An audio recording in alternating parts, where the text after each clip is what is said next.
So hey guys, how are you all? Welcome to. So we are back with a brand new movie on what if the Ministry forced Harry Potter into marriage. But before we start, be sure to subscribe to our channel and like this video.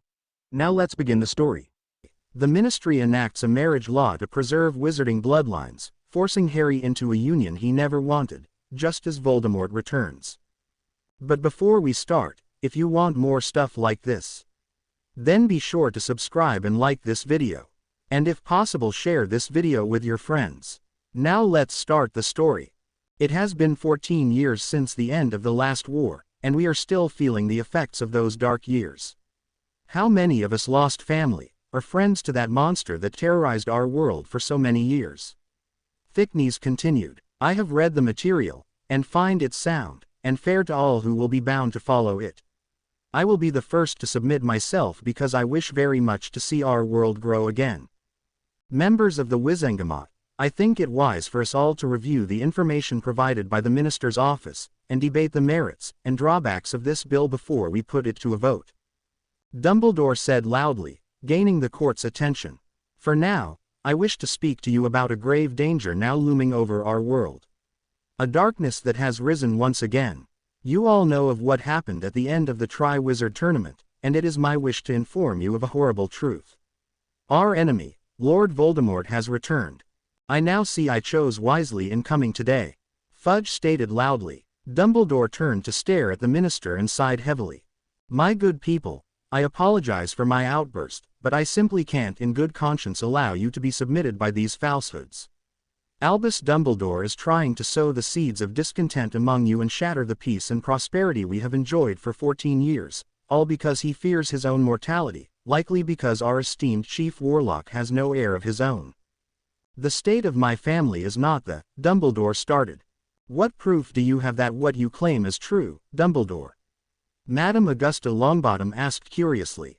Let us consider all that has happened in this past year. Things that by themselves may seem trivial on their own, Dumbledore started, but a large man with long dirty bee-owned hair rose from his seat. Gwaine Thatcher was yet another man whom Dumbledore had often butted heads with. You wish to have a sea logic where it may not exist. He said loudly. Surely you have something more substantial than occurrences that when pieced together could mean any number of things depending on the point of view of he who is trying to see danger where none exists.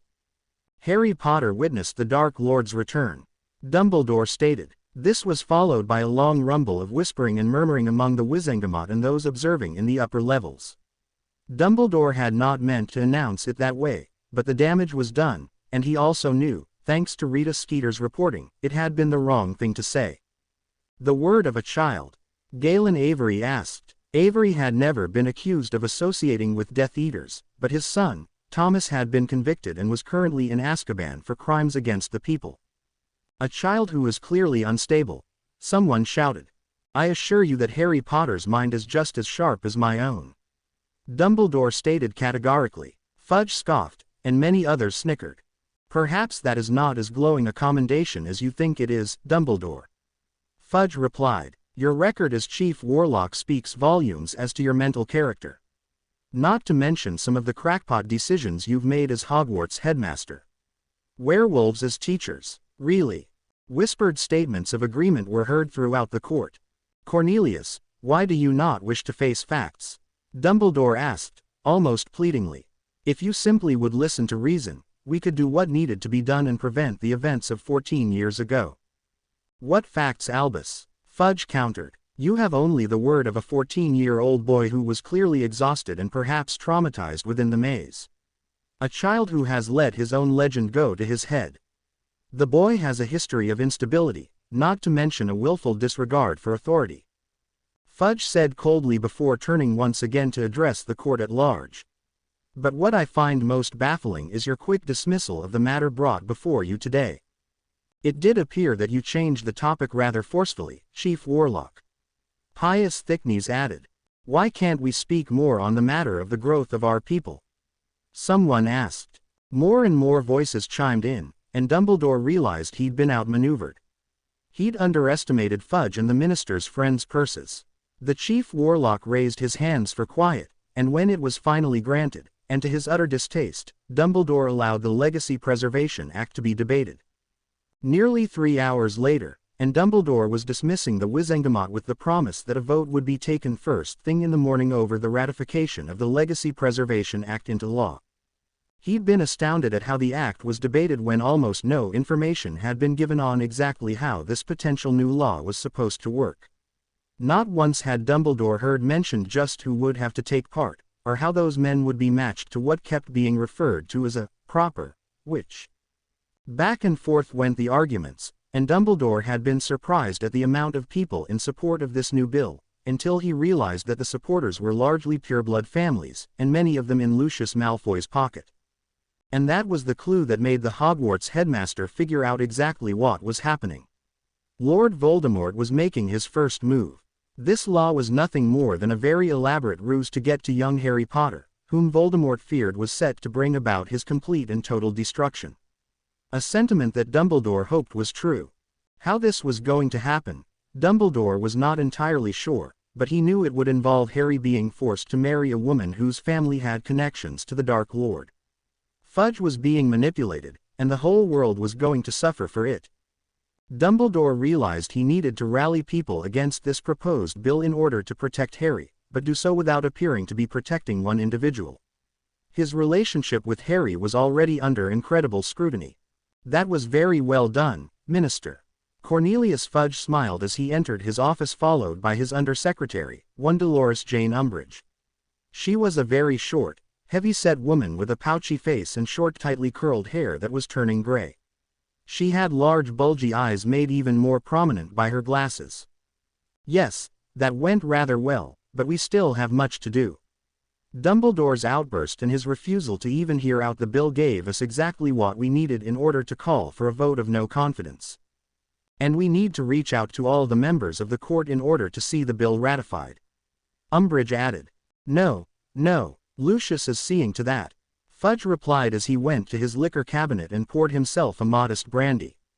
He gave it a long look, before adding more with a little whistle. When we get the Legacy Preservation Act ratified, how long before we can begin the selections? 2 weeks at the minimum. Dolores replied. Most of the tests are ready to proceed. All the last sons will need to submit themselves to a physical by our healers, as well as a test of their magic along with a study of each family history to make sure we do not get any contamination. Then we'll need to get families to offer their daughters. Of course, any lady of age may submit herself without family consent, but they won't get as much in compensation. We've worked up the breakdowns for reimbursement if you'd like to review them. What is the most we are offering? Fudge asked as he sat behind his desk in a very comfortable leather chair.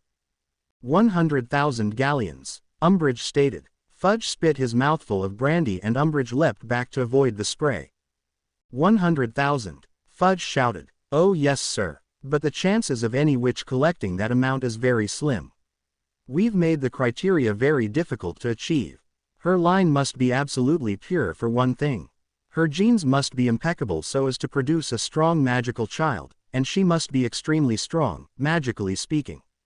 Nothing short of Morgana herself could be worth a full 100,000, sir. Fudge relaxed as Umbridge explained, and accepted the sheet of parchment she handed him, looking it over very carefully. His smile returned a moment later when he realized that this would not bankrupt the ministry after all. Of course, pureblood witches will fetch a bit more gold for their family, but we did feel that half-bloods, of standing of course would be acceptable. Umbridge smiled. Good, very good. Fudge nodded, handing back the sheet of parchment. I was assured by Lucius and a few others they would indeed offer their daughters, and I'm certain that once we get Harry Potter out from under Dumbledore's thumb, we will have a very useful weapon in our arsenal. Fudge said rather self-congratulatory. He will prove quite helpful once we undo all the conditioning Dumbledore has most likely inflicted upon that poor boy. Umbridge smiled. Fudge nodded in reply as he took another long draw from his brandy. Sir, there are a few concerns I have regarding those below the age of majority who will be required to participate. They may have trouble adjusting, and I feel it might be a good idea for them all to be counseled and guided through this rather difficult change. To have someone to listen to them and help them adapt to this change. I know we are already preparing for the possibility of someone from the ministry at Hogwarts in order to observe practices there, but might we ought to have someone making sure that these young people keep up their responsibility to the ministry and the wizarding world?" Umbridge asked innocently. Fudge thought about what she had said for a moment before eyeing her inquisitively.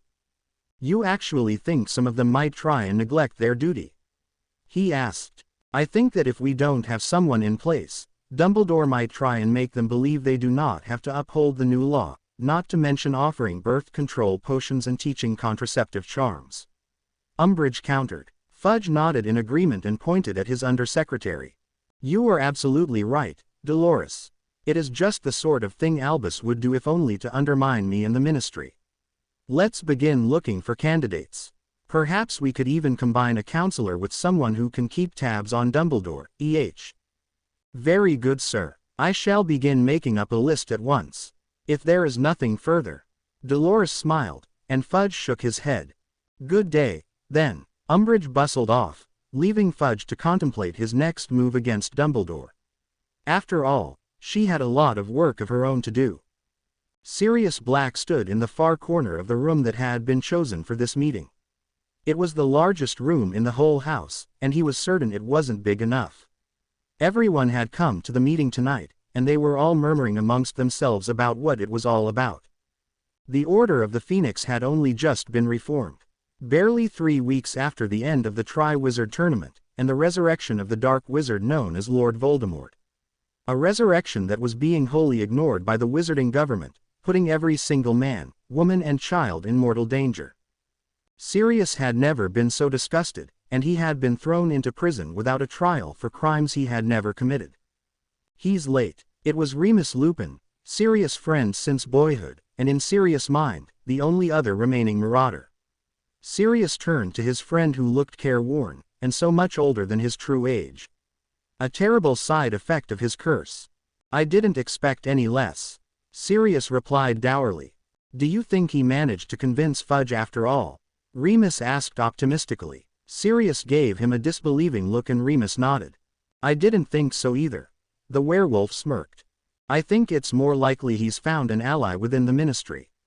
Maybe Bones, or that guy Scrimbor Arthur spoke of last meeting," Sirius remarked. Remus hummed in agreement. They remained silent for a bit, watching the gathered converse. Sirius noted a few new faces among the Order. People he hadn't seen at the first gathering. This helped lift his dark mood a smidge. It meant that not everyone was as blind as Fudge. Before Sirius or Remus could say any more, Albus Dumbledore swept into the room, followed closely by Minerva McGonagall and Severus Snape. Sirius and Snape locked eyes and glared at one another, but said nothing. "Thank you all for coming. I'm afraid I have some difficult news," Dumbledore said as he headed for the front of the room and turned to face the gathered who fell silent at once. Sirius noted how distressed the old man appeared, and was about to remark on it to his friend when Dumbledore continued to speak. "This very afternoon, Minister Fudge entered the Wizengamot, just before I was able to speak about the return of Lord Voldemort. He then introduced a bill that I am afraid will be ratified into law tomorrow when the Wizengamot convenes. I tried very hard to rally support against this new bill, but I am afraid that Lucius Malfoy's gold knows no end. I also believe that the minister is seeking to see me thrown out of the Wizengamot." "What do you mean, Albus?" someone asked. "Can he do that?" someone else asked. More and more people began to voice concern, but Dumbledore held up his hand, calling for quiet again. "Please. While I appreciate your concern, it is not important. I knew that Fudge would do his utmost to make sure no one would believe my warnings. And, so long as they do not take me off the chocolate frog cards, I am not upset by this maneuvering. What is important is this new law that Fudge is trying to force through the court. I believe it is a ploy to get control of young Harry Potter." Sirius tensed, and made to shout as others were currently doing, but Remus grabbed his arm and held him back. Dumbledore was waving for quiet from the rest of the room. "Please, allow me to explain. Some of you may remember a bill that has floated in and out of the Wizengamot for the last 50 years or so. It has had many different names, but the intention of it has remained unchanged. It has been defeated each and every time it has come up, but I am afraid that this time there is nothing to stop it. The minister is foregoing normal procedure with the help of certain prominent members of the courts." "He can't do that," Someone shouted. "What is he trying to do?" Another asked angrily. "What bill are you talking about?" A witch asked. Everyone began to quiet, waiting to hear what Dumbledore had to say next. "They are calling it the Legacy Preservation Act," Dumbledore said. Whispers began to circulate in the room and Dumbledore waved for silence once again. In short, this potential new law would force male heirs who meet certain criteria into marriage to ensure the continuation of their bloodlines. Over the course of the last 100 years, we have seen more than a fair amount of family lines become extinct. This law would prevent any further lines ending prematurely, Dumbledore explained, sounding very sour as he spoke. "What do you mean by certain criteria?" Molly Weasley asked, looking rather anxious. She had 6 boys of her own, and hated the idea of any of her children being forced to marry a girl they did not know, much less had no feelings for. "As I understand it," Dumbledore sighed, "it would be males from families with only one child. Last scions, if you will. Like Harry." This made the room erupt with protests, and Dumbledore had a bit of a struggle to calm the room down. "It is highly likely that the older pureblood families will give this their full support, regardless of their loyalty to our enemy, and many of those I spoke to this evening are leaning towards support, with very few opposed. As I said, Lucius Malfoy's pockets are very deep indeed." Dumbledore continued. "The purebloods are dying out, and without this act, more of them will disappear in the coming conflict.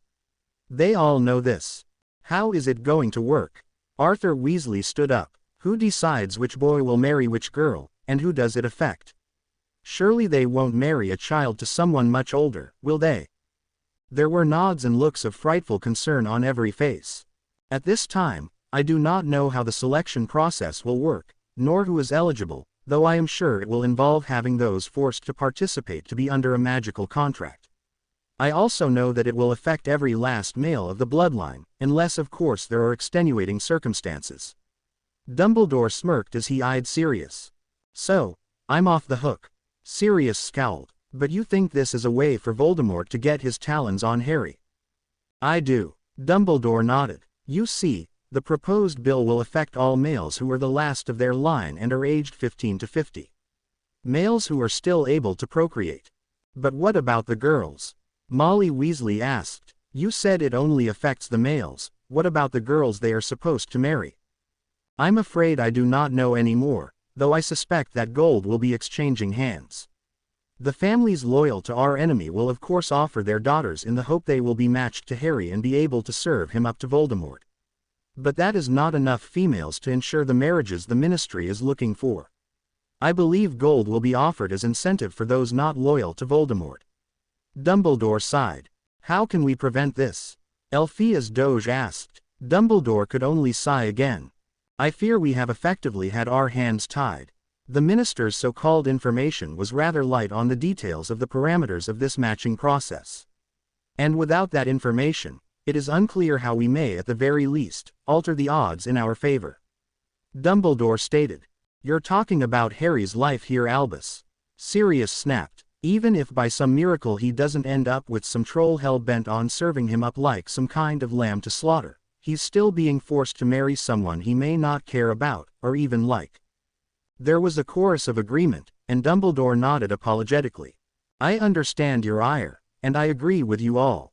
Harry and all of us should be given the choice in whom we give our hearts, and wed who we deem worthy. Normally I would not even bother telling you all this, as the bill would be voted down. However, I fear that this will not happen here. Lord Voldemort's influence is already permeating into our government." The leader of the Order looked to each and every member of the rebellion pointedly. "Without knowing how the selections will be made, or who exactly is being considered, I am afraid there is little we can do. I would like it if all of you who work within the Ministry kept your ears open for any word about this. All the information we can get will help in finding a way to protect Harry.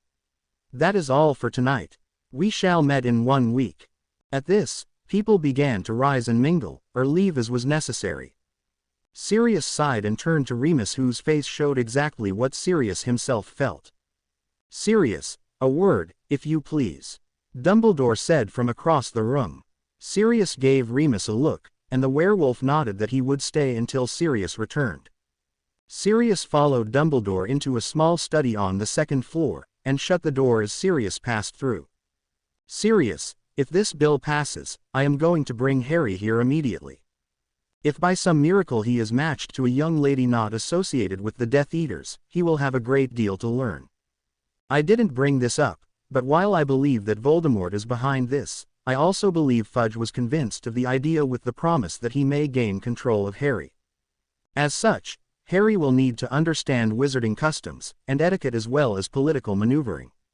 I know you scoff at the idea of it all, but you also are the best teacher, as you come from an ancient and noble house. Also, there is no one else who would have an idea of the Potter family's traditions. Dumbledore stated. You think he'll need that stuff? Sirius inquired. I have no doubt, and it may end up being the only way we can turn things around. While I am certain the Minister has had people closing every loophole to keep Harry under the thumb of the Ministry, there is a very slim chance Harry could be recognized as an adult. As such, he will gain control of his fortune and the Potter seat. And, with the help of a few others who will be affected by this law, will prove useful to us in the future. Harry has a loyal following, even if he is unaware of it at the moment. Dumbledore said conspiratorially. I see. Sirius began to smirk. We could essentially control to the court the way Malfoy has for years now. In a sense, yes. Dumbledore nodded. All right then. How soon should I expect my godson? Sirius asked, feeling a bit uplifted if merely from the thought he'd finally get to spend real time with his godson. I cannot say for sure until I know the outcome of tomorrow's vote. But I believe it will be quite soon. I'll get a room ready for him, Sirius said, and Dumbledore offered a hand, which Sirius shook, both men feeling worried for the same teenage boy who was likely asleep at that very moment, somewhere in Surrey. Ladies and gentlemen of the Wizengamot, Pius Thickneys addressed the courtroom. Yesterday we saw yet another example of our chief warlock's growing apathy, and his disrespect for our ways. Dumbledore frowned at the man but remained silent. He had known this would be coming. Several of his true friends had warned him that there had been murmurings. But there were always murmurings. Dumbledore had never been the most popular head of the court, especially with his pro-Muggle leanings. But he had always been respected. But fear ruled now, not wisdom. I ask this noble body, how can we be expected to maintain order, our way of life, and work to better our society when we are hampered at every turn by our own chief warlock? That is why I am calling for a vote of no confidence in Albus Dumbledore. I second. Galen Yaxley rose from his seat and shouted. Very well, Dumbledore said, rising from his own seat. As per our law, a vote must be taken. Should the vote be against me, I will leave the courtroom. Those who are against my dismissal. Dumbledore quickly scanned the room to seek out the lit wand tips. He felt a tightening in his chest as he counted only 24. His head dipped a bit as he sighed. All those in support of my stepping down, he said, a hitch in his voice. It was overwhelmingly in favor of Dumbledore's dismissal. Dumbledore hung his head, and with one final bang of his gavel, stepped back from the podium and walked down a short flight of steps to the main floor. Friends, and respected members of this noble body, I have worked side by side with you for many years, and I must honestly tell you I have never feared more for our continued existence. I beg you all to stop burying your heads in the sand. Dark times are upon the horizon. If we do not act, we are signing our own executions.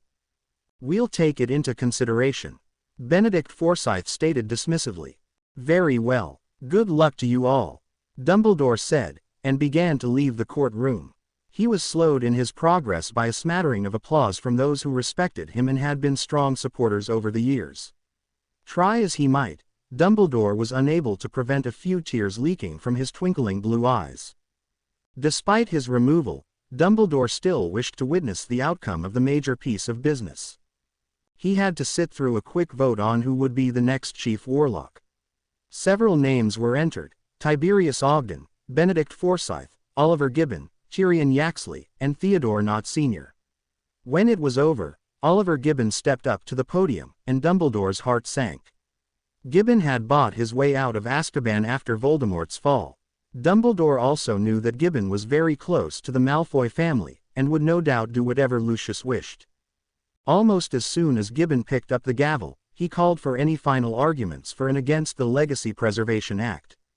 Several people argued against it, but Gibbon only allowed them a few minutes in which to make their case, while those who argued for its ratification prattled on and on and on. Dumbledore was sickened by this charade. Dumbledore decided that he was not going to get anything done watching this travesty of justice, and felt it would be better to try and discover how the selection process was going to work. He hoped he would be able to find a way to prevent Harry from winding up with someone from a dangerous family. However, no one seemed to know how the selection process was to be conducted. Dumbledore wondered if Fudge and his staff even had a process, or if it had all been a show. Some kind of song and dance to distract everyone from Dumbledore's warnings. That is until he paid a visit the Department of Mysteries. Albus, as I live and breathe. A tall man with a heavy build rose from his desk to greet the old headmaster and his friend. Algernon, it has been too long. Dumbledore smiled as he sat down across from the unspeakable. Algernon Croker had a short gray beard and sharp deep-set blue eyes. His nose was bulbous, and he had very big ears that stuck out quite prominently. He had the look of a man who had once had an athletic build that had gone to seed. He wore the customary black robes of the Unspeakables, though the hood was pulled down to reveal his balding head. It has. Now, I expect you're here to find out how the Legacy Preservation Act is going to be conducted. Algernon asked slyly. Dumbledore chuckled, shaking his head slightly. I am too transparent, he said. True, if it were a social visit, you would have sent me an invitation to tea. Algernon laughed. An unannounced visit means you're seeking answers. Being as the Legacy Preservation Act is up for a vote, hey, why aren't you in the courtroom? I was. Albus cleared his throat. Asked to leave. Oh dear, Algernon said grimly. I fear that will not bode well for us in the future. Nor I, Albus sighed. Well, you have my sympathies. Algernon gave a warm smile. Dumbledore shook his head. It is not sympathies I need today, my friend. It is answers, Dumbledore said pointedly. Right, Algernon nodded. Well, it will be mostly based on magical compatibility. The Ministry wants magically strong children. So each person will have their core examined and documented. They will also be taking blood samples to seek out any possible genetic anomalies that might prevent good healthy births. Should anything be found, the patient will be treated. Of course you know about the family history, to prevent any mixing of lines who have already married. 10 generations was the buffer, correct?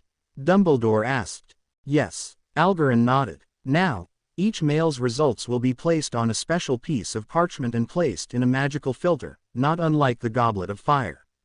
Then, all suitable females will be entered as well. When a match is made, the male and female name will come out together. 4 Unspeakables will be around the device at all times to prevent tampering with the selection. I see, Dumbledore said with a thoughtful nod. Is there any way to tamper with the criteria? Of course, Algernon laughed, but the device will not match a pair if it detects any tampering, especially with the blood, which is what it is heavily keyed to. What? Albus looked up interested. It's going to bind them to their union. You didn't know. Algernon looked unsurprised. Another dirty little secret. Yes, it is keyed to their blood, and it will bind them into a magical obligation. Damn, Dumbledore sighed. That complicates matters. Albus, I know that I don't need to tell you, but everything we've discussed. Algernon, you have my word, I will not say anything to anyone, though I would like to. Dumbledore sighed, offering his hand. Algernon shook it firmly. As Dumbledore promised to invite his friend to tea soon, he was already trying to figure out what he could do now to help Harry Potter avoid being hand-delivered to Lord Voldemort. Perhaps his best defense for now was to get Severus to urge that the prophecy need to be retrieved before meeting Harry again. That would at least buy a little time. Lucius Malfoy walked purposefully towards the main chamber of the house, feeling confident he would be rewarded this night.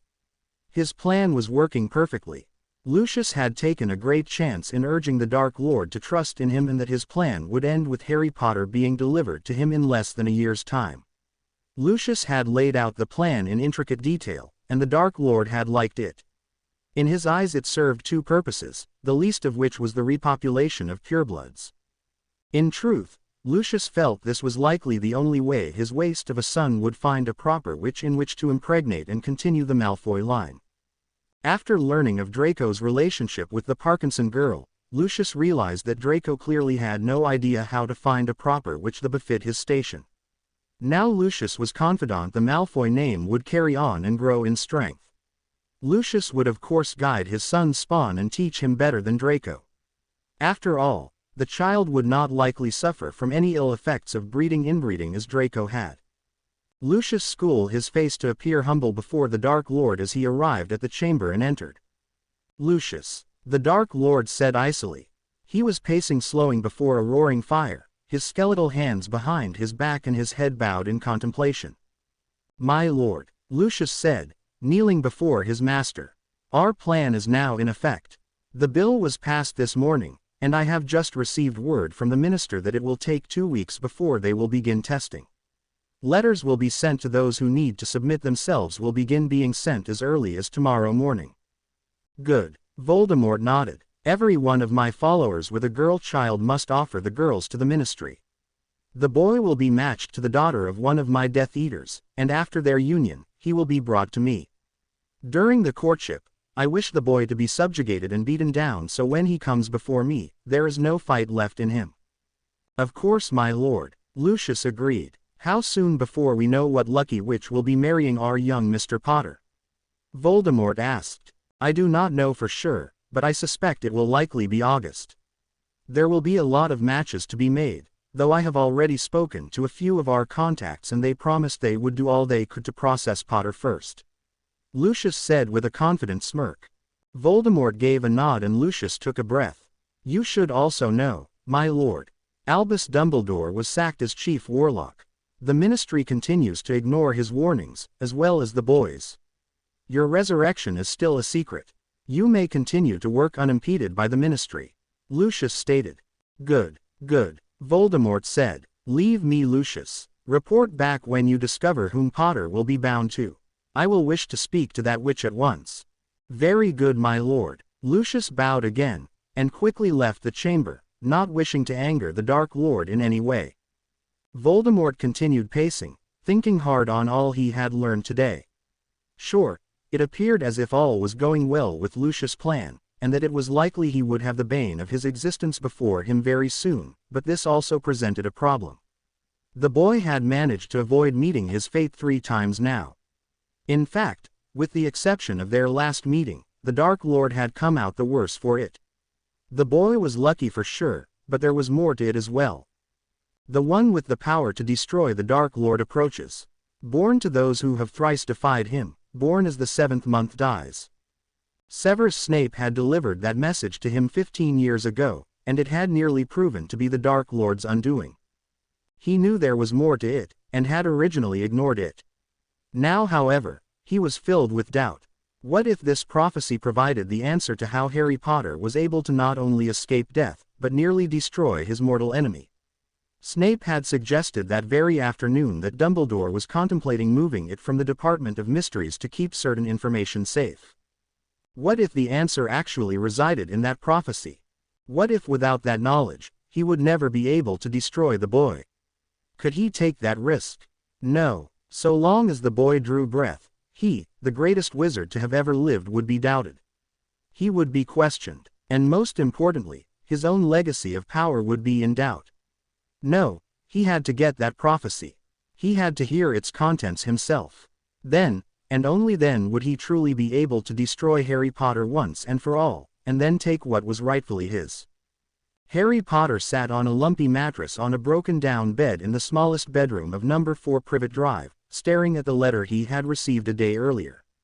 He had read and reread this particular letter at least 50 times since he'd awoken the previous morning to find his faithful owl, Hedwig, hooting softly to him and carrying this letter along with 2 others. The first letter had been from one of his best friends, Hermione Granger, telling him that she missed him despite having a good holiday in Spain with her parents. She promised to write again soon, and reminded him to do his homework instead of waiting for the last week of summer. Harry thought she'd be proud as he had finished it in his first week back in Little Whinging. But it had been mostly due to the fact that he had been bored, and was sleeping very little thanks to some very violent and vivid nightmares. The second letter had been from Sirius, and to Harry's disappointment, had been rather anticlimactic.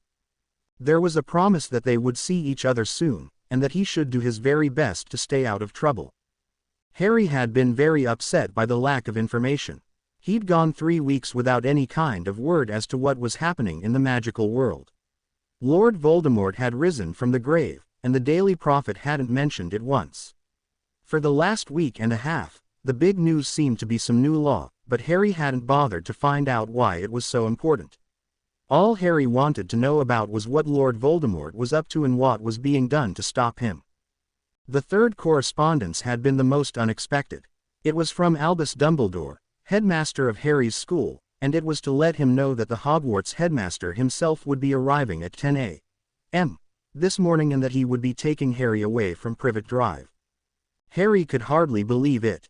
Usually he wasn't allowed to leave until after his birthday, but he was going to be leaving today. Dumbledore hadn't said where they would be going or where he would be spending the remainder of the summer holiday, but Harry didn't much care. Getting away from his oppressive relations was reward enough. His aunt and uncle had been less oppressive ever since they'd learned Harry's godfather was a wanted mass murderer, something Harry had not yet corrected them on, but even so, they were still rather hard to live with. So Harry had awoken bright and early that morning, showered and dressed, and then packed all his belongings into his trunk and cleaned Hedwig's cage in preparation. Now, however, at 5 minutes past 10, he was beginning to feel very foolish. Harry stood up and went to his bedroom door. He decided that maybe he'd misread the letter somehow, or that Dumbledore got confused and meant tomorrow or something. Harry was just about to head downstairs when there came a knock on the front door of the house. Harry paused mid-step, unsure if he should rush to answer it, or go back and collect his things. As it happened, his Aunt Petunia was in the sitting room at the time, and went to open the door. Upon seeing who was coming to call, Petunia Dursley stifled a shriek as she stumbled back away from the now open door. Harry, fearing the worst, whipped his wand out of his back pocket and was preparing to leap down the stairs to combat the Death Eaters that were surely about to storm into the house and kill everyone, when a familiar voice stopped him cold. "Good morning, Petunia. It has been a long time, has it not?" "What are you doing here?" Petunia asked in a panic. She was a very thin woman, a stark contrast to her husband, who Harry often thought resembled a walrus rather than a man. She was trembling horribly with both hands clutched to her chest in fear. "I am here to escort Harry to where he will be staying for the rest of the summer holiday," Albus Dumbledore said with a soft grandfatherly smile. "May I assume you have invited me in? There are a few things I wish to discuss with you before Harry and I leave today," Dumbledore said as he stepped over the threshold. Aunt Petunia stepped back again, both her hands covering her mouth to stop herself from screaming. "Ah, good morning, Harry." Dumbledore smiled as he spotted the lad on the stairs. "Won't you come down and join us?" Harry didn't hesitate and nearly leapt down the stairs, following after his headmaster and his aunt, who was backing away like Dumbledore was some sort of dangerous animal, until they were all in the sitting room. Dumbledore looked at Harry's face and frowned at the dark circles under the boy's eyes. Harry was astonished to see the headmaster in a very classy-looking blue muggle suit. His silver hair and beard were the only things that looked out of place with his outfit. Harry had to admire the headmaster's taste, as the suit looked as if it were made of silk. "Petunia, I confess myself extremely disappointed in you for the way you chose to raise your nephew. I had believed that family meant more to you. If it had been you who died, and your son had been sent to your sister, do you honestly believe Lily would have treated Dudley in the manner you chose to treat Harry?" Dumbledore eyed Harry's aunt. Petunia stared back, head held high, though her eyes still reflected fear. "How dare you?" she said. "I didn't ask for the boy to be placed here. You forced that upon me and my family. Is that the only defense you have for your abysmal treatment of your own flesh and blood?" Dumbledore asked and then shook his head.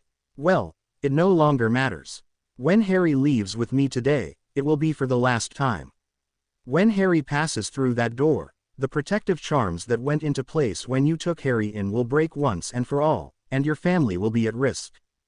"Really?" both Harry and Petunia said at the same time. Dumbledore nodded gravely as he looked to Petunia. As I am not unkind, I will offer you this warning. Leave at once. The wizard who murdered your sister has returned, and he will hunt Harry and anyone associated with him. With the protection broken, he will be able to find this house, and he will kill you in order to find out where Harry has gone. Heed my warning, Petunia. Now, if you don't mind, I wish to speak to Harry alone, and then we will be gone from here forever. Petunia looked at Harry and Dumbledore for a few seconds before sniffing loudly and leaving. Am I really going to be leaving forever? Harry asked, and Dumbledore gave him a nod, though he looked quite sad. Yes, I am afraid that you are, Dumbledore said heavily. Harry cocked his head, not really sure why, but something in the headmaster's tone made him wary. What do you mean that you're afraid? Harry asked. Dumbledore reached up and pinched the bridge of his nose and took 2 deep breaths before returning his gaze upon Harry. Harry, recently there have been a few changes to some of our laws. These changes affect you directly, and not necessarily for the better. The old wizard stated. What laws? What do you mean? Harry asked, feeling the hair on the back of his neck standing up. The Minister of Magic has managed to pass a new law through which will now force certain individuals into marriage in an effort to bolster our waning population. And most regrettably, you are one such individual, Dumbledore explained. Harry merely stared at the aged headmaster for a moment, before a small smirk cracked his face. This is a joke, right? He chuckled. I mean, of course it's a joke. I can't get married, right? I'm not even of age yet.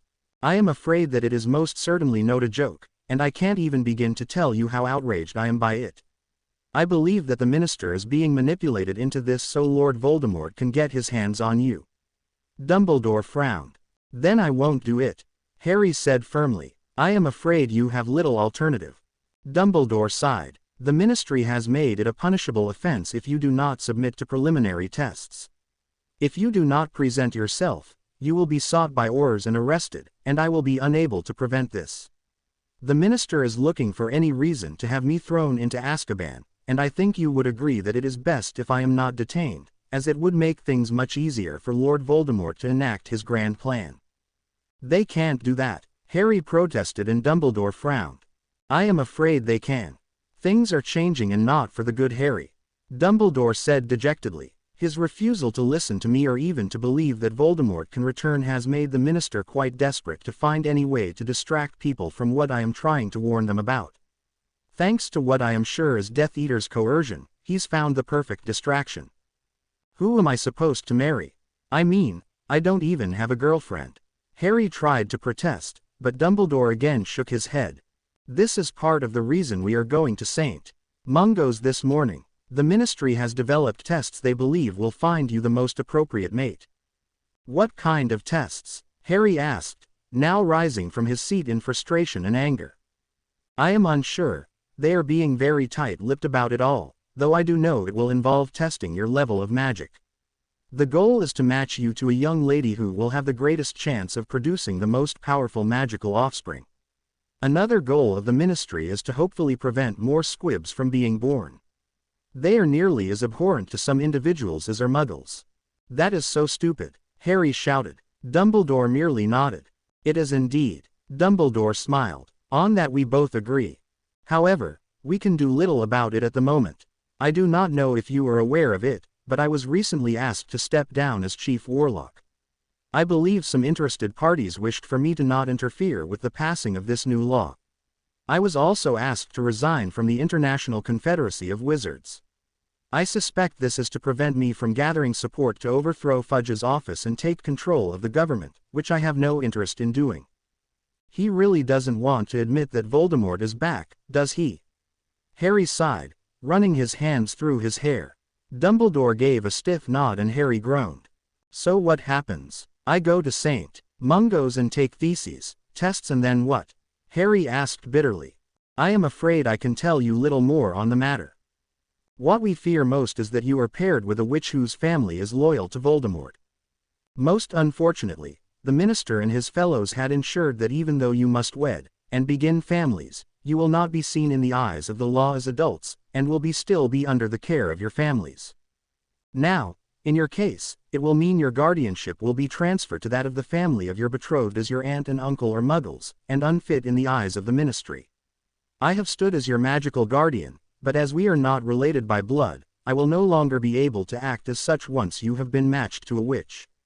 However, all is not lost, and we are working on ways to protect you should the worst come to pass. I can't believe this, Harry said, feeling a bit nauseous and dizzy. He reached out and took hold of the mantelpiece in order to steady himself. Wait, you said certain individuals. Who else has to do this? The ministry has decreed that any family with only one male heir between the ages of 15 and 50 must submit to this new law. This is, I am sure, so the ministry will not appear to be singling out any one person, or a select group. There are 35 other Hogwarts students being forced to take part. 7 of which are in your year. Dumbledore explained. Only boys have to do this. Harry looked puzzled. How is it going to work if they aren't forcing girls? I'm no genius by any means, but even I know it takes a boy and a girl to make children.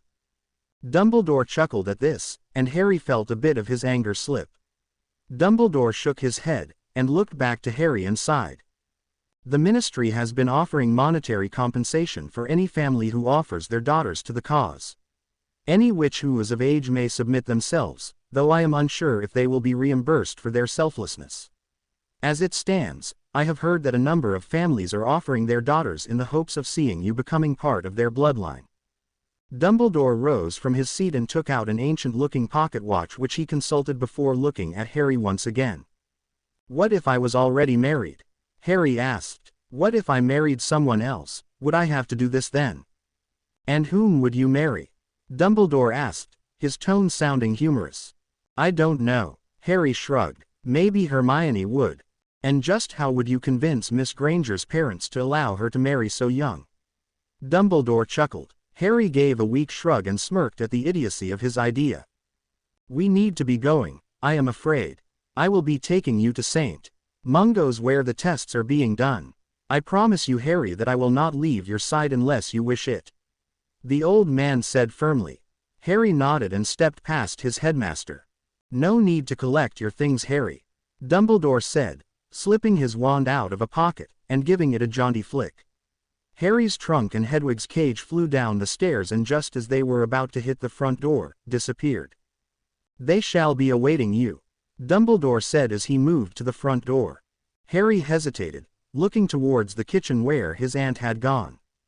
He gave an irritated sigh and walked into the kitchen to find his aunt staring out the back door and into the garden. We're leaving now, Harry said. Petunia turned around and looked at him for a long moment, almost as if she was seeing him for the very first time. She then stood up straight and stepped forward. Very well, she said. Harry gave her a look of contempt and turned to leave when Petunia stopped him. Good riddance. Harry noted that the last part held absolutely none of the venom his aunt normally reserved for him. In fact, she almost sounded sad. Harry was sure he had misheard or something and turned to go when Petunia spoke up once more. I didn't hate my sister, she stammered. I was jealous of her. Jealous of her gifts. Lily was already beautiful, and then she was given magic on top of it. It was unfair that she should have that gift on top of being beautiful as well. But I never hated her. I hated myself. When she died, a part of me died as well. Harry didn't say anything, and Petunia turned her back on him to stare out at the garden. Harry, not really knowing what to say or do, decided it was best if he just left. Dumbledore led them out the front door and into the bright morning sunshine. Harry walked next to the headmaster, who seemed to be admiring the lawns as they walked. Where am I going after all this? You said I wasn't ever going to have to come back here, Harry asked, looking curious. Until the start of the school term, you will be staying with your godfather. Sirius has a house and is most eagerly awaiting your arrival. However, where you take up residence after the school year will be up to you and your, forgive me, bride, Dumbledore said heavily. Harry grimaced as the thought of being forced to marry someone. He hadn't even keyed a girl, and he was being expected to. Harry shuddered. Dumbledore led them into a walkway that was behind some houses and hidden by hedgerows. They walked on until Dumbledore stopped, and looked around. Satisfied that they were not going to be seen, he turned and offered his arm to Harry. "I am afraid this will likely be most uncomfortable, Harry, but please take my arm," Dumbledore said. Harry hesitated, but took the headmaster's proffered arm. He was engulfed by a sensation that felt as if his whole body was being squeezed through a hosepipe. It passed in a flash, but left him dizzy and wobbly on his feet. As the discomfort passed, Harry looked around and found that he and Dumbledore were in the waiting room of what could only be a hospital, though it looked much older than any hospital Harry had ever seen. He followed Dumbledore to the receptionist, who was a young-looking witch with bright blonde hair and ruby-red lips. She looked up and smiled at Dumbledore, who returned her greeting before asking where they needed to go. The witch gave him directions, and Harry followed Dumbledore to the 4th floor, where Dumbledore then checked in with a middle-aged man with broad shoulders and a bit of a pot belly. A minute later, Harry found himself in an examination room. There were a few charts on the walls, and a lot of different potion bottles on the counters. In the center was a table, covered with a sheet, and a chair in the corner, which Dumbledore sat down on after transfiguring it to something more comfortable. Harry, not really ready to be poked and prodded, remained standing and looking about the rather cheerful room. It was only a minute or two before two people walked in. One of them, the woman, wore pale blue cotton pants and shirt with an apron which had a wand sticking out of the pocket. She appeared to be very young, was quite pretty with light brown hair which was done in a bun on top of her head, and bright brown eyes that brightened when she smiled at Harry. She offered her hand to Harry. "I'm Healer Hopkirk," she said. "This man is called Grimes and he's from the Department of Mysteries." "Nice to meet you," Harry said nervously. The man named Grimes wore black robes and a pensive expression. His hair was a deep chestnut color with wisps of gray around the temples and shorn quite short. He stood back, staring at Harry with almost empty eyes, and Harry fought not to shiver under his gaze. "If you'll have a seat, we'll get the exam started," Healer Hopkirk said, motioning for Harry to sit on the table. "Okay, Mr. Potter, today I'm going to be giving you a physical examination, take some blood, and then ask a few questions. Grimes here will be assessing your magical core. I promise that other than getting your blood, this will be completely painless." "All right." Harry liked Healer Hopkirk right away and nodded. Healer Hopkirk took out her wand, and asked Harry to lie down. She then waved her wand twice over Harry, and a ghostly copy of his body rose up so that he was looking through the back of his own head. A second later, his clothing and skin faded off the copy and Harry could see his muscles and circulatory system. Healer Hopkirk made a few notes, and tapped her wand at points of the ghostly copy of her patient, and watched as runes appeared. "What are you doing?" Harry asked. "Well, I'm determining how you're progressing in your growth. I'm noticing you have some rather concerning deficiencies. You should be a bit taller for one thing. There's also some things in your musculature that are rather curious. Nothing serious, but have me concerned at least. I may prescribe some potions for you, but I don't want to jump the gun, as the Muggles say." Another wave of her wand, and Harry's doppelganger was stripped down to his skeleton and vital organs. Again Healer Hopkirk made notes as she touched areas with her wand and watched the runes appear. "The bones in your right arm are only 3 years old," the healer asked with shock. "An accident in young Harry's 2nd year. Madame Pomfrey was forced to regrow his bones," Dumbledore stated. Healer Hopkirk nodded, but then leaned in closer to examine the ghostly arm. "And this scarring here," she said, pointing to a groove in one of the bones in Harry's forearm. Harry immediately knew what that was from, but didn't know if he should say. The healer looked rather concerned, and a quick glance at Grimes showed he was rather curious as well. "Harry encountered a basilisk nearly 3 years ago," Dumbledore said candidly. "He fought it bravely, but it did manage to get a fang into him. Harry was saved from death by a phoenix." "My word," Healer Hopkirk stated. Grimes cocked an eyebrow. "You have some luck. Did the phoenix bond to you?" "It was my own phoenix," Dumbledore said. Healer Hopkirk nodded and turned back to Harry's glowing copy again. "What are these injuries on your left hand? The ones on your fingers?" the healer asked. She was looking at Dumbledore, expecting the man to answer. "My uncle's sister smacked me with her cane when I tried to get a slice of cake at my cousin's birthday," Harry said, glancing at the glowing copy of his hand. He clenched his fist, and the copy did the same. Harry found that oddly funny, and tapped his fingers, watching the copy drum its fingers on the air. "Looks like you broke your ankle at one point as well," the healer noted. "I fell out of a tree that a dog had chased me into." Harry grumbled as he remembered that stupid Mutt Ripper chasing him madly and Harry scrambling up the tree. He'd had to stay up there for hours as Ripper barked, growled, and tried to jump to get him until Aunt Marge came out and pulled Ripper away before grabbing Harry and yanking him out of the tree. Uncle Vernon had been very angry at Harry for getting hurt and forcing them to go to the hospital. It had been Aunt Petunia who insisted Harry get treated or the neighbors might talk. Healer Horcrux finished her examination and made a few more notes on her chart before reaching into a drawer and pulling out a vial which she tapped with her wand. Harry saw a label appear on the glass vial as the witch turned around and told him he could sit up. "Now Harry, I'm going to take a sample of your blood," the healer said. "This is going to sting, but I promise I'll make it quick." Harry nodded, and the healer conjured a stool and sat down in front of Harry, taking his left arm and tapping his forearm before plunging a needle into it, drawing blood. Harry winced a little when the needle went in, and Healer Horcrux apologized again. Harry didn't really mind as he'd felt far worse pain in his life, and, having his blood drawn meant this very pretty woman was holding his arm. Not romantic, but for a nearly 15-year-old boy, it was more than enough to make him smile.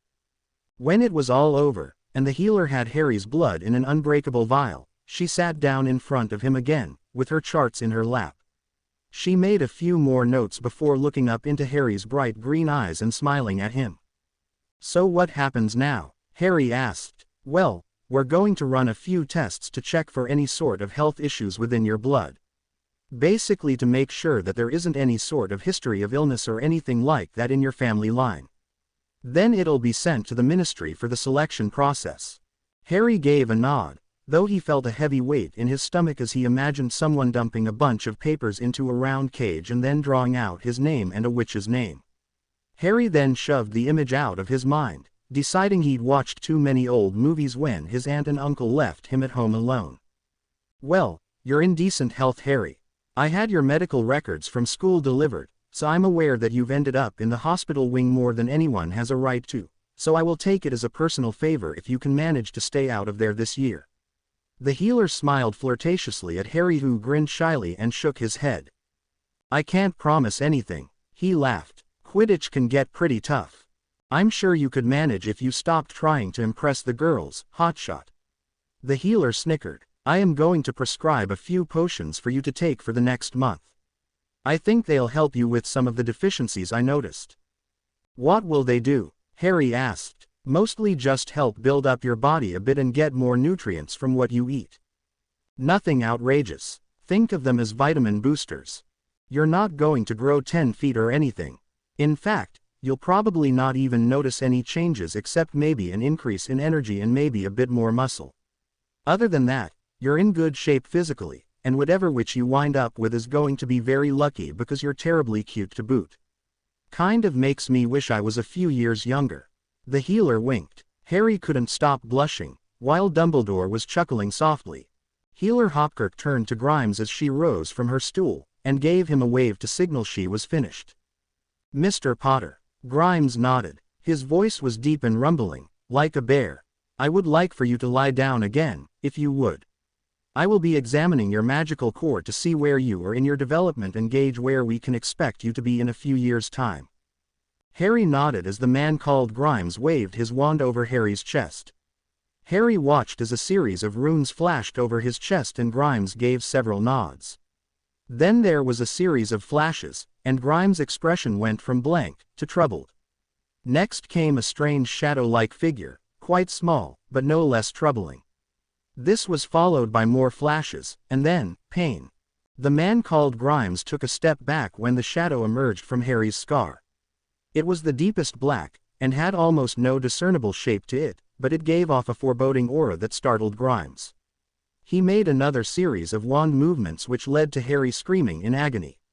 The boy's body was arching violently and he was gripping the sides of the exam table.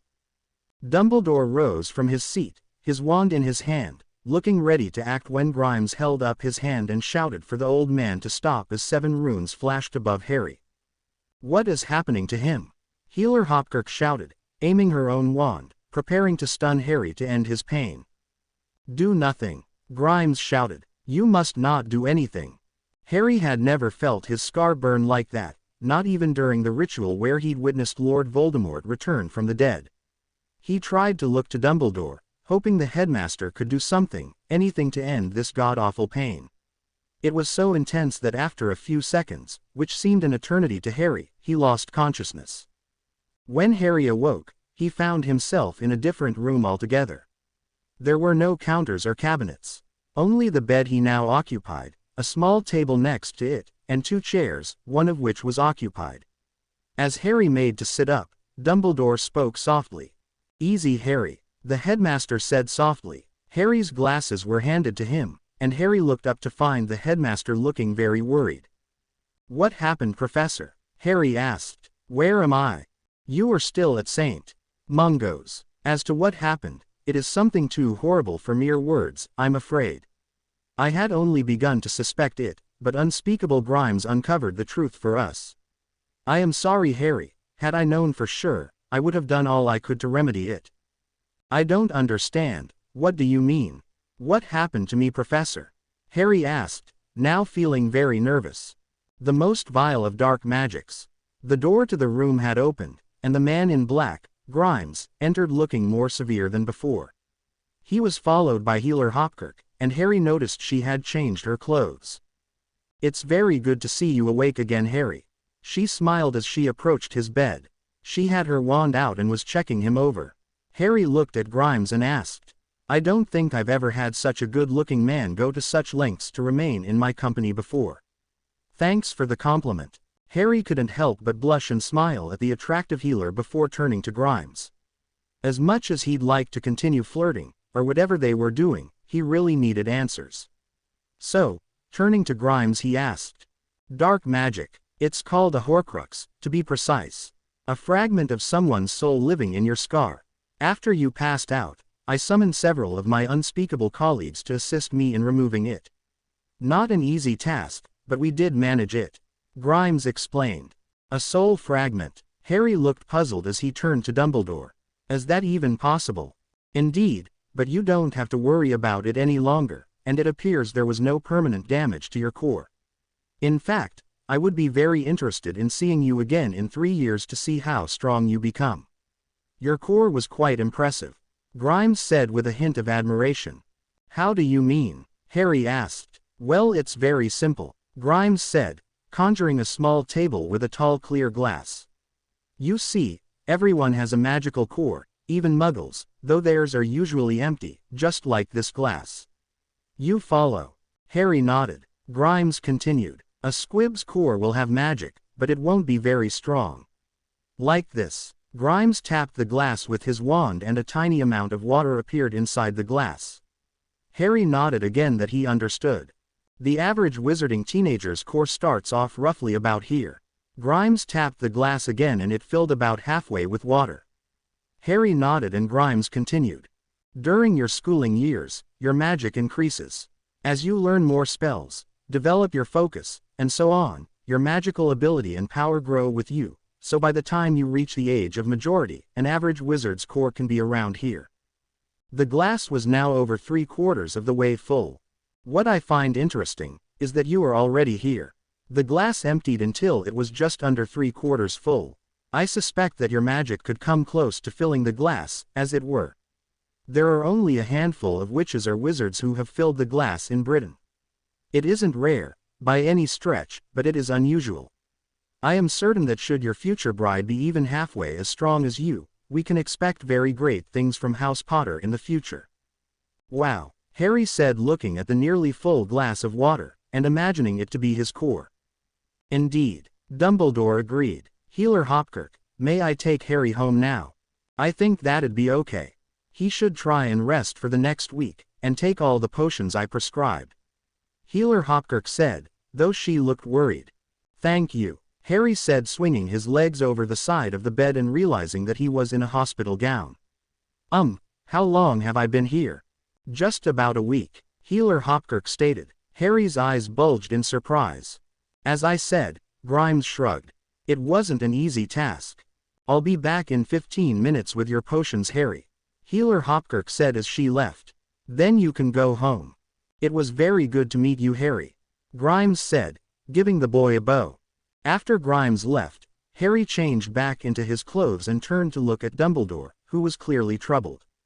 Harry wanted to ask what was bothering the man, but Healer Horcrux returned carrying a bag which clinked musically. She handed it to Harry and gave him some instructions for the potions he was to begin taking the next morning. 20 minutes later, Harry found himself in a tiny park on a dirty London street across from a row of brick buildings. Dumbledore told him that the headquarters of the Order of the Phoenix was at number 12 Grimmauld Place. Harry didn't understand that at first until a moment later when a building that hadn't been there a moment before appeared, squeezing itself in between 11 and 13. Wow, Harry said with delight. Harry followed Dumbledore onto the porch and through the door. The next thing Harry knew, he was being embraced by his godfather.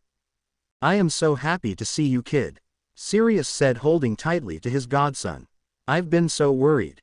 Sirius, I would like it if you would join us in the drawing room. We have a lot to talk about and it would be better done in private. Dumbledore said grimly as he walked past godfather and godson. Sirius nodded, and led Harry through a darkened hallway and into a small office-type room with 2 small sofas, a large ornate desk and 3 tall bookshelves crammed with old-looking books and ledgers. Dumbledore sat down heavily, and invited the other 2 to sit as well.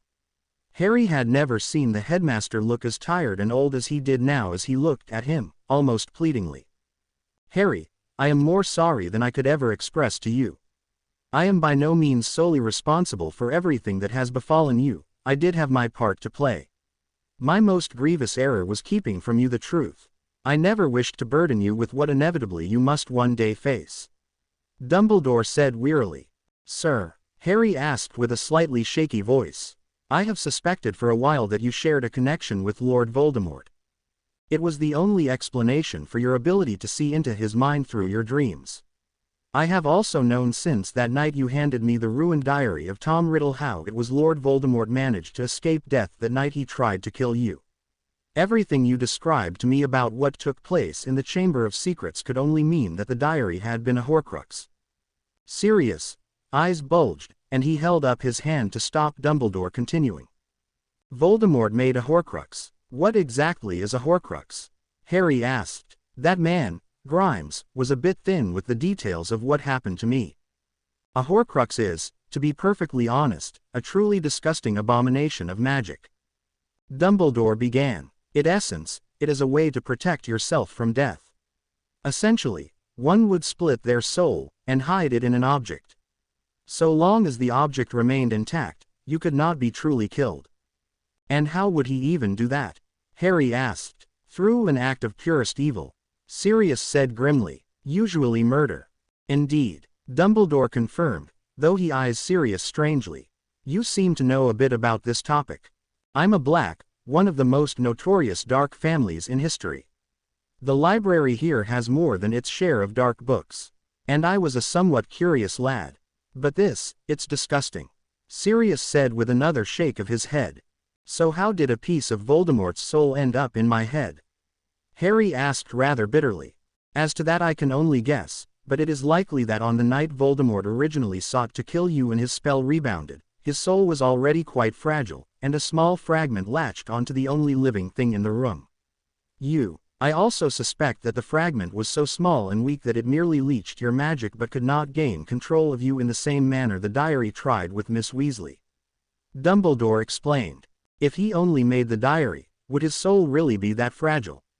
Sirius asked. I mean, sure he murdered loads of people, and his soul was likely pretty unstable, but I can't really see how a fragment could be dislodged like that without his doing it to make another Horcrux. I believe he did more than one, though I am unsure if it was only one other, or several. What is important is that Harry no longer shares a connection to Lord Voldemort, and as such I believe that he should know why this all happened. Dumbledore said, now turning to Harry who suddenly found himself leaning forward in anticipation.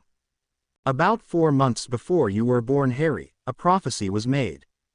I was meeting with a young seer to fill the post of divination teacher. During that meeting, she made a prophecy, which was partially overheard by one of Lord Voldemort's young followers. This prophecy stated that should certain criteria be met, it would be you who would be the Dark Lord's downfall. Voldemort in his fear and his ignorance set out to destroy you, and in doing so, set the prophecy into motion. Dumbledore said as Harry looked to him and Sirius with a confused look on his face. What exactly did this prophecy say? Harry asked, his voice trembling a bit. Dumbledore looked to Sirius who gave a nod, and then Dumbledore recited the prophecy he'd heard what seemed a lifetime ago. Harry's response was, to say the least, expected.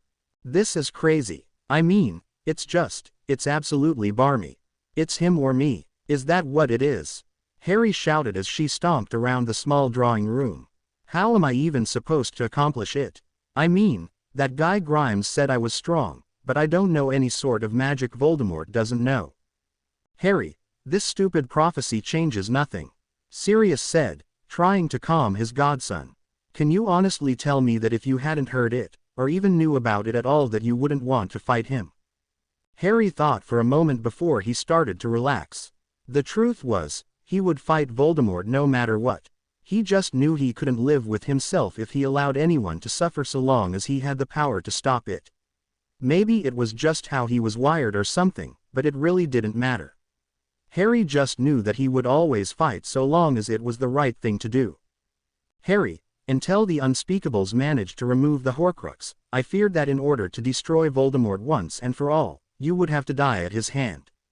Dumbledore admitted sadly. Harry gaped at the man while Sirius made several noises of disbelief. This is more proof that I am just as fallible as anyone. Dumbledore continued. After you told me of what took place in the graveyard, I hypothesized that were you to face Dumbledore, and sacrifice yourself, that you would break the connection once and for all, and inevitably give the same type of protection your mother gave to you. Are you barking mad? Sirius nearly shouted. Perhaps I am. Dumbledore sighed. But that clearly will no longer prove successful, as the soul fragment has been thankfully removed. This now presents us with a new problem, which is how to prepare you to face our foe when the time comes. You said the prophecy said I would have some sort of power.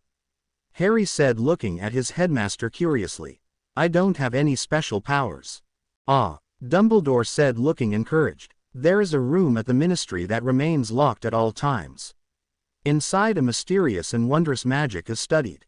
I believe that you possess that power within you, and I am prepared to prove to you that you do. What power? Sirius asked on the edge of his seat. Put simply, Dumbledore said, looking at Harry pointedly. Love. Harry's shoulders sank and he let out a long, exasperated breath. Are you joking? He asked, sounding sour. Love. What kind of power is that? How am I supposed to kill Voldemort with love? Hug him until he melts. Both Dumbledore and Sirius sniggered, and Dumbledore shook his head. No, I doubt Lord Voldemort would even allow you close enough for a handshake. Though he is now able to touch you without causing himself pain, he still fears you. No, you will fight Voldemort, but unlike him, you will not be fighting for yourself. You will be fighting for every person you care for, and that will give you strength.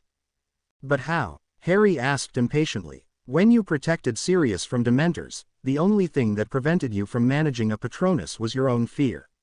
Later, when you and Miss Granger used the Time Turner, you managed a powerful Patronus to protect your godfather and Miss Granger. It came easy because you were not afraid anymore. You had seen the results. This is just the same. Dumbledore smiled genuinely. Harry considered this for a bit while Sirius and Dumbledore watched him. Harry could hardly believe what he'd been told. Love. Love would give him power that would end up conquering Voldemort. It was a nice thought, save for the fact that Harry had no clue what it truly meant to love someone.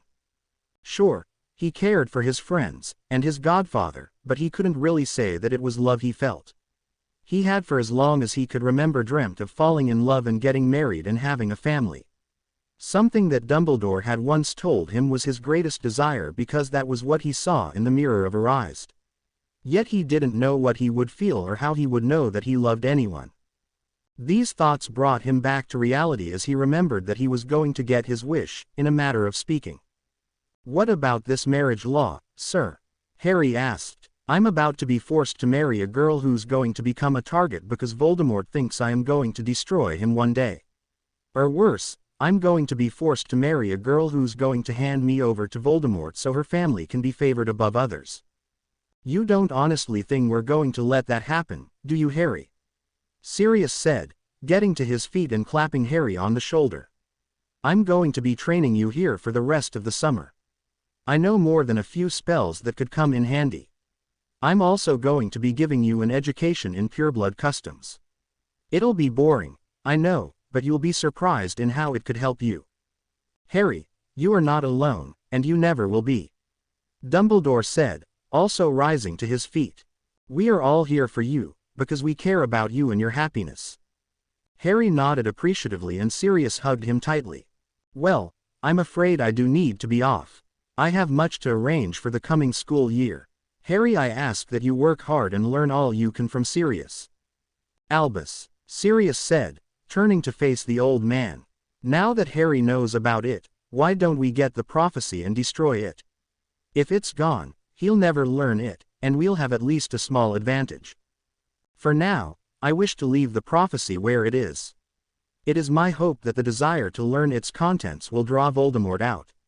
However, I will consider destroying it if things change. Good evening to you both, Dumbledore said as he swept from the room. Sirius stared at the now open door rather grumpily. I think you're right, Harry said. We should destroy it.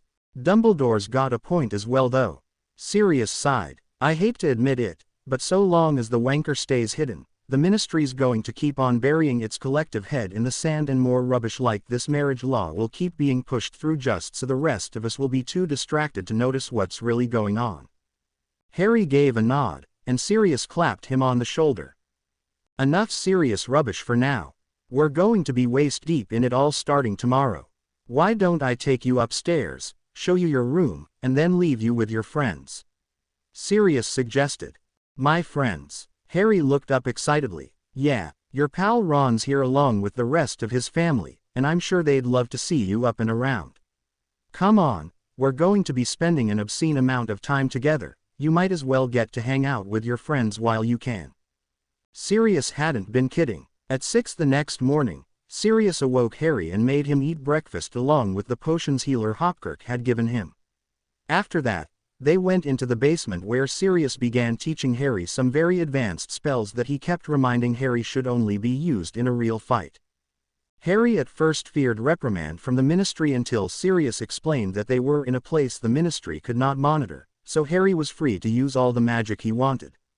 He also warned that he should keep that to himself, as Sirius was sure Mrs. Weasley would not appreciate her children using magic when technically they were not allowed to do so.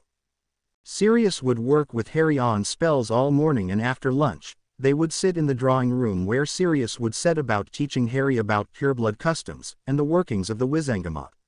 When Harry asked why he had to learn all of it, Sirius explained how wars didn't always happen on the battlefield, and Harry needed to be taught how to fight in every arena. After dinner, Sirius gave Harry a book to read which they would discuss the next day. This regimen continued for the rest of July and into August, including Harry's birthday. Harry worked very hard during the magical training, but was bored out of his mind with the rest. It was, in his mind, antiquated customs and social rhetoric. However, Sirius was adamant that Harry would need it, so Harry pressed on. Sirius wasn't cruel, however, and allowed Harry time to visit with Ron and the rest of the Weasleys on the weekends, during which time he was teased by Fred and George incessantly about his pending nuptials, while Ron would suggest whom Harry might end up with. What about Jennifer Quell? Fred offered. Tall, long black hair. Who? Harry looked confused. 7th year Ravenclaw, George said with a mischievous smirk. Face that looks like she was hit with 7 or 8 bludgers in a row. And one leg is longer than the other. Fred added. If you don't like her, how about Lucy Schlesinger from Hufflepuff? George suggested. I figure you're a rear-end kind of guy, and Lucy has miles of hind end for you. You guys are wrong, Ron said vehemently. Harry's going to wind up with Eloise Midgen. No question. You're like a broken record, mate. Harry rolled his eyes. That's the only name you said for the past 2 weeks. I'm starting to think you might have a thing for her. Oi, Ron recoiled. Methinks Harrykins has hit the nail on the head. Fred laughed. Our ickle Ronnie has a crush. And here we were thinking that our little brother might have a thing for our resident bookworm. George laughed at Ron's reddening face. You can sod off. Ron snapped in a huff, which made Harry laugh out loud. Come on, Ron. Harry chuckled. You could at least admit to us that you like Hermione. Ron shook his head, arms folded over his chest. But I don't. Come off it. George guffawed. You ruined her night with Crumb and accused her of betraying Harry. What would you call it? Being an idiot, Fred replied, which served only to anger Ron even more.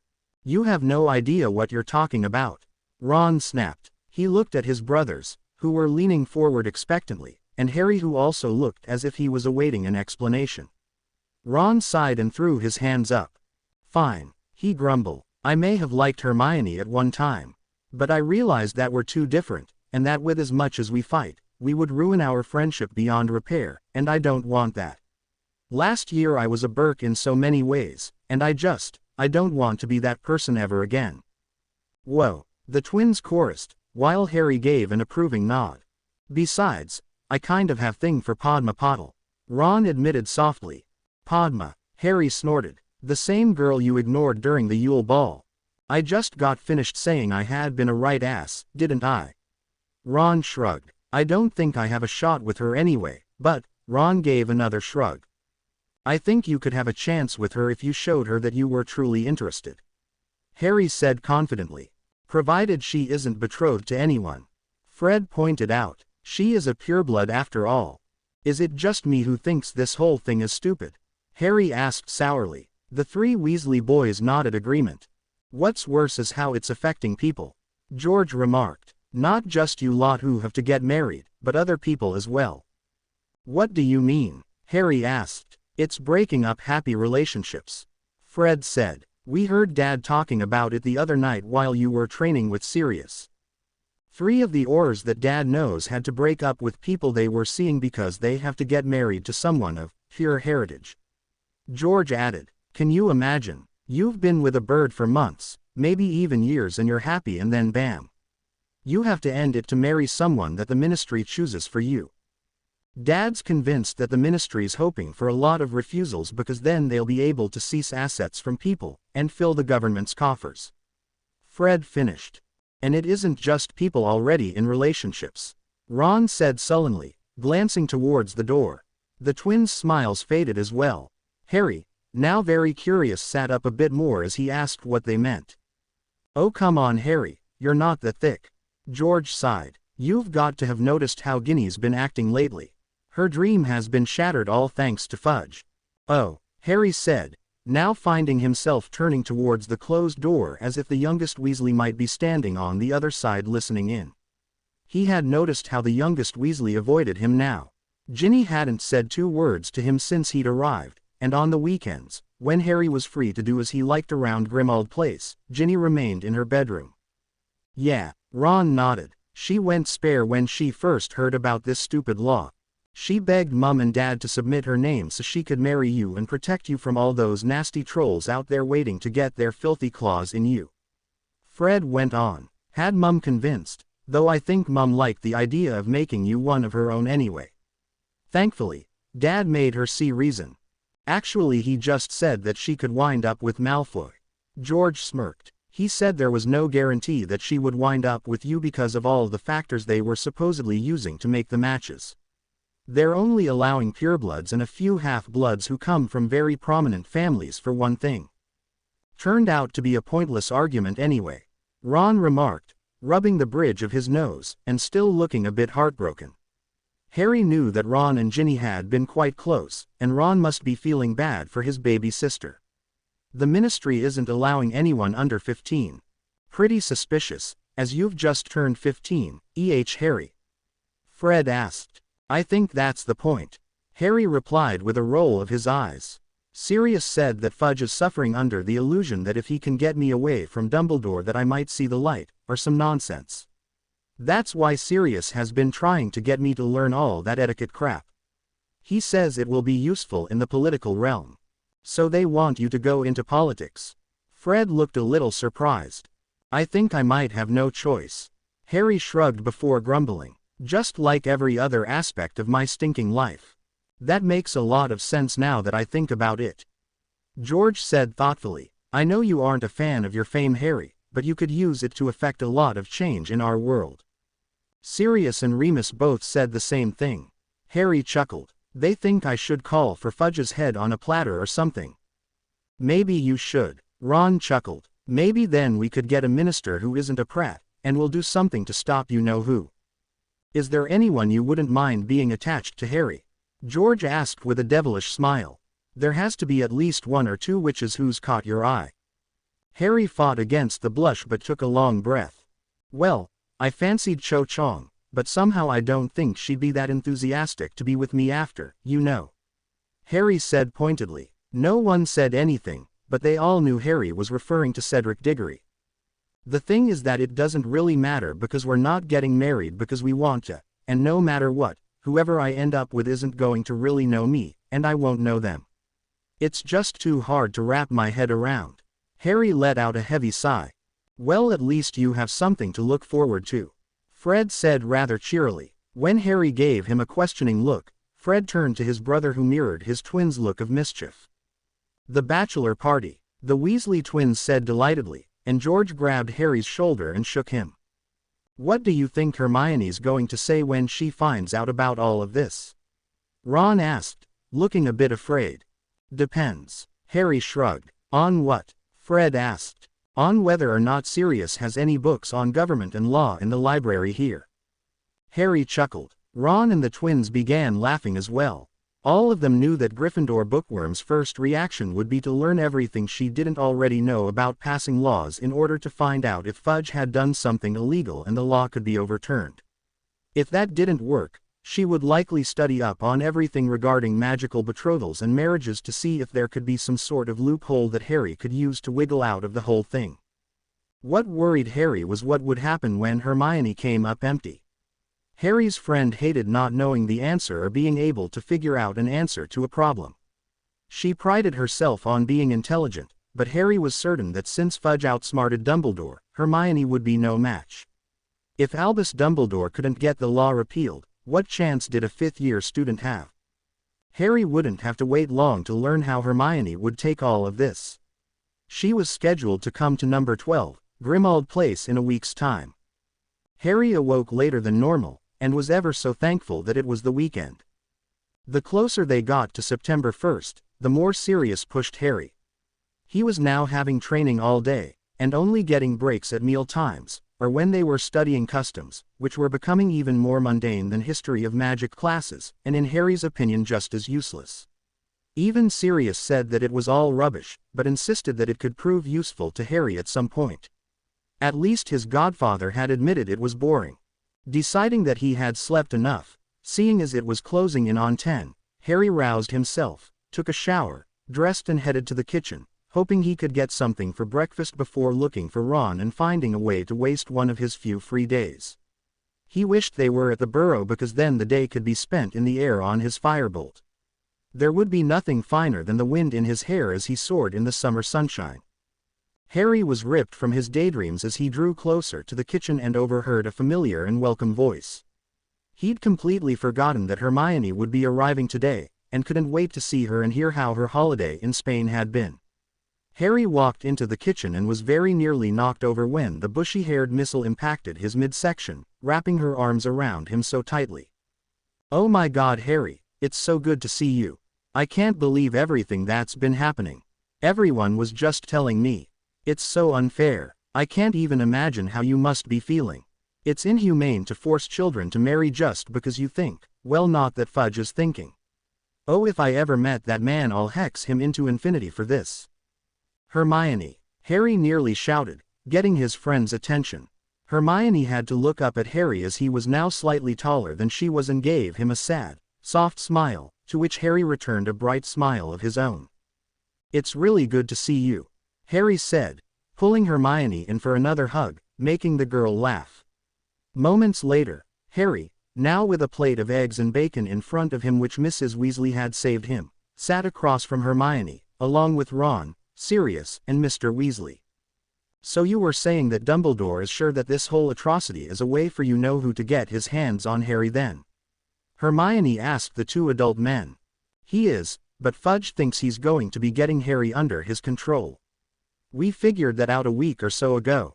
Mr. Weasley said. He seems to think that if he can get Harry with a Ministry-loyal family, that maybe he can lessen Dumbledore's influence on Harry and find out what Dumbledore's really planning. I should be flattered so many people want to hang out with me, I just wish it were a better class of people. Harry remarked, making Sirius and Mr. Weasley howl with laughter. Ron chuckled as well, but Hermione looked pensive. It just doesn't make sense to me. Hermione said pensively. There are far easier ways to get Harry if he really wanted to. He could lure Harry into some sort of trap or wait for him to show up to board the train to school even. Why enact a marriage law that affects so many people, especially seeing as some of them are his supporters? Control. Sirius said easily. How can we fight Voldemort if we're too busy fighting ourselves? Not everyone in these arranged marriages is going to be pleased, and there's going to be a lot of fighting amongst the couples. In fact, Remus and I are positive there's going to be a rise in murders amongst spouses over the next few years. In all honesty, Mr. Weasley said, frowning slightly, our numbers are waning, but not completely for the reasons Fudge gave. The mere fact that so many Muggleborns leave our world is all but ensuring our extinction. So long as purebloods keep those they think are unworthy out of our government, or even decent jobs, more Muggleborns will leave. Like keeping them out of this law for starters. Not that I agree with any of it, but it is segregation at its core. What's even worse is that the purebloods won't marry Muggleborns. If they did, it would definitely clear up a lot of the problems that Fudge feels are being addressed. The blood would purify itself in 3 to 4 generations. Sirius remarked. It's so stupid to look down on someone for the blood heritage. Hermione scowled. No one here disagrees with you, Hermione. Sirius stated. Why didn't Dumbledore try and get Harry married to someone we trust or something? Hermione asked, sounding as if she hated even asking such a ridiculous question. Couldn't he make a marriage contract or something? Dumbledore did ask if I knew if the Potter line had any outstanding contracts, but Charles would bought out any that might have been left when James told him he wanted to marry Lily. So far as I know, the Potters hardly ever incorporated those things, unlike my family. Sirius sighed. I did ask Dumbledore if maybe you and I could get married. Harry said rather bashfully. Hermione blushed a deep but smiled at her friend while Ron sniggered. He pointed out that your parents would be unlikely to allow it. No, I doubt that they would. Hermione agreed. I think they would prefer it if I finished school at least. But I don't think they'd be too happy about me marrying someone just to keep them away from some other girl. Sorry, Harry. Don't worry about it. Harry shrugged. Why couldn't he just leave the country? Ron asked. If he's no longer in England, would he have to do it? Mr. Weasley sniggered at this and shook his head. No, he wouldn't, but getting out of the country would prove quite difficult. The Weasley patriarch said. Sirius harumphed at this and Harry gave a sigh of irritation, as he'd already heard this. What do you mean? Hermione asked. The Ministry has taken some rather irrational steps to ensure everyone who qualifies must submit to this law. Mr. Weasley began. Firstly, they're monitoring Gringotts for any signs that someone is about to run. Bill informed us that the Ministry has recruited some spies to inform them of any suspicious bank activity. Harry doesn't have access to the Potter family vaults yet, but should he suddenly empty his vaults, or go to Gringotts more than what would appear normal, the Ministry will flag him as a potential runner. Also, he can't apparate, so that eliminates one method of getting around.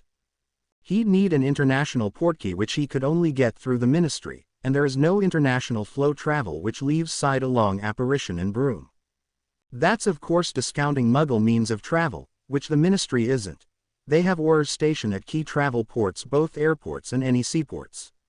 There was a brief discussion of Harry and I heading out, but as I'm a fugitive, I have enough trouble getting about on my own without having to worry about him as well. Sirius continued. There's also the fact I can't do magic outside of Hogwarts. Harry added. One spell, and the Ministry would know exactly where I am. The Ministry has seized the assets of 5 wizards who chose not to follow this law. All of them had the assets seized, and 2 of them were thrown into Azkaban, Mr. Weasley went on. They designed this law to fight Dumbledore, who they see as the real threat here. They had to make it impossible for Harry or anyone to get out of it. Even going so far as to bind me by my blood, Harry snarled. Sirius clapped him on the shoulder to try and calm him. What do you mean? Hermione asked. They took Harry's blood during his examination, mostly for help in matching him to a suitable witch, but also to bind his life and magic. They used a bit of his blood for a magical contract. They did it to all the males. Sirius said sourly. Dumbledore found out just after Harry got here from a source inside the Ministry.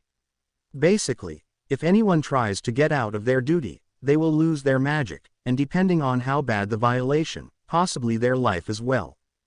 That is so inhumane. Hermione shouted. It's awful, and wrong, and what the hell is wrong with those people? Ron and Harry both snickered. Hermione was very clearly hacked off if she was using foul language. Is there anything at all we can do? Hermione asked when she had calmed down a bit. Until we know exactly who Harry is going to be with, there isn't much. According to Dumbledore's source, there are quite a few possible candidates for Harry, so right now our hope is for some kind of miracle. While he's at Hogwarts he should be safe enough, so we only really need to worry about when he's not there, like Hogsmeade or something. This isn't going to work the way they want it to, Harry said evenly. They've closed nearly every loophole so Fudge can get control of me, but I think he's going to find that it's the last thing he wants. Sirius smiled, and Mr. Weasley looked approvingly, while Mrs. Weasley still looked worried, though proud at the same time. Ron and Hermione both looked a little puzzled by this though. How come this only affects males? Hermione wondered. There are loads of girls whose line will die out once they marry, right? And you said Draco Malfoy would have to take part, but his parents are still young enough to have more kids, so why can't the Ministry force them to make more? Well, the first question is easy to answer. There is a law that says that the second-born child from any union may carry on the line name of the wife should she be the last of her blood. For instance, were you and Harry to be married and had 2 sons, the second-born could continue the Granger line. Mr. Weasley explained. As for the second question, Sirius cleared his throat. I don't know if there is something in this law that would force those still able to do so to make more babies, but I do know that Narcissa Malfoy can't. What do you mean she can't? Ron asked. I mean she took measures to ensure that she would never have another child. And so far as I am aware, it's irreversible.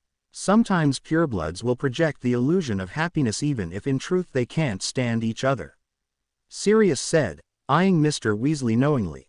Mr. Weasley nodded. The 3 teens just looked at each other in confusion, but didn't press the matter. So, Hermione said, giving Harry a nervous look. When do you find out who? Harry shrugged, knowing what Hermione was asking about. In truth, Harry was dreading the answer to that same question. Knowing the name of his intended would make it real, and so long as he was blissfully unaware, this was nothing more than hypothetical conversation. Dumbledore said that we should know before the school term begins. Sirius answered. There's going to be some pretty big changes in Dumbledore, and the rest of the staff have been working hard on arranging things at Hogwarts.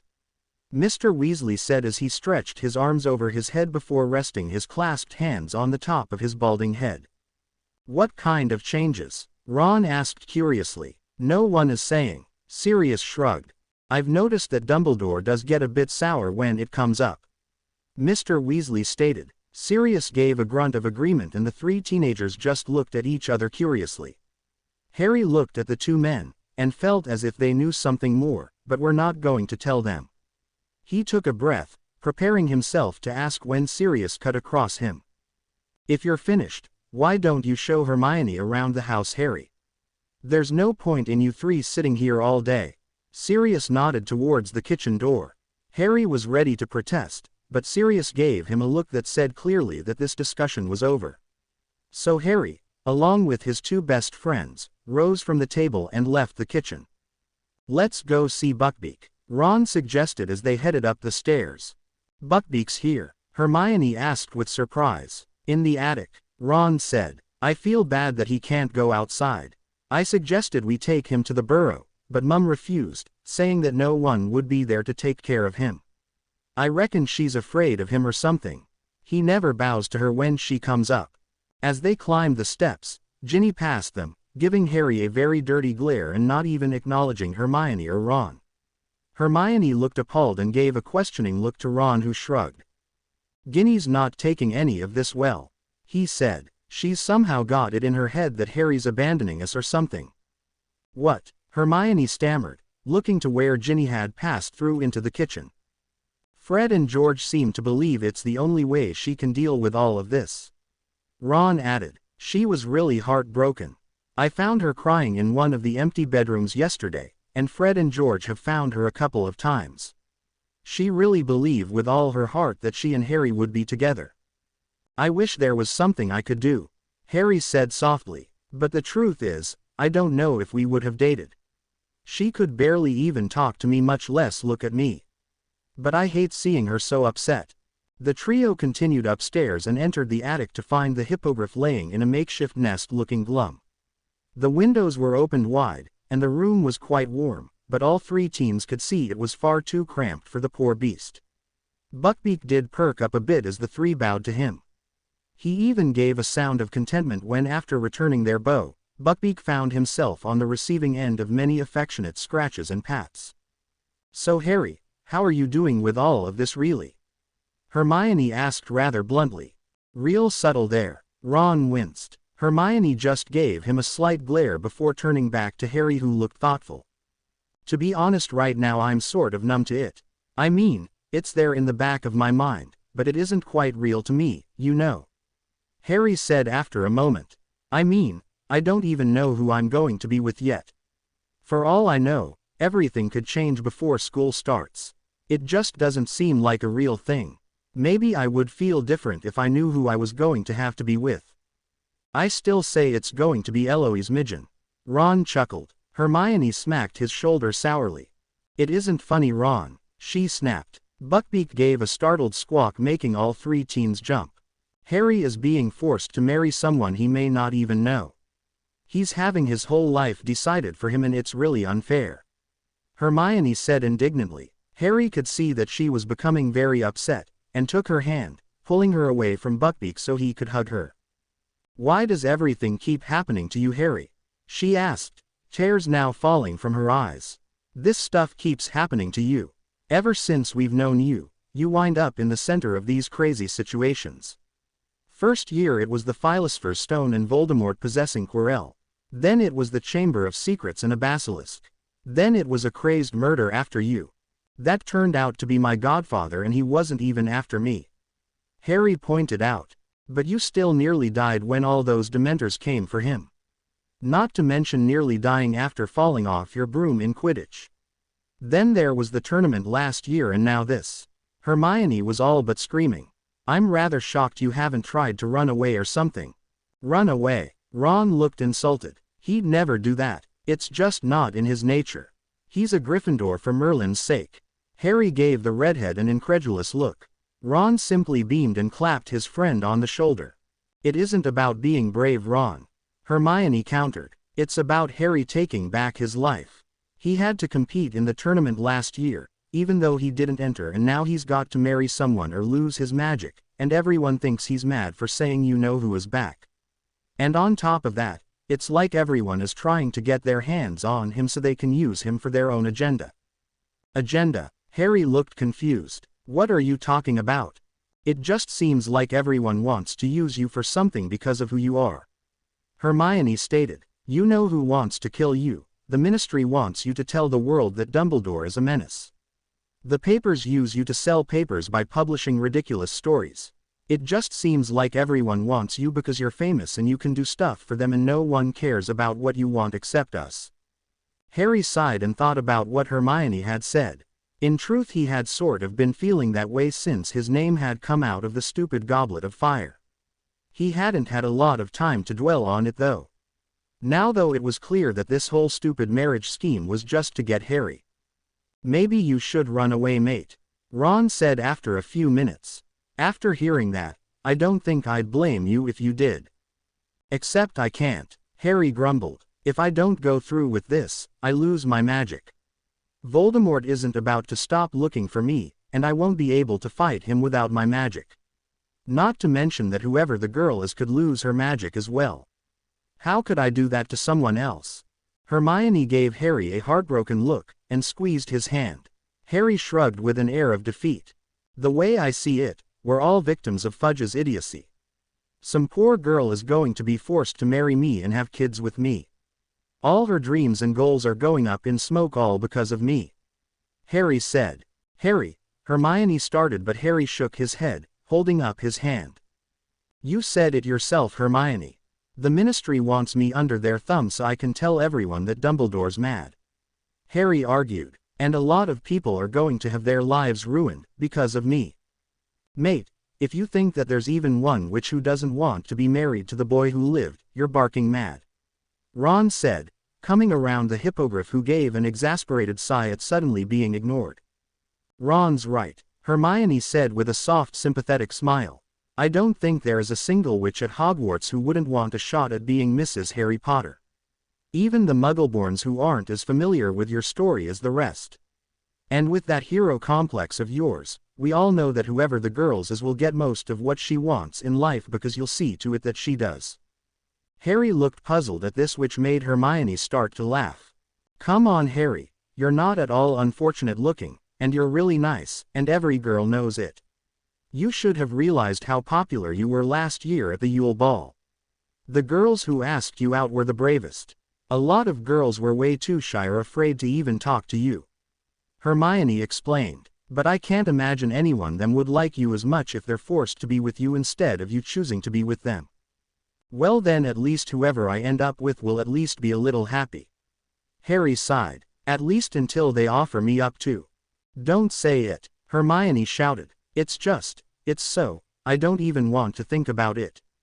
She's right, mate, Ron said, putting his arm around Hermione as she turned into him, burying her face in his shoulder. Besides, Dumbledore won't let that happen. He'll find a way for you to get out of this. He has to. He isn't all-powerful, Ron. Harry said flatly. Even if he can prevent whoever I'm forced to be with from handing me over to Voldemort, I'm still going to have to get married. The sooner we all come to terms with that, the sooner we can get on with our lives. However, there is one bright spot to this whole thing. I won't be having nightmares or visions or whatever they were anymore. What do you mean by that? Hermione asked with a sniffle. Harry looked to Ron, who looked just as confused, and he sighed, running his hands through his perpetually messy hair, and motioned for his friends to sit. When I went in for my physical tests for this stupid law, they found out I had a piece of Voldemort's soul in me. I was in St. Mungo's for a week after the Unspeakables removed it. What? Both Ron and Hermione exclaimed. Harry just gave a slow nod. Dumbledore says it happened the night Voldemort killed my parents. Harry looked over his shoulder and then back to his friends. I don't know if I should be telling you this, but I think you should know. I just want you both to swear you will never repeat any of this to anyone. Both Harry's friends nodded, and Harry took a great breath. He told them all he had learned in the past month about why Voldemort had sought him out, and feared him so much. He told them of the soul fragment and the method in which Voldemort protected himself from death. Did Dumbledore say if there was just the one? Hermione asked. Harry thought for a moment and then shrugged. I don't think he believes there is only one, but he never said how many there might be. Harry replied. Blimey, there could be hundreds of these things out there. Ron said, looking horrified. I don't know, Hermione said thoughtfully. It would depend on a few things. For instance, how much of your soul is broken when you kill someone? Is it half, or is it smaller? Can you break off a little piece, or do you even get a say in how much comes away? Harry, why don't we just get that prophecy thing you mentioned? Ron asked. You know, to make sure you know who doesn't get his grubby mitts on it. Dumbledore seems pretty adamant in using it to lure Voldemort out in the open. He thinks that it might be the only way to prove to the Ministry that he's still alive. Quite frankly, I don't know that it matters. Eventually Voldemort's going to announce that he's back, and Fudge, and everyone else who ignored Dumbledore are going to be begging for help, and I think I'm going to be far too busy raising my kids to lend a hand. Harry said. Ron was the first to begin snickering, which made Harry chuckle, as this had been what he was hoping for. But when Hermione began to snigger, the two boys lost control and began falling all over themselves as laughter took hold of them all. Harry felt it was really good to be able to laugh, as he wasn't sure if there would be many chances to do so in the future. Hogwarts letters came later than usual that year, and by the time Harry and his friends were opening them, there was only 2 weeks left in the summer. Harry noted that there was an extra slip of parchment in his letter. However, before he could read it, there was a shout of indignation that made him look up in inquisitive wonder. "You've got to be joking," Fred Weasley shouted when he'd spotted the shiny gold badge in Ron's hand. Ron looked almost as if he'd just been handed a spider. He had gone stiff and pale. "Is Dumbledore taking the mickey?" George asked incredulously. "I thought he'd make Harry the prefect."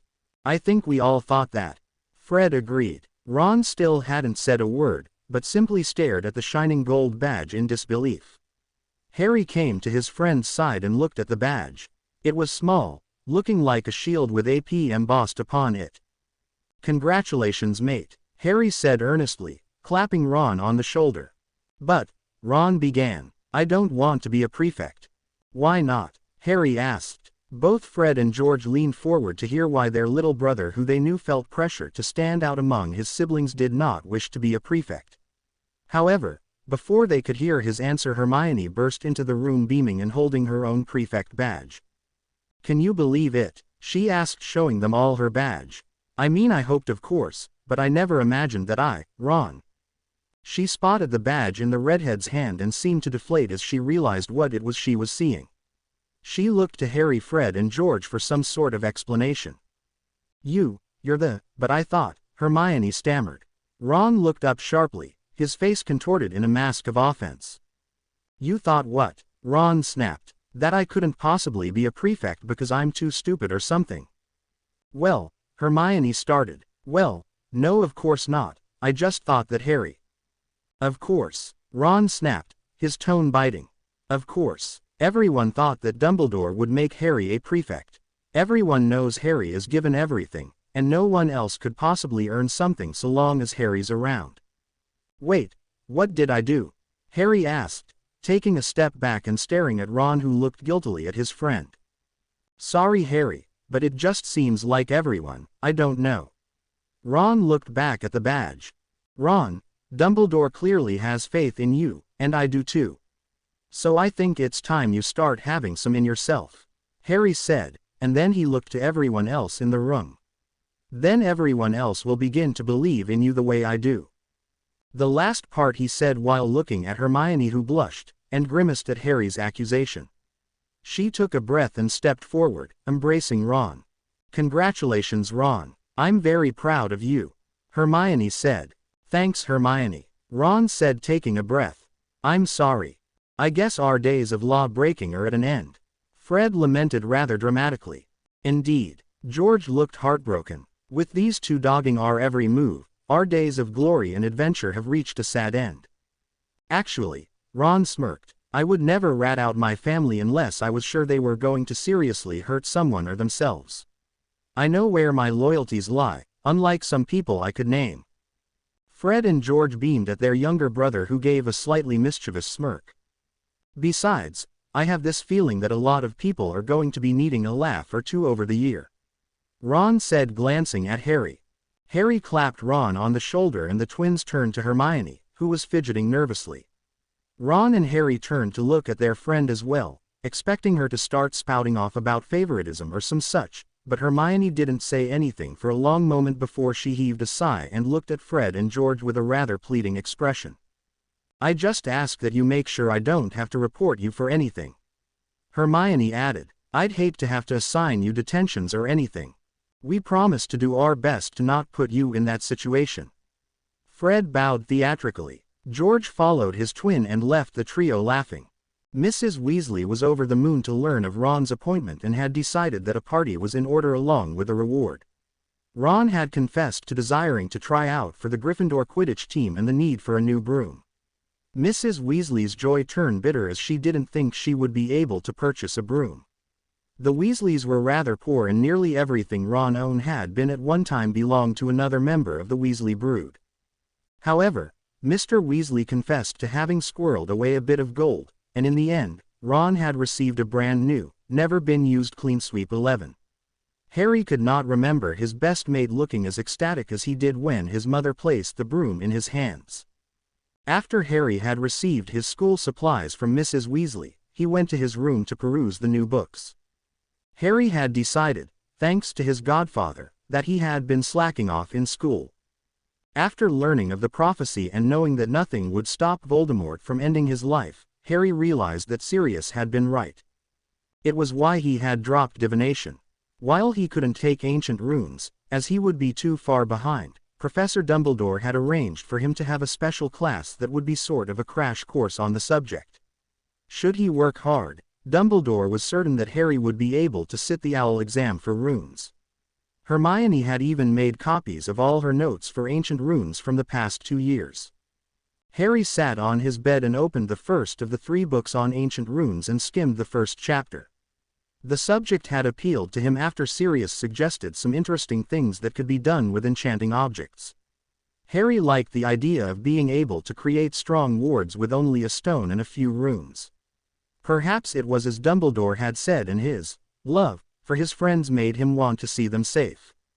There came a soft knock at his door and Harry looked up to find Hermione standing in the doorway looking concerned. Harry smiled and Hermione took it as invitation to enter. She crossed the room and sat next to him on his bed. "I'm very pleased you decided to study runes," she said, eyeing the book in his hand. Harry gave a soft smile of thanks, and set the book aside. I'm sorry, Harry," Hermione said morosely. "This whole thing, I feel somehow like I've failed you. I know that I couldn't have done anything to stop all this from happening, but I just can't help but feel like I've let you down." "Hermione," Harry chuckled, "you've never let me down. You've always been there for me, and I know you'll be there for me as long as I need you. You're one of my best friends, and that's not going to change anytime soon." Hermione gave a soft sad smile and nodded. "I just wish we had more time to talk." Hermione sighed. "You've been locked away with Sirius, and I understand why and all, but I can't stop feeling like you're being pulled away from us. You're embarking on this adventure that Ron and I can't follow. I hate it. I hate feeling this way. I hate that I can't stop it, and I hate that you're being forced to do something you don't want again." Hermione fought back tears, and Harry grabbed her around the shoulder and gave her a half hug. Hermione smiled mistily at him with thanks. "How are you?" Hermione asked. I know I keep asking that, but in all honesty, you've never really answered. You just shrug and change the subject. So could you please be honest, and tell me how you're doing with all of this?" Harry sighed and gazed about his bedroom. He appreciated that Sirius saw fit to give him his own bedroom. Many nights after training, Harry's only desire was to be alone, and this room had afforded him his privacy. "The trouble is that I don't know what to feel," Harry confessed. "I'm angry, of course, and a bit sad, but other than that, there's nothing. Just this sort of numbness. Once again my life is being dictated without any consideration about what I might want or feel." "You're not alone, you know," Hermione pointed out. "Whoever the Ministry picks for you could become an ally. She's being forced into this as well. Only because her parents," Harry replied, "and likely only because their master forced them to do it." "True," Hermione sighed, "but still, you could still forge a friendship at least. And Ron and I aren't about to let anything bad happen to you if we can help it. Plus there's Dumbledore." Harry gave her a thankful nod and Hermione pulled him into one of her tightest hugs ever before she got to her feet. "Harry, I want you to promise to come talk to me," she said firmly. "I don't want you to keep burying your feelings. Even if it's something as silly as homework, I want you to come talk to me. You know that I won't judge you or anything like that. I promise to just listen and only give you advice if you ask for it. Just please, talk to me, okay?" Harry considered her request and gave her a nod. She was right. He did tend to bury his feelings. It was easier than trying to deal with all the hell that was his life. Sirius had mentioned his tendency to ignore his feelings as well and told him that it wasn't a good thing. Perhaps they were right. Harry decided that he would try at least. He would try to deal with his feelings from this day forward and not let them fester and rot and eat him alive. He would get everything out in the open so he could move forward. Hermione gave him a smile and headed out, leaving Harry to pack away his new supplies. After she had gone, Harry opened his trunk to pack his new books neatly in his trunk along with everything else Mrs. Weasley had gotten for him during her trip to Diagon Alley. As he was placing his new standard book of spells grade 5 into his trunk, his eye caught sight of his Hogwarts letter. He'd put it here for safekeeping so he could read the additional information, but he'd forgotten it. Harry pulled the folded parchment out and set aside the welcome back letter from McGonagall that accompanied every New Year's list of needed supplies, and the list itself.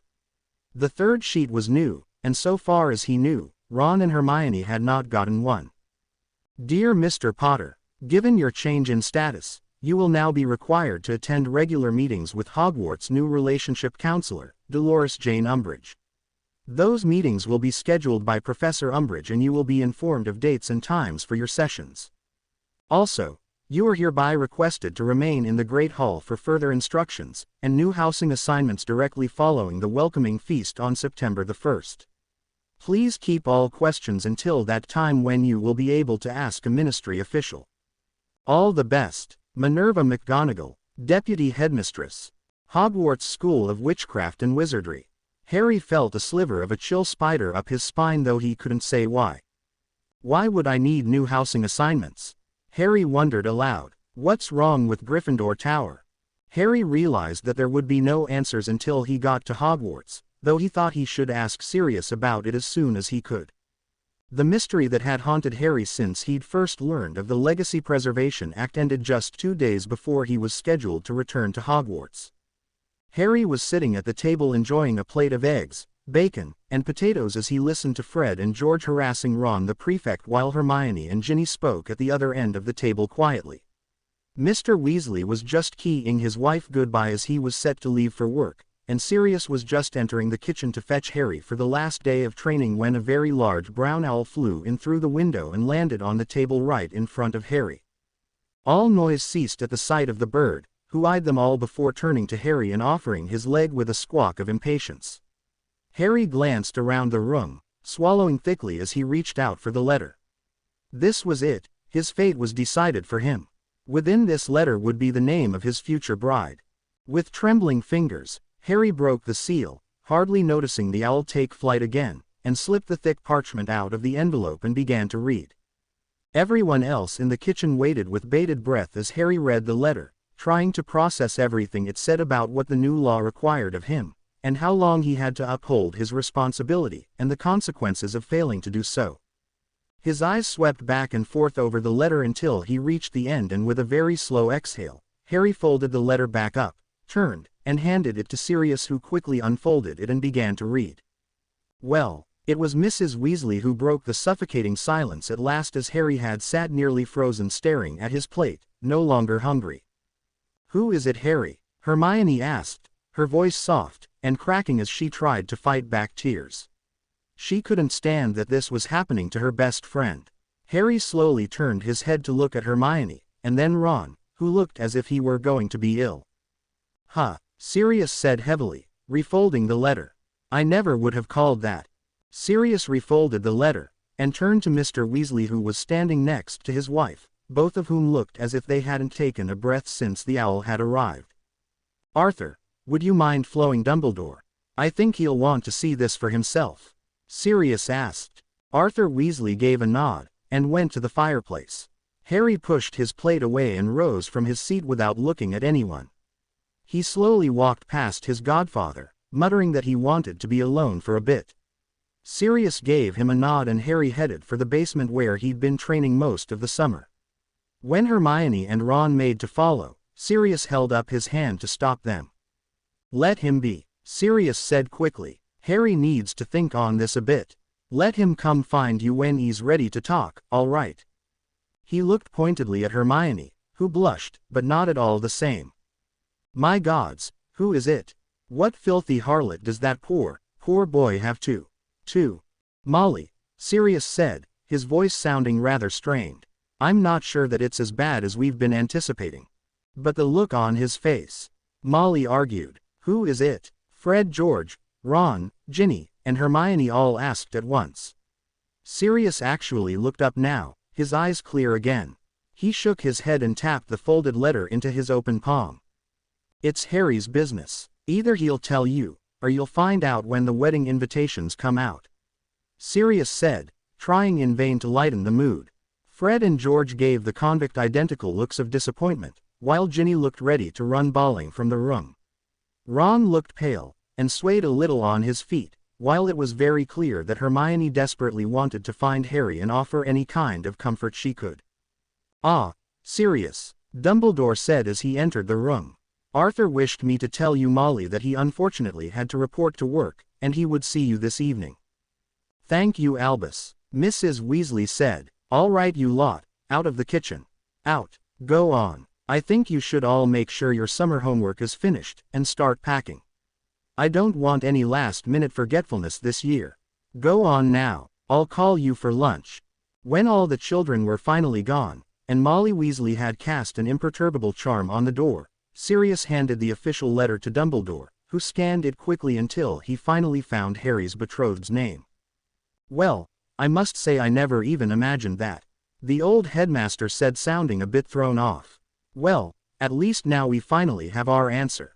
I seem to recall someone by that name a year or two ahead of us in school.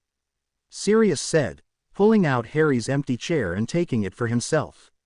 Dumbledore took the seat across from the convict as Mrs. Weasley read the letter over the headmaster's shoulder and gasped when she read the name. But they're supposed to be really dark, she cried, her hand going to her mouth in horror. That isn't exactly true, Sirius said. If they had been, I would likely know much more about them. He motioned around himself to the house as if it explained his remark. Clearly it did, because both Molly and Dumbledore nodded. The family is quite wealthy, and her father runs one of the most profitable exporting businesses in the world for rare potion ingredients. Dumbledore said thoughtfully, I do not see the benefit for him to subject his daughter to this, save for the fact that he has no sons. Do you know who she is friends with? Sirius asked. It could give us a clue as to the family's allegiance. It's possible they've joined up with the Death Eaters, Sirius said heavily. Dumbledore nodded his agreement. I can ask Severus to look into it to be sure, the old man said as he continued to stare at the letter. If they haven't, we can be certain that they will be approached. If they oppose Voldemort, or are in the very least neutral to the conflict, we may need to offer some kind of protection. How did Harry take the news? Kind of went catatonic. He's downstairs. Said he wanted to be alone for a bit, and I think it might be good if we all left him alone for now, Sirius said, ready to argue if Dumbledore disagreed. I think it wise, the headmaster said, rising from his seat and handing the letter to Sirius. I must be off. My new defense teacher and guidance counselor is due to report today. Albus, you shouldn't have let Fudge bully you into allowing her into Hogwarts, Mrs. Weasley said firmly. I had little choice, Molly, Dumbledore said, grimacing. Fudge is now putting pressure on the governors, and while they have been able to keep me as headmaster, they were unable to find any sort of argument in making Madame Umbridge the new defense teacher. She will also be acting as a counselor for those who find themselves beholden to the Ministry's new law to help them transition into marriage. I understand there is to be quite a few addendums to be implemented. In truth, I believe she is there to keep her eye on me and find something that will lead to my dismissal. Though do not think me complacent. I know she is there only to dig up dirt on me, but I am going to be keeping a close eye on her as well. I have no plans to suffer her any more than I have to. Bidding Sirius and Molly a good day, Dumbledore left. I don't think I've ever seen him look so tired, Molly remarked, still looking at where Dumbledore had exited. When was the last time you saw him fighting 2 wars? Sirius replied. He stared at the official ministry letter on the table and frowned. I've been teaching Harry how to fight, and how to act in society, but how the hell am I supposed to teach him to care for someone he's being forced to marry? How can Fudge justify this? Forcing children to marry and taking away their choice in who they want to marry. He may as well kill them all himself. It would be kinder, Molly said as she got up to finish the dishes. That it would, Sirius agreed softly. Harry spent almost the entirety of the day in the basement where he usually trained with Sirius. At first he just sat in a corner trying to comprehend what he'd read in that letter from the Ministry. Most of it was pretty easy to digest. He was supposed to report to Platform 9 3/4. He was to report to Cabin 714 where he and his betrothed would remain for the journey north to Hogwarts. But it was the girl's name that he couldn't seem to get past. He recognized her name, and could kind of picture her in his mind's eye. But other than that, he drew a blank. Not that it mattered as he'd be trapped in a train compartment with her in just 2 days' time. Harry wondered idly if she would try and pretend to love him so perhaps she could get him to trust her just so she could revel in the look of shock when she presented him to his enemy. Harry had shuddered at that, and swore he would not let this happen. He would not believe anything she said, and he would continue to train and prepare for the day he would face Lord Voldemort again. With that vow, Harry began work with all the new spells he'd learned from Sirius, and thanking magic that Grimmauld Place was hidden and full of wizards. Sirius had explained that so long as Harry was here he could use magic, but he also warned him not to tell his friends, as Sirius had been sure she wouldn't like her children breaking the law as it were.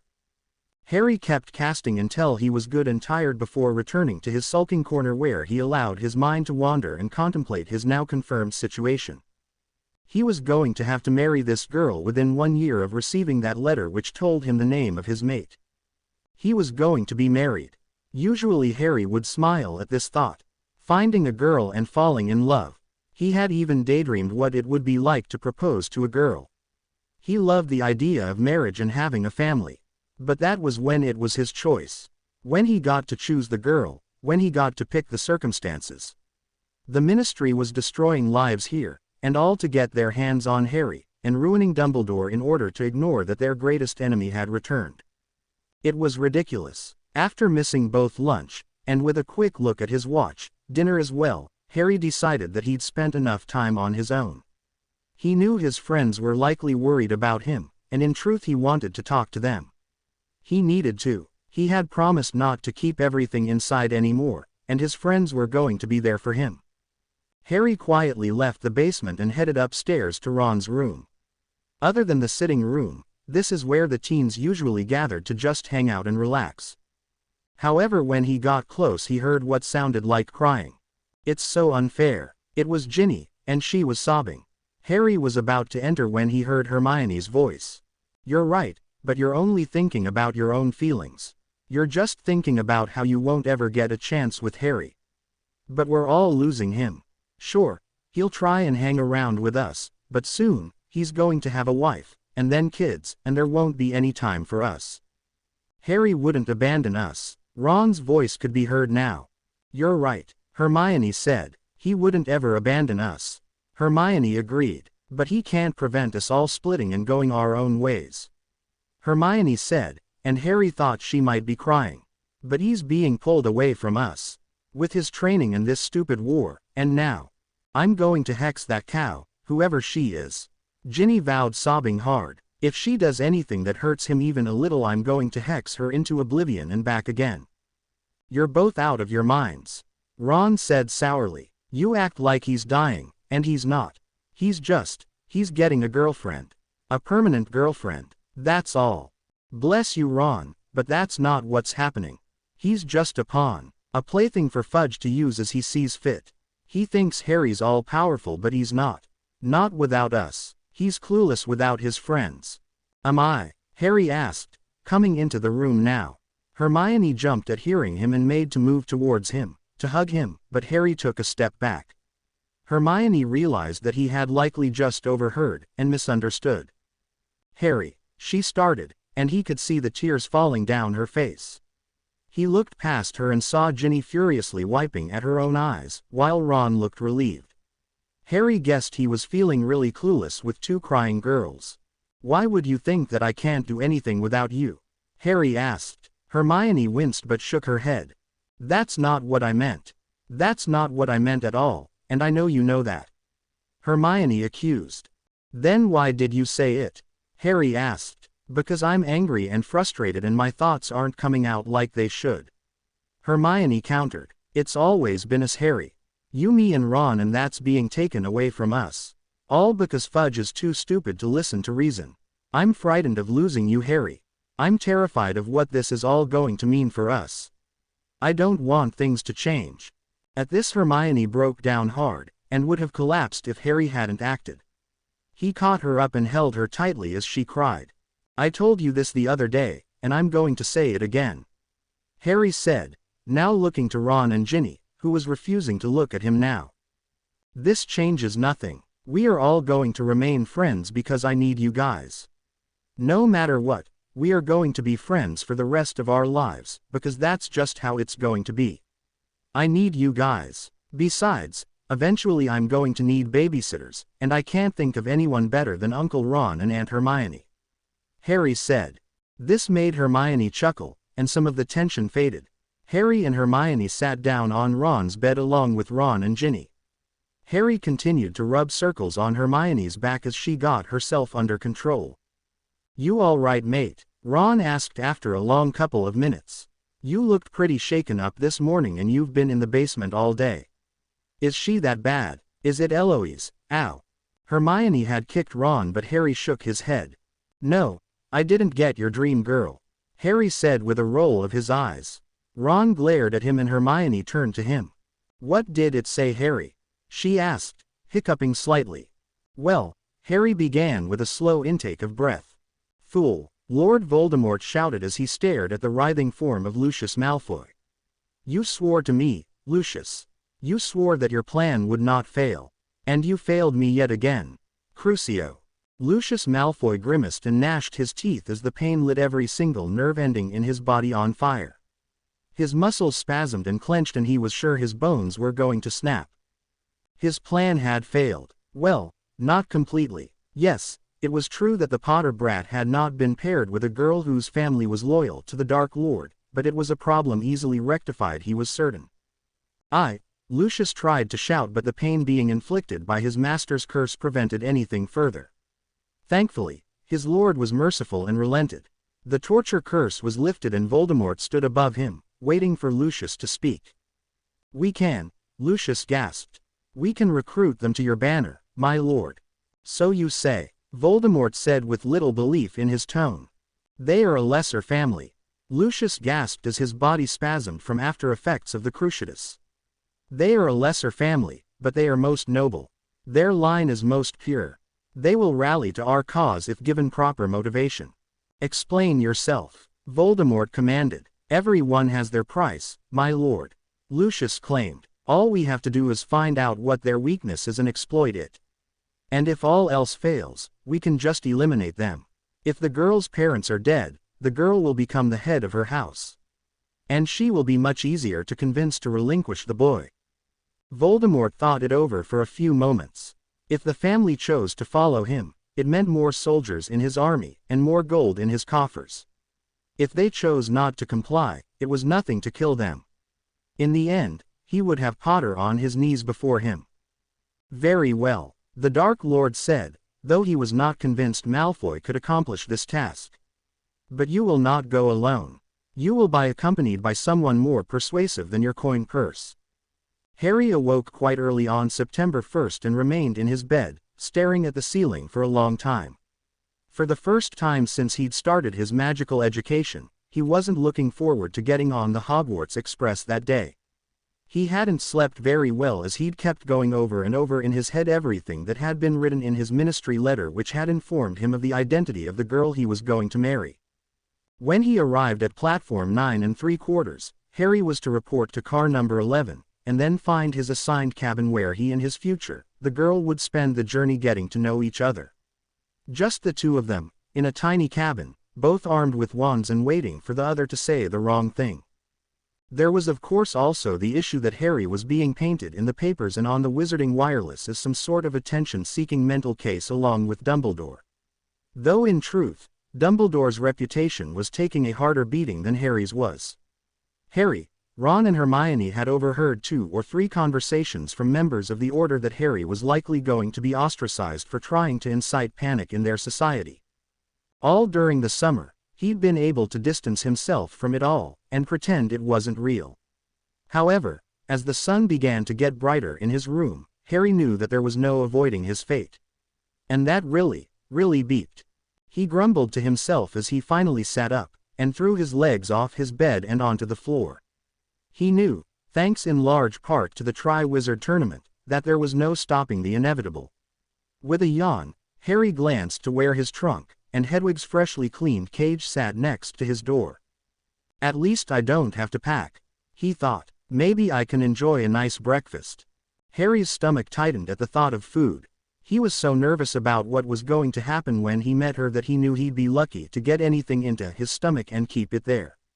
And he was certain vomiting on the poor girl would not make a good first impression. Harry roused himself completely out of bed and headed for the bathroom across the hall. After a rather longer shower than he had ever taken, and taking his own sweet time to dress and groom, Harry levitated his trunk with a wave of his wand, and took them downstairs so he was fully ready to go when it was time. He stepped into the kitchen and found Mrs. Weasley busily making breakfast for everyone, while Sirius sat talking to members of the Order who would be escorting them all to King's Cross in just a few hours. Harry sat next to his godfather, who clapped him on the shoulder reassuringly. "Morning, kid," Sirius smiled. Harry just nodded, and Sirius ruffled the boy's already messy hair. "Good morning, Harry," Mrs. Weasley said, sliding a plate of eggs and sausage in front of him. "Is anyone else awake yet?" Harry gave a weak shrug and Mrs. Weasley huffed. "I'll give them 10 more minutes. I pray they've all packed already." Harry gave Sirius a knowing look and his godfather snickered. "We can't be affording to lollygagging about today." Mad-Eye Moody grumbled over his own plate. "We leave at precisely 10 am. You all right, Harry?" Nymphadora Tonks asked. Harry had met Tonks about a week after he'd come to Grimmauld Place and had found her fascinating. First, because she was an Auror. Second, because she could change her appearance at will, something she seemed to love to show off, and third, because she was devastatingly attractive. As it turned out, she was also quite a lot of fun. At least when he had been around, she had been fun. "Lad's got a lot on his mind, I would fathom," Moody said grumpily. "Where the devil is Podmore? He should have been here by now." "It'll be all right, Harry," Sirius whispered as Moody continued to gripe about people being late.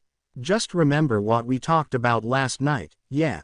Harry gave a nod and took a few bites of his eggs, not wanting to upset Mrs. Weasley, who was heading out to wake the rest of the house. Sirius had come to see Harry the previous night before Harry went to bed. The former Azkaban resident stood in his godson's room watching the boy pack his things before clearing his throat to announce his presence. "It doesn't have to be so bad, you know," Sirius said as he entered the room, shutting the door behind him. Harry looked up with an expression of disbelief. "You're not the one being forced to get married to someone you've never even talked to?" Harry replied. "No, I'm not," Sirius agreed, "but it doesn't have to be the end of the world either. Remember that we had them checked out, and they aren't aligned with the Death Eaters." "Not yet," Harry grumbled as he folded more of his clothes and placed them in his trunk. Sirius shook his head and then came to sit down on Harry's bed. "Harry, you're not going to see this girl and hear music and run into each other's arms and have that sort of happy ever after thing you read about. It takes work. Hell, kid, even your parents had difficulties. Until our 7th year, your mum hated your dad." This stopped Harry cold. He turned to stare at Sirius, mouth agape. "Everyone says they were madly in love," he countered, and Sirius chuckled a bit. "They were," Sirius acknowledged, "but it wasn't love at first sight. Your dad didn't even really notice Lily until our 4th year.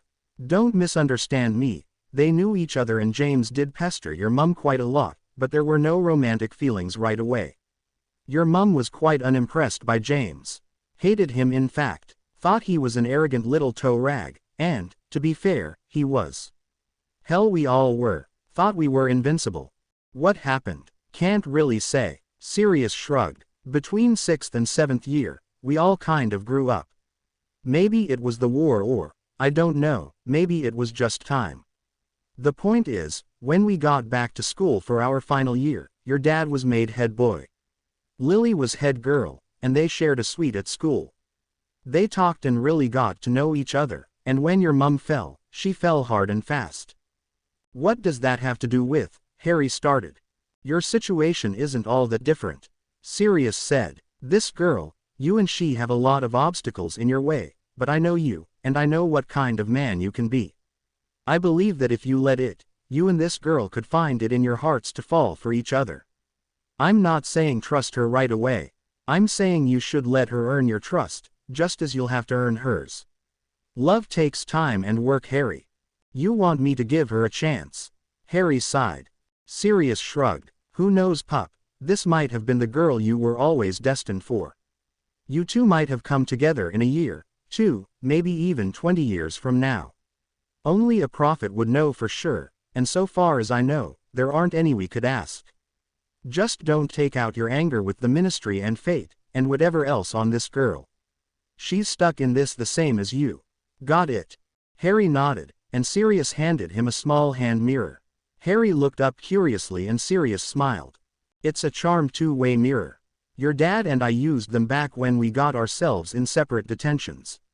Say my name, and I'll be able to talk to you on the other one.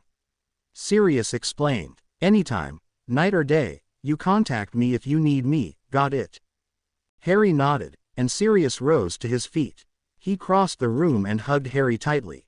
I know that this is going to be tough, Harry, but you're not alone. You've got Ron and Hermione and the rest of the Weasleys, and you got me and Remus, we're all behind you. Sirius watched as his godson pushed scrambled eggs around on his plate, but didn't encourage him to eat. Instead, he rested a comforting hand on the teen's shoulder as he finished his morning tea, and listened to Moody grumble about unreliable people. Mrs. Weasley's booming shrill shouts woke up her children along with the portrait of Mrs. Black, who began to shriek, curse and defame everyone while lamenting the horror of having such scum within her house. Sirius rose from his seat and went out to deal with his mother. Harry wondered why Sirius didn't just burn the portrait and be done with it. It wasn't long before Hermione, looking rather troubled, entered the kitchen with her new Transfiguration textbook held in her arms.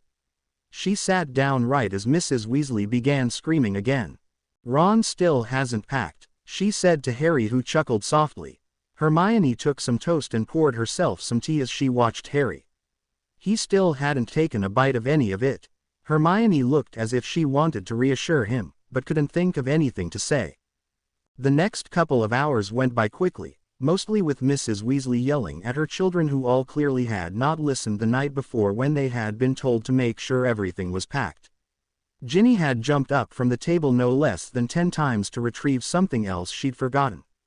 Ginny was also very nearly killed when Fred and George had decided to levitate their trunks down the stairs and lost control of them. Ron was the worst, as he hadn't even begun to pack, and had to race around the house retrieving things. As a result, he was the only one who didn't get a chance to eat breakfast. Harry felt grateful for the first time about his situation, as it meant he would not have to listen to the redhead complain about being hungry. At precisely 10 AM, Moody assembled everyone in the hallway, and made everyone check one last time to make sure they had what they needed before trooping them out into the London morning.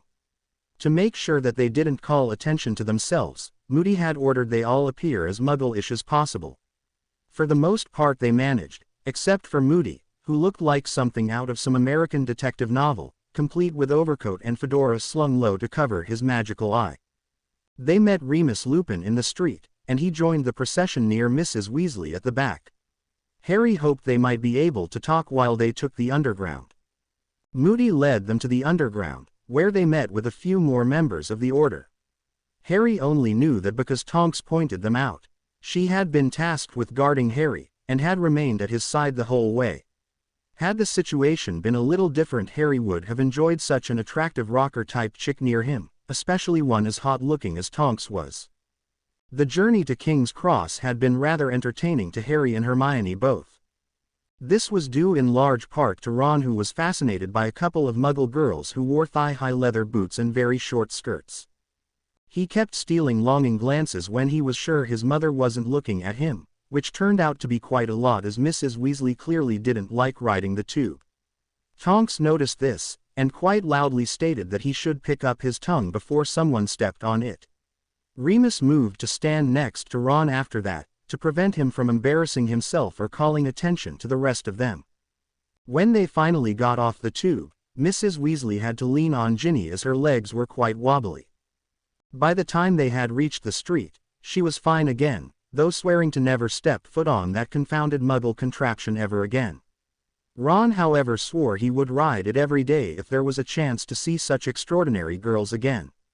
Tonks whispered to Harry that she might have to alter herself and ride the tube just to prank Ron, which made both Harry and Hermione bust out into laughter. King's Cross was just as busy as ever. Harry hefted his trunk onto a trolley, and placed Hedwig's cage on top before following Ron and Hermione through the bustling train station. Tonks passed through the barrier to platform 9 3/4 first, followed by Fred, then George, Ginny, Mrs. Weasley, Ron, Hermione, and then Harry. The platform was appeared as it did every year at this time. New students staring at the steam engine in wonder, while older students looked for friends. Parents said their goodbyes and gave last-minute instructions to their children before leaving them to the wonders of the new school year. To the casual observer, it looked like a normal start of the year. But Harry was looking around for anyone who looked as nervous and terrified as he felt right then. "Come on, Potter," Mad-Eye Moody said gruffly, urging Harry forward so he was no longer blocking the barrier. "Missing the train isn't going to prevent you from meeting your lass." Harry grumbled softly, and reluctantly joined the Weasleys, who were now saying goodbye to Mrs. Weasley. Harry wished for the 1000th time that Sirius was free so he could come and wish him well. He would have liked just a few more moments with his godfather before having to board the train and meet his fate, and the girl he would have to marry. "Now I want you all to study hard, and for goodness sake stay out of trouble," Mrs. Weasley said, looking at the twins rather pointedly. Fred and George smiled identical smiles of feigned innocence as they embraced their mother. "We'd never dream of causing trouble like some common hoodlums," Fred said as he kissed his mother's cheek. "That's right," George added. "We're so much more than common." Mrs. Weasley tried to look disapproving, but failed when the twins gave her such winning smiles. She then turned to Ginny, who looked positively downtrodden. She hadn't looked at Harry once during the trip, choosing to remain close to her mother. Mrs. Weasley spoke to Ginny softly, and Harry couldn't hear what was being said and figured it was probably best that he didn't hear it. Ginny nodded a few times and gave a very weak smile before hugging her mother tightly and turning to head towards the train. Harry had not enjoyed being around Ginny this past month. Though she had up till now blushed and stammered and tended to run away out of embarrassment, Harry really did not like the scowls, glares and accusatory remarks. She had been acting as if Harry had betrayed her somehow. Hermione had spoken to Ginny a lot over the last week and had had little to offer in the way of an explanation for Ginny's behavior save for confirming what Ron and the twins had already told him. "I wish there was something I could say to you, Harry," Remus said, sidling up beside the teen. "You're going to face some tough challenges. However, I have every confidence that you will rise above it, and become stronger for it. Just try to remember that she is in the same boat. Maybe if you work together, you may find some modicum of peace between you." Harry gave his former defense teacher a tight smile, and Remus offered a hand, which Harry shook. "Thanks, Remus," Harry said. The werewolf clapped him on the back and gave a reassuring smile. "Now, Harry," Mrs. Weasley said after saying her goodbyes to Ron and Hermione, who were now waiting for him near the train door. "I wish that there was a way to stop all this nonsense. You deserve to be happy as much as anyone.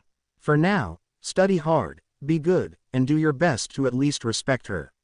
If you need anything at all, you just need to write.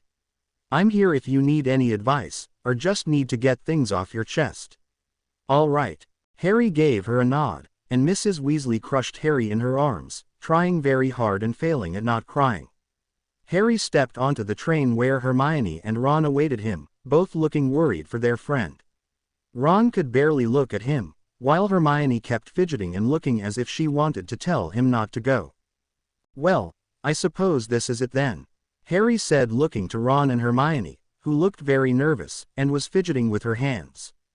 "We'll come find you after the prefect's meeting, all right," Hermione said, looking hopeful. Harry nodded. "You know, just to see how you're doing." "I'd like that, at least then you can find out if she murdered me or not." Harry tried to joke. Hermione lunged and threw her arms around Harry's neck. Harry patted her back, and looked to Ron. Come on, Hermione, we're going to be late, Ron said. Hermione released Harry and gave him a watery smile as she turned to follow Ron to the prefect's car at the front of the train. Ron threw one last look over his shoulder to Harry that spoke volumes to Harry about how worried Ron was for his best friend. Harry, now on his own, took a deep breath and grabbed his trunk as he turned to make his way to the cabin he'd been assigned. He walked through two normal cars before being met by a man in metallic blue robes and a severe haircut. The man looked at Harry and held up his arm to prevent him from passing. "This car is restricted," the man said in a voice that did not match his appearance. Harry would have laughed except for the fact that he was too busy thinking about what awaited him on the other side of that door. Harry thought very briefly of apologizing and turning back, but he knew he'd be in trouble, and he was desperately trying to avoid trouble this year. "I'm Harry Potter," he said to the man. "I'm supposed to be in cabin 1114. The man eyed him for a moment before pulling out a roll of parchment and unrolling it to check his list. He gave a nod, and tapped the parchment with his wand before turning and opening the door for Harry to pass through. The car was very nice, nicer than the normal cars. Harry couldn't see into any of the cabins as he passed, and wondered if they were as nice as the corridor. He trundled along, dragging his trunk behind him, looking for his assigned cabin when he ran into someone he knew. "Neville?" Harry asked. Neville Longbottom was standing in the middle of the corridor with his trunk looking pale and shaky. The shy Gryffindor had grown at least 2 inches, and Harry noted his normally round face had slimmed a bit. His trunk was standing on its end next to him. Neville turned and smiled at Harry with a look of relief. He raised his hand and gave a nervous wave. "Hiya, Harry. How was your summer?" Neville asked. "All right, I suppose, all things considered," Harry replied, taking in his surroundings and avoiding Neville's eye. "I guess since you're here that you have too." Neville just gave a nod, and Harry sighed, turning to look at the closest door. He wondered who was in that cabin, and if they were getting along all right.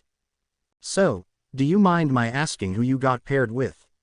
Harry asked. "Tracy Davis," Neville stammered. "Cabin 1117. I don't even know what I'm supposed to say to her." "Do you know who she is?" Harry asked. "She's in our year," Neville said, turning to face Harry fully. Harry was taken aback by the fear he saw in Neville's eyes, and wondered if he looked that scared to Neville. "In Slytherin." Harry looked stunned by this and sighed. "Wow, who are you going to?" Neville stammered.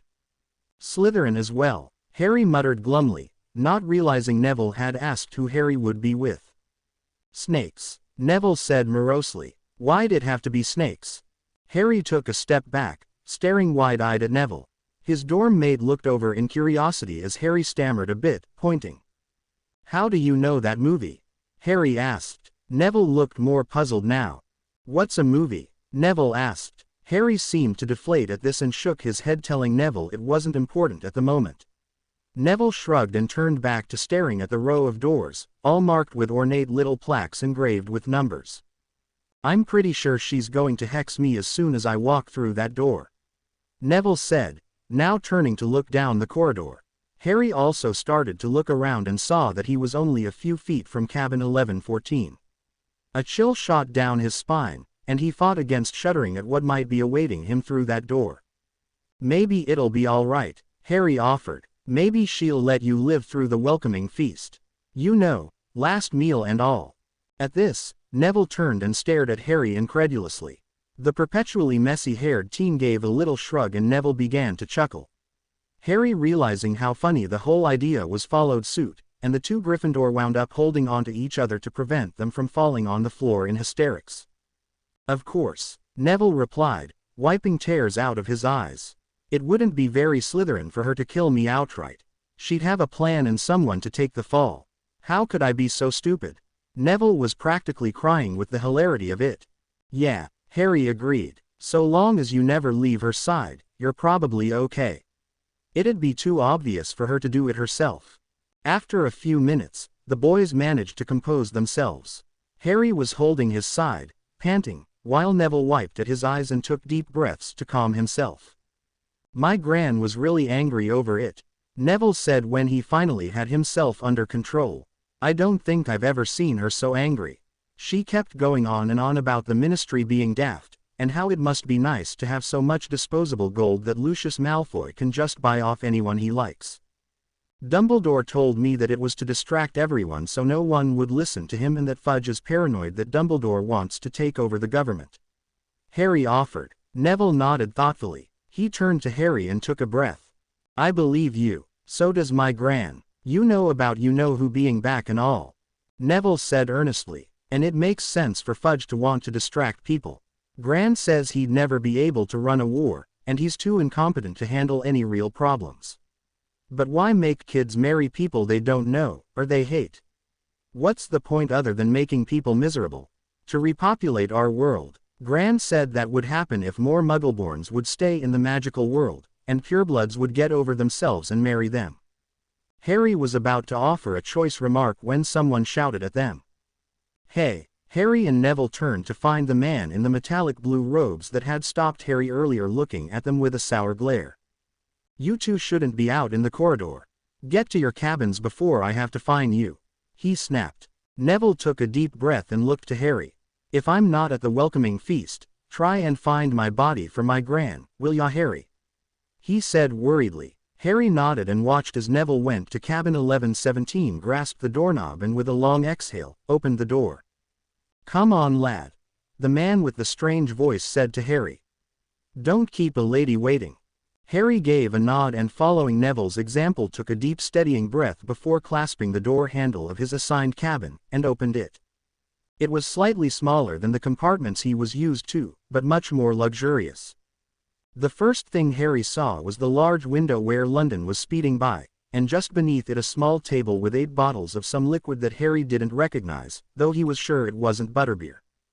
There was a large basket of rather delicious pastries as well. The seats were big enough for 2 people to sit together if they were very friendly, and upholstered in a very soft blue material. There were racks over the seats for luggage just like the regular compartments. And finally, there was the girl. Simply put, this girl was beautiful. She was sitting up quite straight, watching Harry as he slung his trunk into the luggage rack. There was no hint of hate, or even displeasure marring her soft, angelic face. In fact, there was hardly any emotion at all. It actually made Harry more nervous as he sat down, and cleared his throat. He tried to speak, but each time he opened his mouth, his throat seemed to close up. The girl was slim, and fit-looking. She was dressed in short black skirt, dark green vest over a starched white blouse. Black tights covered her legs, and her ankle boots were made of dragon hide leather. She had a black choker around her swan-like neck with a black jeweled brooch of some sort. Her long legs were crossed demurely, and her hands rested folded in her lap. Her hair was the color of dark honey and tied into a loose ponytail. A few wavy tendrils framed her oval face. Her eyes were big and bright and the color of the bluest ocean. She had a petite, slightly upturned nose and soft-looking full pink lips. Harry felt extremely uncomfortable under this girl's gaze, and wished for the 100th time that he had just said to hell with it and jumped on his broom to anywhere. After all, he'd spent 11 years without magic. How bad could the rest of his life be without? Even Azkaban felt like a better option at this point, really. Harry kept looking around the small cabin at anything at all just to avoid looking at this girl who was, to his eyes, quite striking, but also rather scary with how she was staring at him, as if he were some kind of riddle that must be solved. Harry wanted to say something. Anything. Something to break this ungodly silence. He felt the first knots of panic rising in his chest and his throat tightening as he tried to say something to this girl, but even the word hello refused to be pushed past his lips. The quiet stretched on and Harry wondered if a person could be driven insane by silence. He wondered if this girl would be proud of the fact that she drove her betrothed completely insane without doing a single thing. He then wondered if she would have to marry him if he had lost his mind. She just kept staring at him critically. Harry wondered why she didn't look repulsed by him. After all, what Slytherin would ever want to be so close to a Gryffindor, much less the embodiment of everything they hated about the Lions? But this girl just stared at him without the slightest hint of disapproval or abhorrence. She was just blank. Harry wondered if maybe he should get a book or something. Just a distraction from this horrible, uncomfortable silence. Maybe she was testing him or something. Perhaps she wanted to test his patience. Oh gods, why won't she just say something? Anything. Clear her throat, cough, sneeze. Or maybe God, you could make something happen. Let someone come check on us. Or how about Malfoy? A fight outside, a fire, earthquake, tornado, something. And then Harry's prayers were answered when the girl finally spoke. Are you disappointed? She asked curiously. Her voice was soft, enchanting voice that fit her appearance perfectly.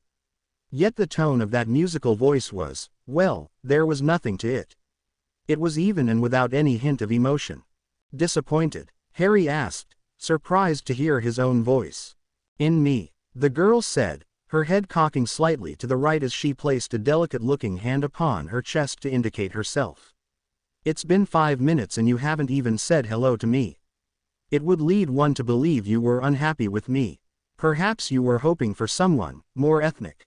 Ethnic. Harry was feeling very confused now. Asian, the girl said bluntly. Perhaps someone from Ravenclaw House.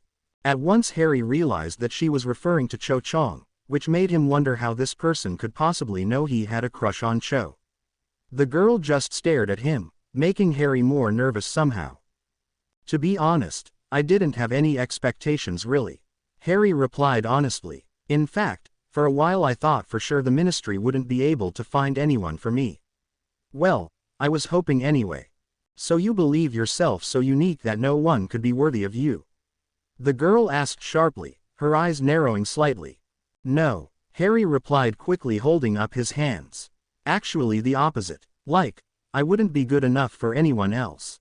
Or maybe no one offered their daughters to this whole stupid thing. The girl said, looking at him thoughtfully for a moment before she held out her right hand. Harry noted that her fingernails were short, but well manicured and painted pink to match her lip gloss. I suppose we should introduce ourselves properly, even though we've shared classes for 4 years. I am Daphne Isabella Greengrass. Harry James Potter, Harry said, shaking the girl's hand and marveling out how soft it was. It's a pleasure to meet you. It is a pleasure to meet you properly at long last. Daphne nodded. Harry sat back in his seat, unsure what else to say. He looked towards the table with the strange bottles. Daphne followed his gaze. It's elven cider, she said. Harry turned back to look at her. She gave the faintest of smiles as she continued to look at the dark blue glass bottles. It's quite good, really. It's non-alcoholic, and infused with different fruit juices. It's also very expensive. Interesting, Harry said, furrowing his brow a bit as he turned to look at the bottles again. I noticed when I arrived that our refreshment is of a much higher caliber than what we usually get on the train. The pastries are from a very high-end bakery in Diagon Alley. Most people have to order 2 months in advance to get them, but they are well worth the wait. There's also this, Daphne said, reaching over and slipping a short piece of parchment from under the basket of pastries. She handed it to Harry, who gaped. It was a menu of 4 different delicious-sounding dishes that were clearly meant for their lunch. The Ministry has pulled out all the stops for this, it would seem. Daphne said, now turning to focus on Harry. No joke, Harry replied, placing the menu back on the little table. He turned to the girl who was still watching him. You must be rather irritated with your parents. You know, for putting your name down or whatever. Why would any parent want to sell off their kids? It's stupid. Actually, Daphne began, watching his face. I asked them to submit my name. Harry stared at her with a look of disbelief. She might as well have told him that breathing would kill you. She didn't smile, or give any indication that she was pulling his leg. This left him with only one response. What? He asked ever so eloquently. My father was extremely disappointed in me, and my mother is very upset with me. Daphne explained as casually as if she were discussing the weather outside. They kept telling me I was far too young, and I had no idea what I was getting myself into. They even went so far as to threaten me with disownment. But I knew it was an empty threat. Wait a minute, Harry said, leaning forward now. You actually wanted to take part in this game. You wanted to get married and have kids before you even get out of school. I was going to end up married one day anyway. Daphne pointed out with a stoic expression. This was just an opportunity to speed up the process. Now I won't be wasting my time this year dating boys to find the perfect match for my needs. I can instead focus all my attention on you." Harry now looked even more puzzled and a little frightened. "What do you mean by that?" he asked suspiciously. "It isn't important right now," Daphne said with a soft wave off her slender hand. "I kind of think it is," Harry countered. "After all, you defied your parents to become a part of the Ministry's little game here. It must have been important to you to nearly get disowned for. So why was it so important to you to get married now for?" Daphne looked at him with pursed lips and narrowed eyes for a moment, realizing that Harry was not going to let the matter drop. She would have preferred things if he were less curious, as it would make life a little more bearable in the future. However, she also knew that she would have to be a bit more open. After all, he was supposed to become a partner to her, right? Daphne gave a sigh and relented. "Look, for the last 2 years I've been developing a plan for my life. This year, I was set to begin the first major phase of that plan, which was to begin dating certain individuals who I felt would prove useful to me later on, but also to help me decide which wizard was best suited to me as a woman, and for my ultimate goals. However, when I read about the Ministry's Legacy Preservation Act, I did a bit of research, and figured I could bypass a lot of the time and effort of dating, and land a husband of note right away. I will admit, you are not who I was expecting, though I am quite pleased with this outcome," Daphne explained. "You're pleased?" Harry asked, looking more than a bit suspicious. "Why? What is your ultimate goal?" "That isn't important right now," Daphne said, and her expression made it clear that she did not want to speak any more about it. "Suffice to say, there are very few wizards who I could have been matched with that have the kind of influence you will have one day. Provided first that we can disassociate you from all this public panic garbage you've been trying to incite," Daphne said. "Excuse me?" Harry asked, starting to get angry. Daphne decided it would be best to change topics before the Gryffindor went ballistic. "I think it would be good for us to focus on getting to know one another for now. We've been going to school for 4 years, and I know virtually nothing about you, save for all the crazy rumors, and that you did rather well in the Tri-Wizard tournament last year," Daphne said. She noted Harry cringe a bit, but didn't say anything about it. "What would you like to know?" Harry asked, though it was clear he wasn't really interested in being interviewed. He looked away from her as he tried to get his anger under control and kept reminding himself that Sirius had told him that it wasn't going to be easy. "Why don't we start with your situation?" she said, throwing Harry off balance. Her cerulean blue eyes were piercing as she leaned forward a bit, her arms crossed over her knee. "My situation?" Harry asked, raising an inquisitive eyebrow. "Yes. Is there any truth to the rumor that you and Granger were an item?" Daphne asked without preamble.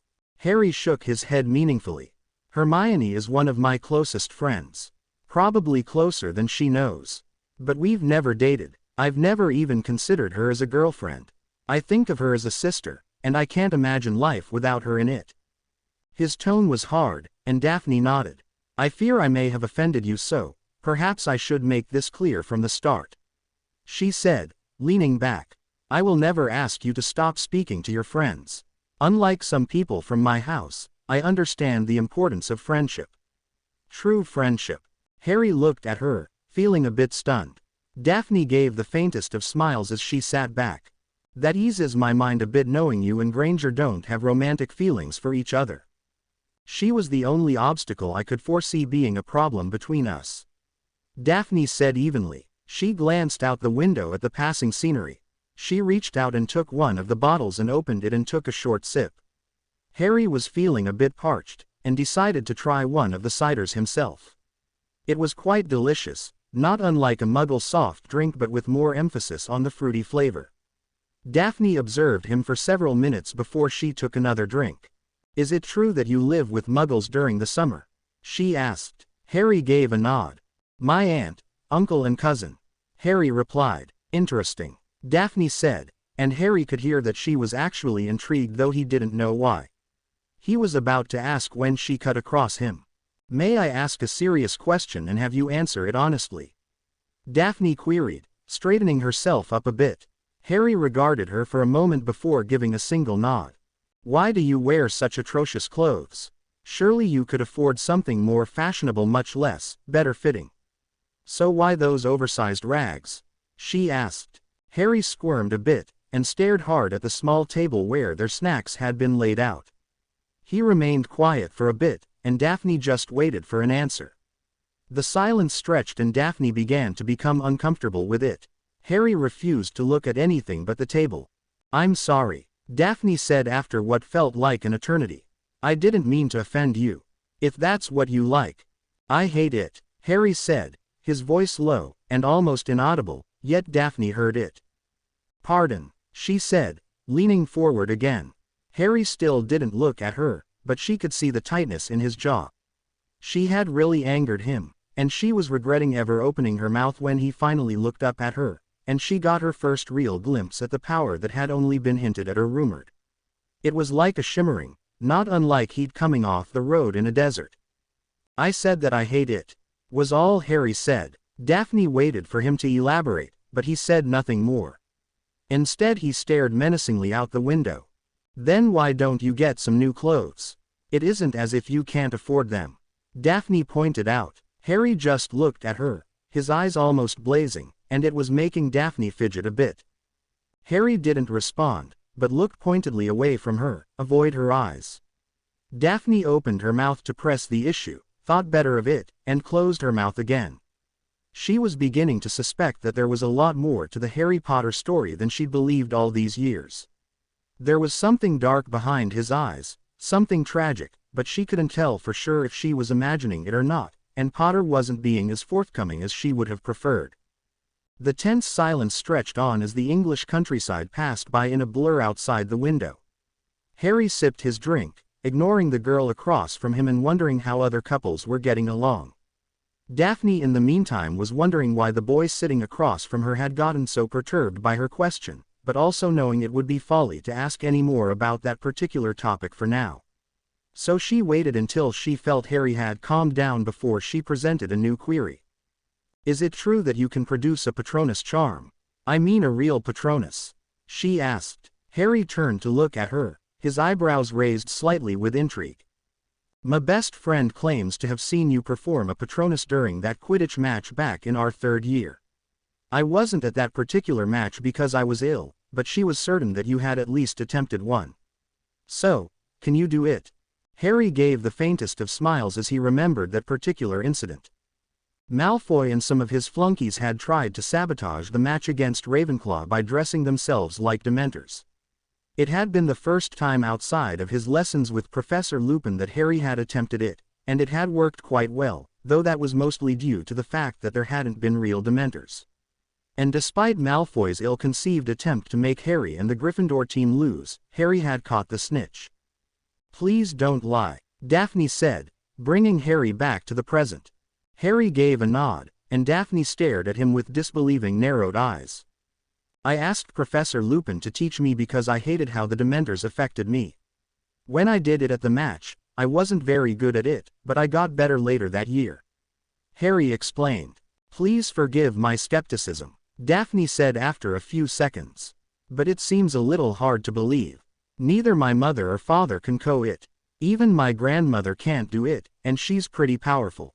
On top of that, there are some really fantastical rumors about things you've supposedly done at school.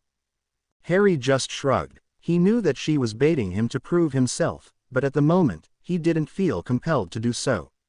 Daphne actually looked disappointed, though she hid it quickly. Harry decided to change the topic, and began asking about Daphne's family. At first she seemed reluctant to reveal anything about her life, but slowly she began to open up about trivial things. Her mother worked at St. Mungo's, but was not a healer. Her father had an import-export business, and she had a younger sister who was rather a pain, but quite intelligent and pretty. Occasionally Daphne would try and get Harry to talk about himself, which he did so long as it had to do with his life at Hogwarts, but he always managed to sidestep her attempts to learn about his home life. This disturbed Daphne, though she couldn't say exactly why, save for the fact that he clearly wasn't happy living with his relatives. When he did choose to speak about himself, he kept it limited to his school-related topics. Harry really seemed to love Hogwarts. This puzzled Daphne as to her eyes. His classroom performance seemed substandard at best. When she remarked on this, Harry merely shrugged. I had to study pretty hard last year, he said. I mean, if I hadn't I wouldn't have made it through the first task, much less the rest of the tournament. I admit I don't have the best study habits. But I think it might be due to my... Harry shut his mouth quickly and began to look at his shoes. Daphne let out a soft sigh and leaned forward. Is it Granger? Does she make you feel inferior or something? She asked. I mean, everyone knows what a bossy little... Harry's glare stopped her cold. She sat back, holding her hands up in a show of surrender. Hermione has only ever pushed me to do better. Yes, she can be bossy, but it's only because she wants everyone to put forth their best effort. She just doesn't know how to express it any other way. We should all strive to be more like her. Bookish little know-it-alls. Daphne asked, rolling her eyes. Intelligent, strong-willed, compassionate human beings. Harry countered coolly. Daphne looked up, and recoiled slightly. His eyes were so cold, and angry. I'd bet all the money I have Hermione could beat most Slytherins in a fair duel. You all underestimate her because she's Muggle-born, Harry stated matter-of-factly. Excuse me, but I don't believe that at all. Daphne replied mulishly. I just think she's a bit full of herself. Have you ever actually talked to her? Do you know anything at all about her? Harry countered, and Daphne was forced to admit that she hadn't and she didn't. Maybe you shouldn't judge someone before you get to know them. Maybe you should take your own advice. Daphne replied. Harry gave her a look of confusion and Daphne shook her head. Here you are preaching to me about getting to know people before I judge them, and you do the exact same thing. Do you know a single Slytherin other than Malfoy? Hell, do you even know Malfoy at all? I know he's an egotistical little prat who believes that just because he comes from a rich family that everyone in the castle should bow down and key his ass. Harry said with a shrug and a smirk. Okay, perhaps you do know Malfoy. She chuckled darkly. But you act like we're all like him. To be fair, I haven't seen much to dispute that, Harry claimed. I don't assume that you're all Malfoy clones, but every single encounter I've ever had with Slytherins has been negative. And what about today? Daphne asked accusingly. Harry stopped short, and thought before he responded. It hasn't beeped, he admitted. That's a start, I suppose. Daphne sighed. We're not all alike. We don't all think we're better just because we're pure blood, or rich, or whatever. You sure act like it, Harry stated. Daphne folded her arms over her chest at that, glaring at him. This is exactly what I'm talking about. Daphne huffed. You're making unfounded accusations based on a small... Stop, Harry said, holding up his hand. Every member of Slytherin House, every single one of you, wore those stupid badges last year. You all accused me of cheating. Not one of you even bothered to ask me about it. Not that you would have believed me in the first place. You let idiots like Malfoy and Snape spoon-fed you these lies, and none of you ever bothered to find out the facts. Daphne had no response for that. Harry occupied himself with finishing his drink and staring out the window. He wondered how close they were to Hogwarts. It felt like it was taking forever. You're right, Daphne said after a long silence. I did go along with everyone last year, and I wore a badge. You're also correct when you stated that I never bothered to ask questions. I went along with everyone else in my house, and I see now that I was wrong to do so. I shouldn't allow my opinion to be dictated by others because I'm too lazy to discover the truth and make up my own mind. Harry turned to regard her, and Daphne shrugged. I guess we both have a lot to learn when it comes to judging people. I guess, Harry agreed. Then perhaps this is our chance to begin changing our ways, Daphne declared, sitting up a bit straighter. May I ask how your name came out of the Goblet of Fire? I was set up, Harry replied. How? Daphne asked, confused and intrigued. And by who? Harry regarded her for a moment before shaking his head. It doesn't matter. Besides, you made it clear earlier that you don't believe my story anyway. About you know who returning from the dead. Please. Daphne chuckled. Look, I can understand wanting to win the tournament to prove yourself, and I can understand not wanting to get in trouble for hurting one of the champions. Is that what you think happened? Harry asked, looking outraged. Again his eyes flashed, and Daphne found herself cringing slightly. Harry was really frightening when he was angry, and Daphne had never once felt as concerned for her well-being as she did at that moment. "You think I accidentally killed Cedric Diggory?" Harry continued. Daphne could only look at him. She wanted to pull her wand out, as she thought for sure he was going to hex her. But he didn't even go for his wand. He just stared at her looking so angry, and hurt. "And here I was beginning to think you were actually different from the rest of Slytherin, especially after you just said, whatever," Harry said sourly. He set the empty bottle on the table. Daphne just continued staring at him, but he ignored her. He couldn't believe this girl. She had basically just called him a liar, and it had really rankled him. "Convince me," Daphne said softly. Harry looked up at her and her face was set, her arms crossed over her chest. "What? Convince me that your version of events is true," she said a little more firmly now. "How am I supposed to do that?" Harry asked. "You could swear a magical oath to me," Daphne suggested. "You know, hold up your wand and say I, blah blah, swear on my magic that everything I say to be true." "No." Harry shook his head. "No." Daphne looked stunned. "You won't take an oath that will prove beyond a doubt that you're telling the truth." "Geez, Potter, I thought you wanted people to believe you. If you're telling the truth, nothing will happen to you. What's the big deal?" "I am not going to swear some stupid oath just to convince you. Quite frankly, I don't care if you don't believe me because eventually, Voldemort." Daphne gasped, and her face went as white as a sheet. Her hand went to her heart in fright, and Harry scowled at her. He'd always hated how people freaked out at the name of the Dark Lord. "Why are you even afraid of his name? You weren't even alive when he was in power," Harry asked. Daphne stared at him and then she shrugged. "He's alive and he's going to show himself one day soon. Then you'll all see I told the truth," Harry said in a low, cold voice. "But see, that's the thing," Daphne countered. "No one heard your version of it. And after everything that was written about you during the last year, you have to admit that it makes it hard to believe any story you might have spouted and claimed to be the truth. There have been loads of ridiculous stories over the years, and one can't be sure what is real and what has been exaggerated to make you seem like some. You're not going to let this drop anytime soon, are you?" Harry snapped, cutting Daphne off.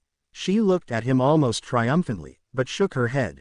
"Fine," Harry sighed. Daphne smiled to herself as she watched Harry reach out for another bottle of cider. Her feelings of pride melted away as she watched his eyes start to go blank, and the color drained from his face a bit. "I just want you to remember that you asked to hear this. Everything, and I mean everything that I say to you is true. I hope that after I tell you it, you'll know I would never make anything like this up. It's too bizarre and nightmarish." His voice was low and distant. Daphne had to lean into to hear him, but nodded at him. She was doing a good job of hiding her enthusiasm. There'd been a lot of speculation about what happened in the maze and how Cedric Diggory wound up dead. Now it seemed she would be one of the first outside of Potter's little circle to hear the story. Harry began his story, and Daphne hung on every word. She refrained from asking anything, or remarking because she feared he would stop. She also realized quickly that Harry was playing a lot of it down. She wasn't sure if it was to make the story less frightening, or what. The next thing she noticed was that as he told his story, he did not make himself look to be some kind of godlike figure. Never once did he allude to himself as being smarter, or more powerful than the enemy he faced. In fact, Daphne was positive Harry was just as scared as she was just listening to the tale. "So how did you escape then?" Daphne finally asked when he finished. "He didn't just let you go. So how did you make it back to Hogwarts with Diggory?" "I had help," Harry said, looking distracted, as if lost in the memory of that night. "I'm still not sure what it was or how it happened, but something happened and it gave me just enough time to get away." Daphne knew he was being vague, but thought better of pushing him. She could tell that talking about that night had affected him, but she also knew that he had left out a lot. "One day, I hope that you can trust me enough to tell me that story once again, and not leave anything out of it," Daphne said a bit sadly. Harry didn't object, but merely shrugged. They both realized that the sun was beginning to set, which meant they were closing in on Hogsmeade. Harry stepped out of the cabin to allow Daphne to change into her school robes. He waited in the corridor for her to finish, thinking over all that had happened. He wasn't sure how to feel about Daphne. She was abrasive, and a bit nosy. And on top of that, she was evasive. When he asked her a question, she gave short answers with no explanation. And on top of that, she had claimed to have some sort of plan for him. Sirius and Dumbledore had said the Greengrass family was not associated with Voldemort, but Harry knew that could change. He would have to be careful with her. Harry didn't like the idea of being manipulated.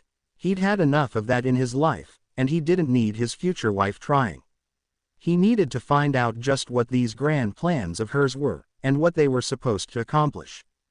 On the other hand, she seemed genuinely interested in earning his trust. In fact, trust seemed to be important to her. So far as he knew, trust didn't seem very important in Slytherins. They all seemed to be backstabbing little. Harry stopped himself. He was judging them all again. In truth, only a handful of Slytherins had ever shown him they were untrustworthy, and all of them had been of the Slytherin Quidditch team. Maybe he was being too judgmental. "I'm finished," Daphne said, peeking out of their cabin. Harry turned around just as the Ministry official entered the corridor, clearly patrolling to make sure everyone stayed in their cabins. Harry slipped in and glanced at her. Even in her uniform, Daphne was attractive. Harry dismissed that thought right away. He didn't think he should be thinking like that. At least not right now. Daphne slipped out to allow him his privacy, and Harry got changed. He overheard Daphne talking to the Ministry man, and rebuking his claims she was trying to get away from her betrothed. Harry hurried to change so he could allow her back in. After that, they talked more, but nothing more serious than school and what the coming year might be like. They spoke of the end-of-year exams, their favorite classes, and speculated on what the new defense against the dark arts teacher would be like, and if they would be good or just another joke. Harry noted that they were both trying to keep the conversation light now. Harry wondered how his tale had affected her. He just hoped she wouldn't wind up with nightmares like he had. It wasn't long before the train began to slow and finally stop in Hogsmeade Station. Both teams rose and Harry allowed Daphne to exit before him. However, before she opened the door, Daphne turned to him with an earnest expression upon her face. "I know that this is a truly unprecedented situation, and that things between us will be quite awkward for a long time, Harry," she said, her voice soft, and her eyes searching. "I know that were it not for this law, you and I would likely have never spoken during the rest of our years at school. And I'm not so foolish to not believe that the rivalry between Gryffindors and Slytherins is more than just name-calling and pranks. There is a deep hatred between our houses. But as of this moment, and going forward, I need you to know that I am not your enemy. I am your partner, and if you let me, I'll be your friend." Harry looked at her for a moment. Something in the way she had spoken made him wonder, but he wasn't given an opportunity to ask her what she had meant as she had slipped through the door and into the crowded corridor. Harry was only sure of one thing now as he made to follow her. Daphne Greengrass was not what he had expected. Then again, he hadn't been really sure what he had expected. Harry stepped off the Hogwarts Express and began looking for Ron and Hermione. He had so much to tell them about and he just didn't know if he could wait. However, before he could really begin his search for his wayward friends, a voice stopped him cold. It took him half a second to realize why that voice made him freeze. It wasn't Hagrid's. Harry turned to look in the direction of the familiar and somewhat unwelcome cry of, "All first years this way, please.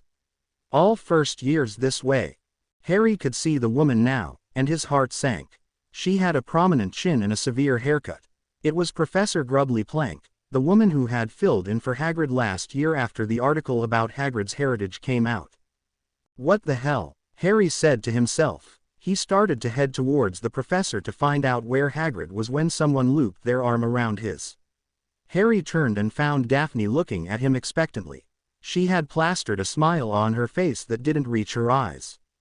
"Come on, Harry, or all the carriages will be gone, and we'll have to walk to the castle," she said pleasantly.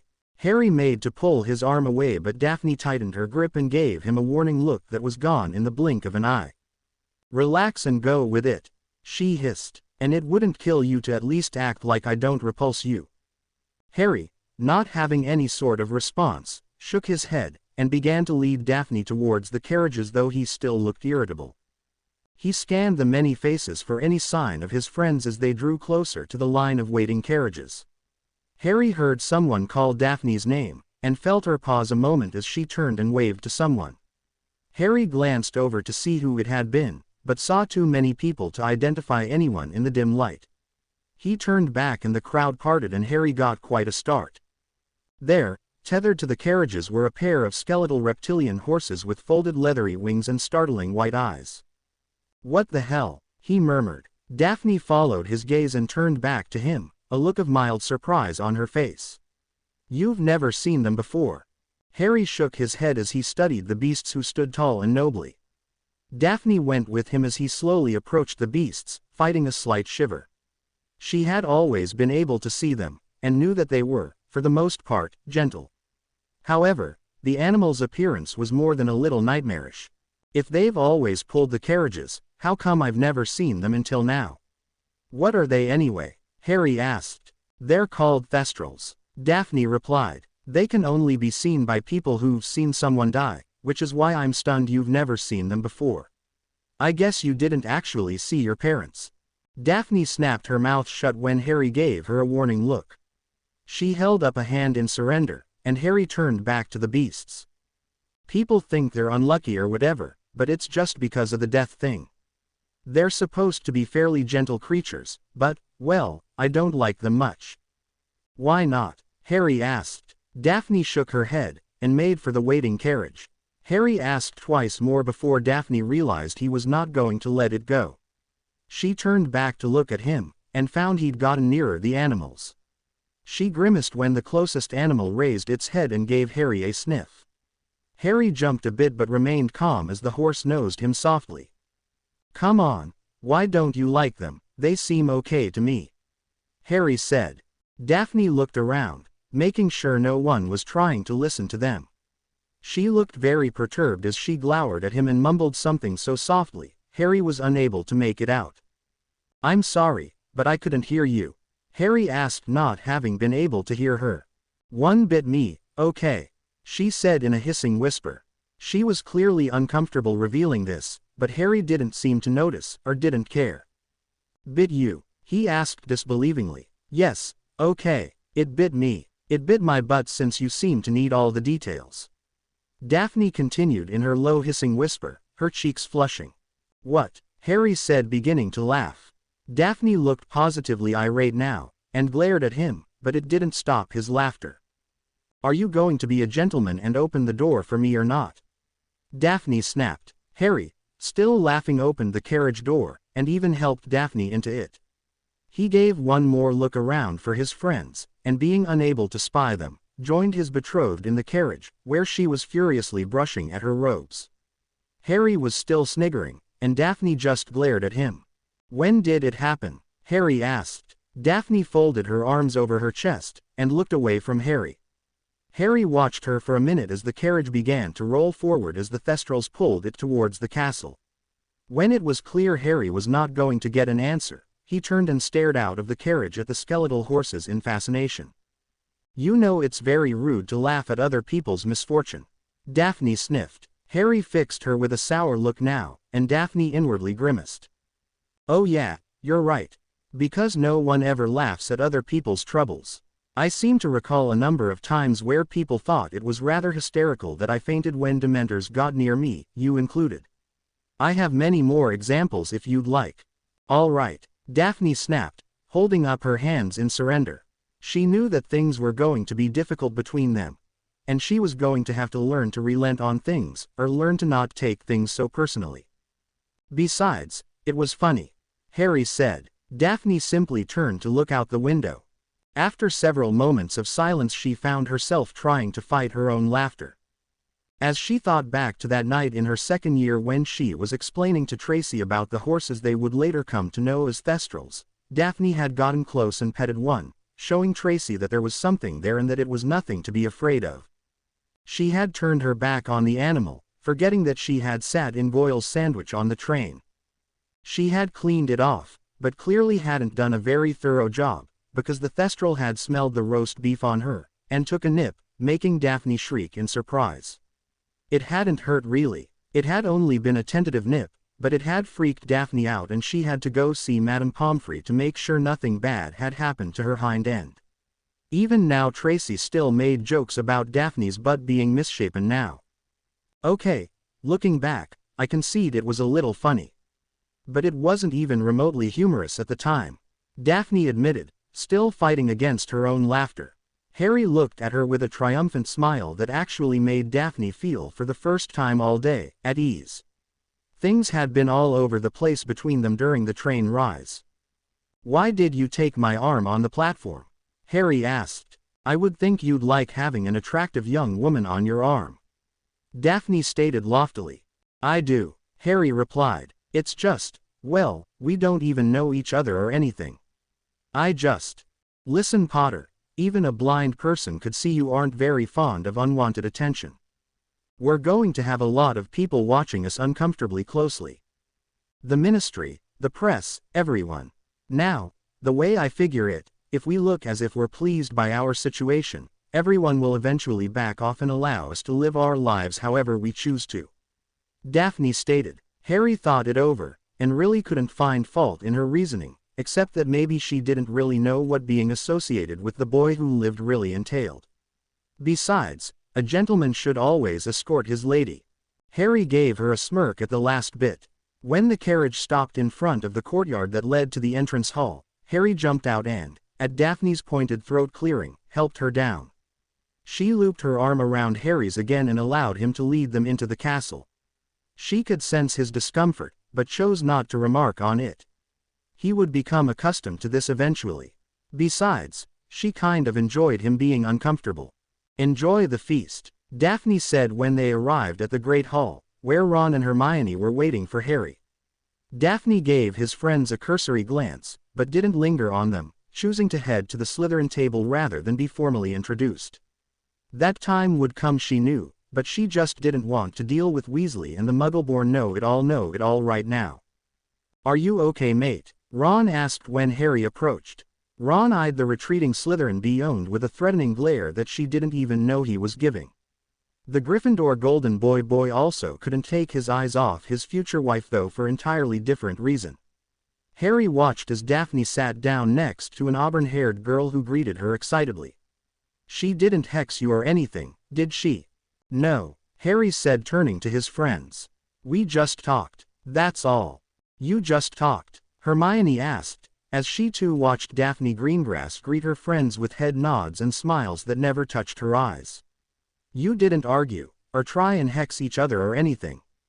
"What? No," Harry said quickly, looking to Hermione who gave him a disbelieving look. "It wasn't what I was expecting, not that I'm sure what I was expecting. But it was. Look, can we talk about this later? I didn't eat on the train, and I am starving." Hermione and Ron gave each other a look which Harry took to mean they were still worried, but neither said anything more as they all sought empty seats at the Gryffindor table.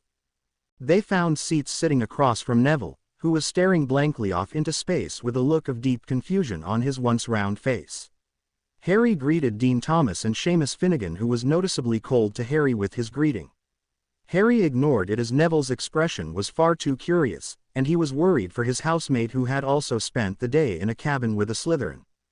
"Neville?" Hermione asked, looking worried. Ron and Harry looked at each other and then back to their year mate. Neville continued staring blankly. Harry then noticed that Neville had the very faintest of smiles on his face. "Neville, you in there?" Harry asked, waving his hand in front of Neville's face. Neville heaved a sigh, and his eyes came back into focus. Neville gave a startled shake and looked at the trio who had sat down across from him as if they had just appeared there. He looked around, taking in his bearings, and then relaxed, his eyes becoming sort of distant again.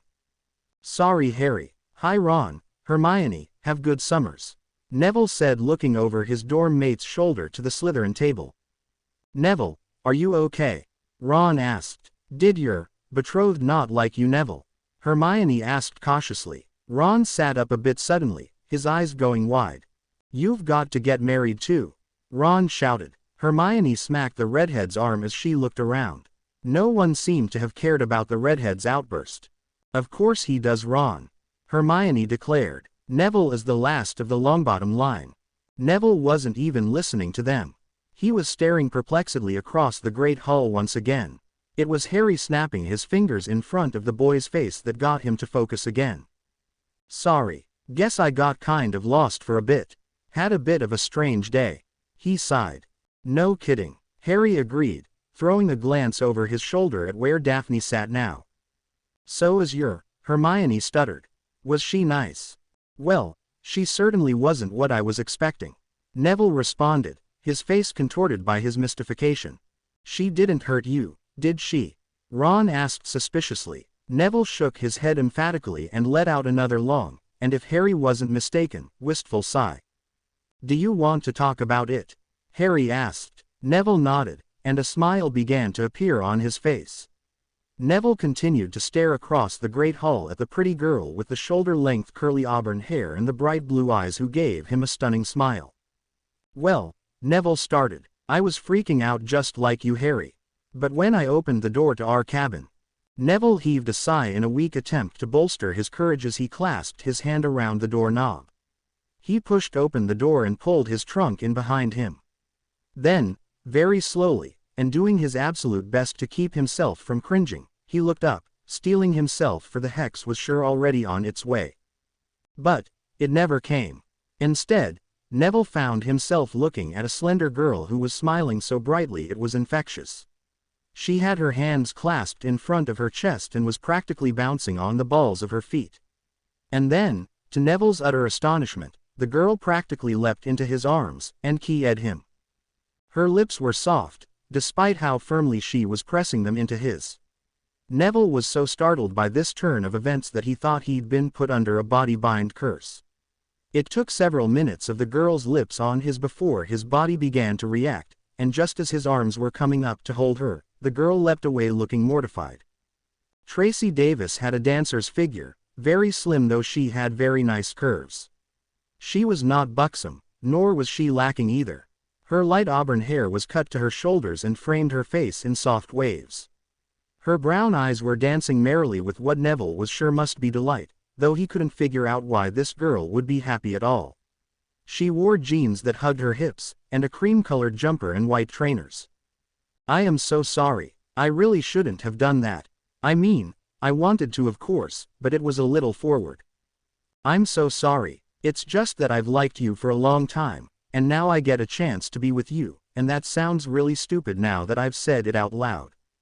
But I was sitting here waiting for you and I couldn't think of how to greet you. I just kept arguing with myself about whether a hug would be too forward or if a handshake was enough.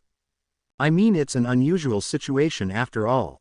But the important thing was to make you feel comfortable because I have so much to say to you, and I'm just freaking out because I had this whole speech prepared, which now I realized is really pointless because you're not going to believe anything I say right off the bat. But I thought at least if I could make you feel comfortable then maybe you'd at least give me the benefit of the doubt. But I screwed it all up, right? I know that you were freaking out now, especially after I just grabbed you and tried to snog your brains out before I even introduced myself. I know I'm freaking out here, but probably not for the same reasons that you are. I just want this to go well. I want to make a good impression, but I think I pretty well bollocksed it up, right? Maybe if I was more like Daphne and could control myself better. Maybe then I wouldn't throw myself at my husband to be, which sounds stupid out loud. God, I'm so freaking you out right now, aren't I? Neville could only stare in confusion as the girl just rambled on and on. He wanted to say something, anything to get her to stop, but his vocal cords refused to obey his brain. All he could think at that moment was that this girl had keyed him. The girl managed to finally stop herself from spouting off at the mouth, which was good because Neville was beginning to wonder if she was going to pass out from lack of oxygen to the brain. Tracy, she said to herself, calm down. She took 2 long deep breaths and exhaled them slowly as if trying to center herself. She looked up at Neville and gave him a cheery smile. I'm really sorry about all that. Hi, I'm Tracy Davis. Hi, Neville stammered. Neville Longbottom. It's a real pleasure, Tracy said, offering her hand which Neville shook. Do you need any help with that? Tracy asked, motioning to Neville's trunk. No, Neville said. I can get it. He started to bend to pick up his trunk and load it into the rack above the seats just as Tracy did the same, while she was protesting that Neville shouldn't do it on his own. The two smacked their heads together with a rather comical coconut sound. Ow, Tracy said, rubbing her head and chuckling, while Neville, now flustered and turning tomato red, apologized. Tracy started to laugh and waved off his apologies.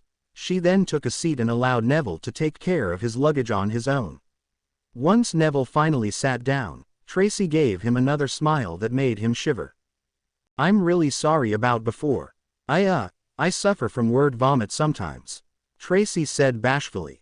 Word vomit? Neville looked perplexed. It's what my father calls it. It happens whenever I get nervous, or embarrassed, or excited, or whenever. I just can't stop talking sometimes. My dad is always worried I might pass out from lack of oxygen, but it hasn't happened so far. Tracy shrugged and gave the faintest chuckle. Neville laughed softly as well. Anyway, so yeah, Tracy said, her cheeks flushing a bit. She brushed a strand of wavy auburn hair behind her ear and Neville looked towards the table so he wouldn't blush or say anything stupid. Neville began shakily. I wasn't hallucinating before, right? I mean, you did key me when I came in. That it felt like maybe you were happy that it was me who came through the door, right? Tracy's smile widened, and she dropped her head. Neville swore her cheeks were burning red. Yeah, Tracy said. I've kind of had a thing for you since first year. First year? Neville asked, stymied. Yeah, I mean, Tracy looked up. I wasn't like in love with you. Actually, I felt bad for you. Oh, Neville's smile melted away and Tracy immediately sat up and waved her hands, realizing how that had sounded. No, that's not what I meant. Tracy said quickly. Look, I first noticed you right around the same time everyone else did. When you found your toad in the entrance hall. I thought McGonagall was going to hex you or something. You looked just as scared as I felt, though I was trying to hide it. Then at our first flying lesson I got so mad. You ended up with that broom that clearly should have been retired, and then Draco tried to steal your Remembrall. If Potter hadn't stepped in, I would have forced him to return it to you. But why? Neville wondered. Tracy could only shrug. I don't know, Tracy said with a shrug. I just felt that you were being singled out. Every class we had together, you got picked on, it seemed. But then at the end of year feast Dumbledore gave you points. You specifically. Like you had done something really incredible. Most people just blew it off, but I always wondered, and it just fueled this little fire I had been nurturing. It continued over the next 2 years. But it wasn't anything more than sympathetic curiosity, I guess. Neville gave a nod and looked at her for a second before he sat up a bit straighter. That doesn't explain why you key-ed me when I came in. He pointed out and Tracy blushed again. And they say you aren't smart. Tracy laughed and winked at him. Neville blushed now, though he still looked confused. Tracy got up from her seat and went over to Neville, sitting beside him now. Neville felt suddenly very nervous, but scooted himself over to make room for the girl who was going to be his wife. It started last year, the day the other schools arrived. I looked for you as had become a habit with me. I always looked for you in the Great Hall and classes and whatnot. Just to make sure you were there. But that day I noticed that you were starting to lose your baby fat, and your face was becoming more handsome, really. Tracy looked away from Neville's gaze as she felt her face heat up. Something stirred in me, but I didn't realize what it was. But after that, I started thinking about you more. I figured it all out the night of the Yule Ball, thanks to my best friend. I had developed a crush on you. At the Yule Ball I wanted to dance with you. Just one dance. But that was never going to happen. Not with how things were between our houses and everything. Besides, I knew if I asked you, you would have thought it was part of some joke. Slytherins haven't exactly been kind to you. No, they haven't, Neville agreed. Tracy gave him a smile and continued her tale. After the dance, I left early because my date was a jerk. Daphne had a similar issue as well, and we got back to our dorm. And we got to talking and she asked if I would have still been at the ball if I had gone with you. She's known about my feelings for you since first year, and she also knew that I was feeling different things for you. I thought she was making fun of me, but when we got to talking more, she and I figured out that I was crushing on you." Tracy took a few calming breaths, and Neville wondered if she had been on the verge of another word vomit episode. Tracy gave him a soft smile and after another breath continued. "The rest of the year, while everyone was focused on the tournament, I became focused on you. I learned about your family, and a bunch of other stuff. Well, as much as I could through some of the family line books in the library." Once again, Daphne pointed out that I wasn't really learning about you, and once again, she was right. "So, I started paying more attention to you, and as I did, I started feeling more for you. I kept trying to tell myself that just because you seemed a certain way, you may not be as I imagined. But I still wanted to know you more. And just before Easter last year, I came up with my oh-so-brilliant plan." "A plan?" Neville asked, not bothering to hide his apprehension. Tracy smiled and nodded as she playfully nudged his shoulder with her own. Neville just stared at her, apprehension evident on his face. "I'm a Slytherin. We have plans for everything." Tracy smirked, and Neville couldn't help but chuckle, though his was without mirth. "I would be patient," she said. "I knew that so long as we were in school, I would never get a real chance to know you because of the rivalry between our houses, but I thought that if an opportunity to talk to you alone ever arose, I would take it in order to build the groundwork for when we graduated. Then, after school was over, I would find you and then we could finally have a chance to date. I even vowed to break up whatever relationship you might have been in just so I could get a chance." Tracy chuckled at this, and Neville found it pleasant, even if it was for a somewhat scary reason. "What if you got over it all?"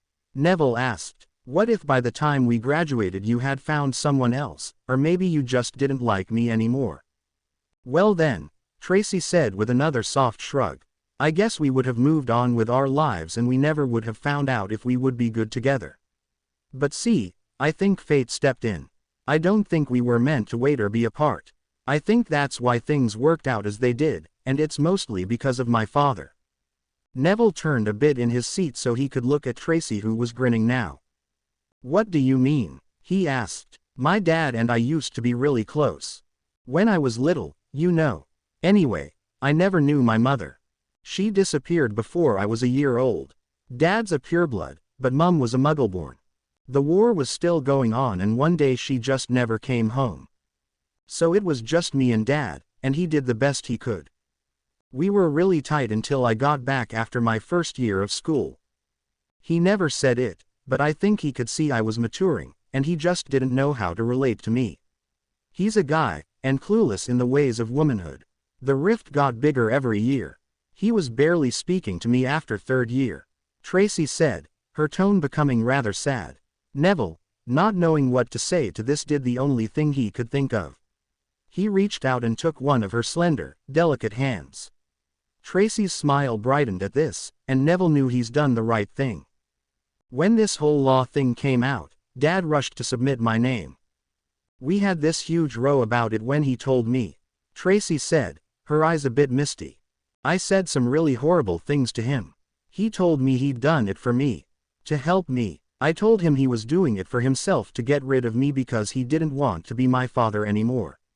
I think I really hurt him, but I didn't care. I left. I had gone to Daphne's after my exams and after my fight with my dad, stayed with her the rest of the summer. I was sure that my life had been ruined for good. And then, the letter came with your name on it." Tracy looked into Neville's eyes and Neville felt a strange new sensation grip him. It was part fear, he knew that, but there was also something else. Something he could not identify. Tracy scooted closer to him, and very slowly, laid her head on his shoulder. Neville felt his whole body tense up. He was waiting to feel something sharp dig into his side. However, all that happened was that Tracy placed her free hand on top of their joined ones, and she sighed. At that sound, Neville began to relax. "I knew when I saw your name that was like fate or destiny, or something. I wrote my father and apologized. We went to dinner that night, and I told him everything I told you today, and he agreed with me that maybe magic itself wanted us together. Which, considering magic compatibility was one of the factors for pairing us, that makes sense. Then he told me something else. What? Neville asked. The money the Ministry gave him for me. He took every canute of it and put it into a vault at Gringotts for after we're married. He called it a nest egg. Something to help us get started. He said it wasn't much, but it would help and that one day he hoped I would understand and be able to forgive him. Tracy said, wiping at her eyes. Neville realized how difficult this must have been for Tracy, and to his astonishment, he wrapped an arm around her. Tracy gave him a rather watery smile and sniffed. That was really nice of him, Neville stated. Tracy nodded. That's my dad. I forgave him that night because, like I said, I think everything worked out how it was supposed to. Then Dad gave me the best advice he could, and told me that no matter what, I should always be honest with you. Don't hold back to spare his feelings, Tracy, she said in a gruff voice that Neville guessed was supposed to sound like her father. She giggled at her impersonation and wiped her eyes again and sniffed loudly. Neville sat up a bit, and turned to look into her bright brown eyes, and gave her a soft smile. Then it seems only fair that I give you the same respect you've shown me, Neville said appreciatively. He took a breath to steel himself, not even sure what he was going to say at this point. I'm really in over my head here. You've confessed a lot to me, and you seem to actually like me for some reason that I can't understand. I'm not powerful, I'm not smart, I have trouble remembering things and I'm clumsy. I don't. Stop, Tracy said firmly, looking at him almost angrily. That is the very last time I ever want to hear you put yourself down. But no, Tracy said firmly. Look, it's no secret that you struggle with schoolwork, but I don't think it's because you're not powerful or anything like that. I think you just lack confidence, and I'm going to do everything within my power to change that. Neville looked skeptically at the girl next to him, but Tracy pressed on. You've allowed other people to dictate how you think, Neville, Tracy explained, and it's time to stop it. I don't think, Neville started, but Tracy shook her head. It's in your head, sweetie, Tracy said. You have to believe in yourself first. We're going to work on that starting now. How? Neville asked, feeling a growing sense of anxiety at Tracy's smile. We start small, Tracy said with the slyest of smirks. I'm thinking something simple like a key. Neville would have leapt back 15 feet if he hadn't already been sitting down with his back pressed firmly into his seat. As it was, he nearly concussed himself when his head shot back. Tracy just stared up at him with a soft smile on her face. I don't know if, Neville stuttered. Neville, we're going to be married one day soon, and we're going to have kids as well. Now, I'm by no means an expert, but I do know conceiving children takes quite a bit more than keying, and if you can't even key me, it's going to make things rather difficult. It's very simple. I'll even close my eyes. Just press your lips to mine, Tracy said gently. She did just as she said, and closed her eyes and lifted her face towards him, pouting her lips ever so slightly and presenting an impossible to resist opportunity. Neville cleared his throat, and, not seeing any other option, quickly bent, and pecked her on her lips before once again nearly concussing himself on the back of his seat. See, Tracy said proudly, nothing to it. Next time, maybe you could linger a bit, and actually taste my lip gloss. She giggled and Neville felt himself turning red. Tracy reached over and opened one of the bottles of cider and took a drink before offering a sip to Neville. He took a small taste and gave an appreciative smile as Tracy took another drink. You know, I was sure when I saw your name on that letter, Neville began, that I would hex you or try and kill you and make it look like an accident or something. Tracy offered with a whimsical chuckle. Neville smiled but nodded. I expected as much, Tracy admitted. I figured I was going to have to work super hard to gain your trust, and I don't expect that you trust me yet. But I am willing to do what I have to earn it. If we have any chance, we need to be able to trust each other, and that means being honest at all times. So, I promise to be honest with you, and I hope that you will respect me enough to do the same. Neville nodded emphatically and Tracy smiled. I'm a bit hungry, Tracy sighed, sitting up and reaching over to the small table and pulling a folded bit of parchment. I hope that it isn't too late to get something to eat. Wow, Neville. Hermione said as she looked at her Gryffindor housemate who had been pushing his food around on his plate as he explained everything that had happened to him. "That is some story, mate," Harry remarked. "What happened after that?" "Well, we talked a lot more. I told her about growing up with Gran, and how they found out I had magic. She was kind of perturbed by that. She said I could have been seriously hurt," Neville said, pushing his empty plate away from himself. "Then when decided we should probably get changed. I took my stuff and changed in the loo while she changed in our cabin. When I got back, she keyed me again and then we just talked more. Then we talked about the law and some of the other couples.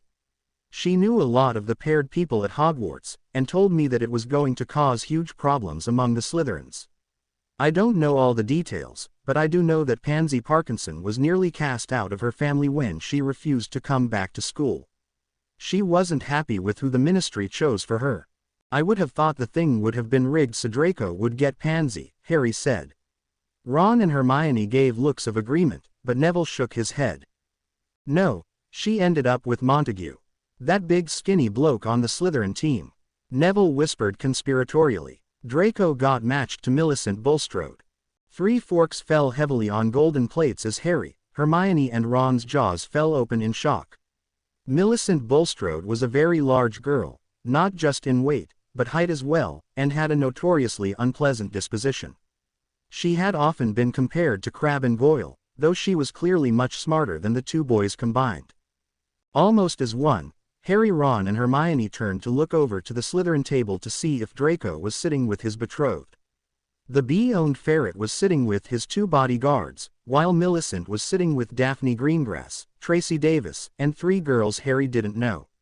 They looked like they might be third years, but Harry wasn't sure. "Oi, I never thought I'd ever feel bad for Malfoy," Ron said, picking up his fork again and spearing a large roasted potato. "She's not that bad," Hermione said, defending the girl. "Hermione, she is bigger than Goyle and Crabbe," Harry pointed out, put together. "And she's got a face like Fang," Ron added. Hermione scowled at him and Neville snickered, earning a glare as well. "Wow," was all Harry could say. "Did you notice Hagrid wasn't at the head table?" Neville asked. He had just now looked up at the head table and noticed the half-giant's absence. Ron and Hermione's gaze followed their housemates, while Harry finished his chicken. "He wasn't at the train to get the first years either," Harry said. "I hope he's all right." "I'm sure he's fine," Hermione said, though it looked as if she really didn't believe what she had said. "Who the bloody hell is that?" Ron asked, nodding to a very short woman with tightly curled graying hair, bulbous eyes and a pouchy face. The woman was wearing a bright pink cardigan sweater, and talking with Professor Flitwick. The Charms professor looked as if he wished he could disappear though. "Must be the new defense teacher," Harry said as he looked at the woman. "She doesn't really inspire confidence, does she?" Hermione noted. "At least all the other defense teachers appeared capable. She looks like a toad." Ron, Harry and Neville all said together. They turned to each other and burst out laughing. Hermione tried to look stern, but couldn't help herself. The woman did look rather amphibian-like. "We shouldn't laugh." Hermione tried to rein them all in. "She could be very good.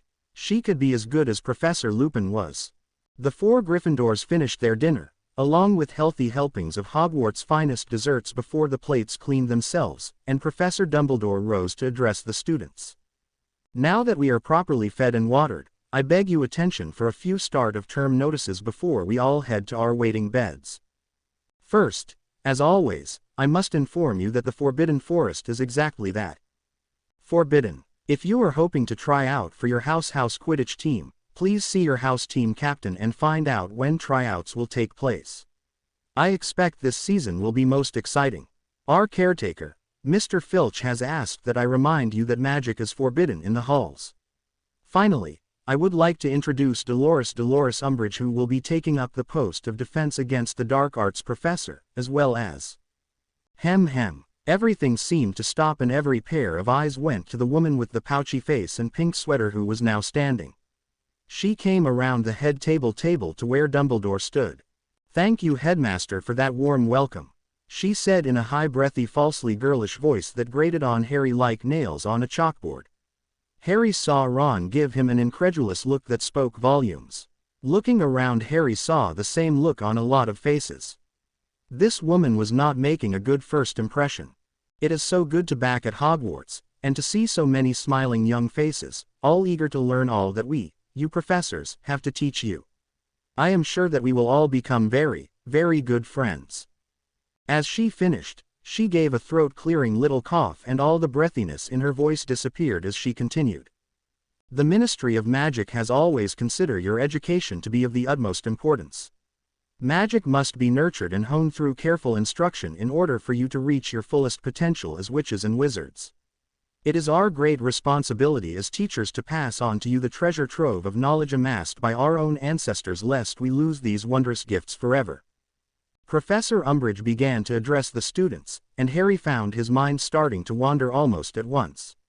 She kept droning on about changes being both bad and good and how it was wrong to forget tradition.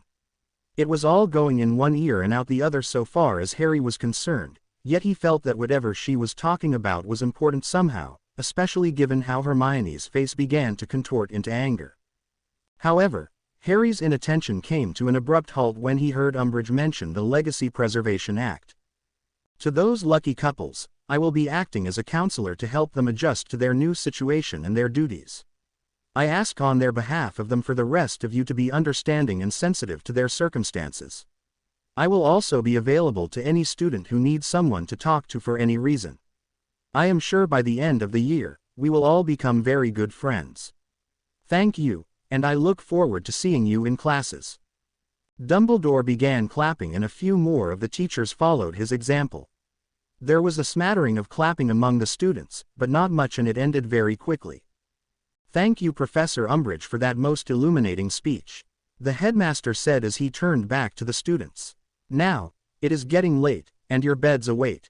First years, if you would just follow your prefects, they will see that you make it to your dorms. Good night, everyone. At once student rose to head to their dorms. Harry made to get up when Neville stopped him. Harry, we're supposed to remain behind, the Gryffindor said. Harry grimaced and Ron patted his shoulder. We'll wait up for you, Ron said as he made to join Hermione, who was gathering the new Gryffindors together.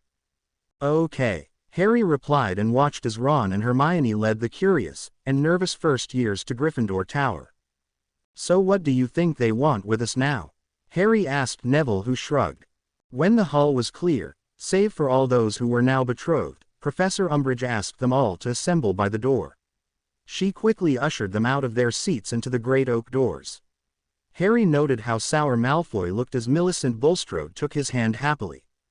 Now that we're all together, I have a few things to go over with you before I take you to your new living quarters, Umbridge said happily. Harry felt as if Umbridge had just walked up to him and slapped his face. He wasn't the only one who felt that way. Harry gave a cursory look to the others who were gathered around this very short woman, and nearly every face reflected his own shock. Harry turned to Neville, who was next to him, and saw raw panic on his year-mate's face.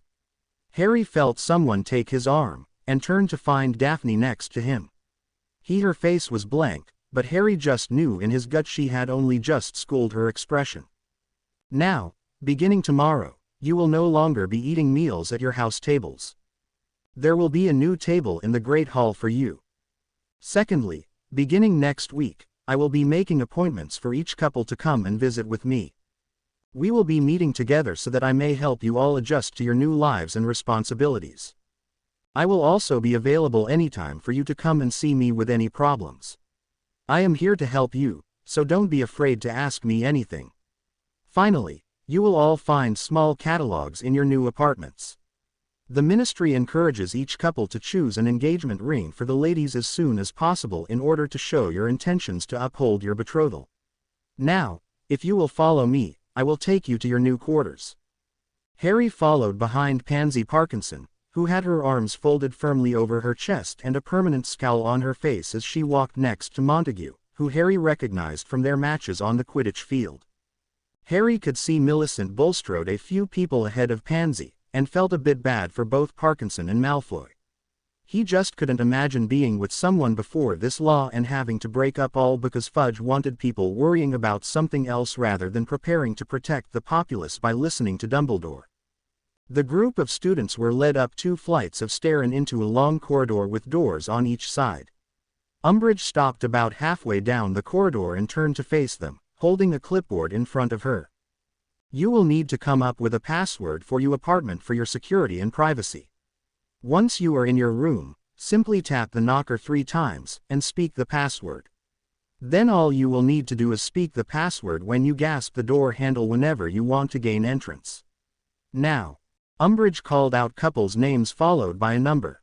Harry watched as each couple headed down the corridor to find their new room. Almost all of them looked less than pleased by this, and Harry really couldn't blame anyone. He couldn't even look at Daphne at the moment. He was sure that if he did his head might explode from sheer embarrassment. Potter, Greengrass, Suite 14, Umbridge said. Daphne tugged Harry's arm, and he led her down the hall to Suite 14, which turned out to only be 2 doors down from where they stood. Harry opened the door, and allowed Daphne to enter first. He followed and shut the door behind him. It wasn't overly large, but very, very nice. On Harry's right side was a fireplace. Set in front of that was a low table with a sofa and 2 chairs on opposite ends of the table on a large cream-colored rug. Directly across from the door where Harry stood were 2 windows framed with bookshelves, though they were empty at the moment. In front of the shelves was a small dining table with 2 simple wooden chairs. Then on Harry's left were 2 more doors. Daphne was inspecting one of the rooms behind the furthest door, and making impressed humming sounds. Curious, Harry went to see for himself. It turned out to be an impressive bathroom with a shower, and a rather large bathtub, that Harry was certain would fit 2 people very comfortably. The other door turned out to be a bedroom with a huge soft-looking bed. Harry thought it was 3 times the size of his former Gryffindor bed. Daphne had kicked off her shoes and was testing the bed by pushing on it with her hands before she leapt on it, and let out a mirthful giggle.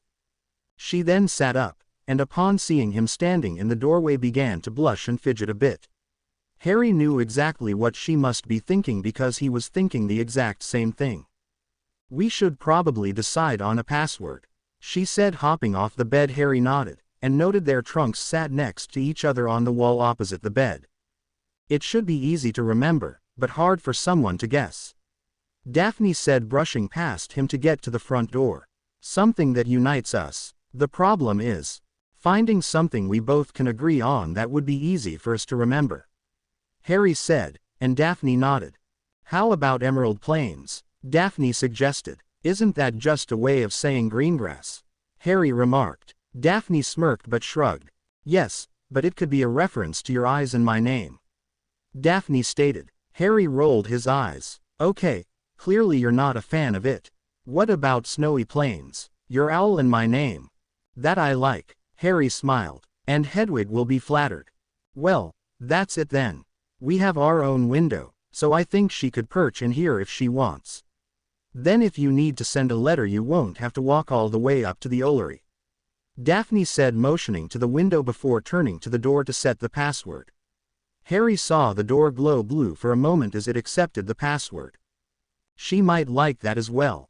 Harry nodded. Well, Daphne said nervously as she looked at him, and glanced toward the bedroom. I'm kind of tired and let me have a blanket and a pillow, and I'll kip out here, Harry said, moving towards the bedroom. Are you sure? Daphne asked, rather surprised by his act of chivalry, though it was clear in her voice that she was relieved. Yeah, Harry said with a smile. The Ministry may be forcing us to marry, but they can't force us to sleep together. We still have a few choices left to us. Daphne gave him a smile. A real smile. One that made her eyes dance. Harry knew he'd done the right thing and felt a little lighter as he took the topmost blanket off the bed, and one of the big fluffy pillows. He slipped past her and into the sitting room. He tossed them on the couch before heading back to get a few necessities out of his trunk. Good night, Harry, she said just before she closed the door. Harry changed into his sleepwear and lay down on the sofa, thankful it was comfortable. He flicked his wand and extinguished all the light in the room. As he lay there, he began to laugh to himself. His first night with his future wife, and he was already sleeping on the couch. Life could be really strange. Harry awoke the next morning feeling quite stiff and rather grumpy. It turned out that while it had been comfortable at first, the sofa didn't seem to agree with him. As he stretched, and tried to work the kinks out of his neck, he wondered if Daphne would consider alternating nights in the bed. Harry was certain that he wouldn't be able to make it through the year sleeping on the couch. Harry threw his blanket off of himself and got to his feet, giving another good long stretch before heading to the loo to take care of his morning necessity. After he finished taking care of nature's call, and brushing his teeth, Harry stepped out of the bathroom and started for the bedroom where his trunk and his clothes were. He stopped suddenly when he remembered Daphne was still in there, sleeping. It probably wouldn't be proper to just barge into to get clean clothes. He had no idea if she was decent or not, and had no idea what Daphne was like in the mornings. He didn't fancy the idea of being cursed into oblivion. Damn it, he said to himself. With no other choice, he began to turn around when the door opened, and Daphne gave a small shriek of fright. Harry leapt back about 2 feet, and threw up his hands to protect his head. "Never do that again, Potter," Daphne said, clutching her chest. "What are you doing anyway?" "Spying." She stood in the doorway panting slightly, staring wide-eyed at Harry, who was lowering his arms to look at her cautiously. "No," Harry said quickly. "No, I was just going to get some clothes, but then I remembered you were sleeping, so I—" "It's okay," Daphne said, holding up her hand. She ran her hand through her bed-tangled bee-owned hair and sighed heavily. "I believe you. You just startled me. I suppose our new situation will take some getting used to. Thank you for not being a total beep, Potter. Did you sleep all right?" "Good enough," Harry said as he made his way to his trunk. Daphne went to use the bathroom, while Harry collected his clothes. He took them out to the sitting room, and then grabbed the blanket and folded it and set it on the low table with his pillow on top of it. He collected his clothes from the previous night and took them back to his trunk, just as Daphne stepped out of the bathroom, yawning and scratching her head. Harry got a good look at Daphne in her sleepwear, a long shirt that hung off her shoulder and went down to mid-thigh, but still gave Harry a good look at her slender and attractive bare legs. Harry forced his eyes to the floor as he passed her. She followed him into the bedroom and sat on the bed as Harry opened his trunk once again. He rummaged around a bit, keeping his head down so she wouldn't see him blushing. "Would you mind if I took a shower?" Daphne asked a little sleepily. Harry looked up once he was sure his face had returned to its normal color and took great care to look her in the face. "Why would I mind?" he asked. "I was just going to get dressed and head to the Great Hall to meet with Ron and Hermione. I bet they waited up really late for me." "No, you can't," Daphne said suddenly, her eyes wide. "Don't you remember what that woman said last night? We have to eat at the new table. Besides, we need to appear." "Right." Harry's shoulders sagged. "Like we're happy and all that junk." "Yeah, I got it." Harry looked glumly at the floor and sighed before he looked up at Daphne, who was watching him inquisitively.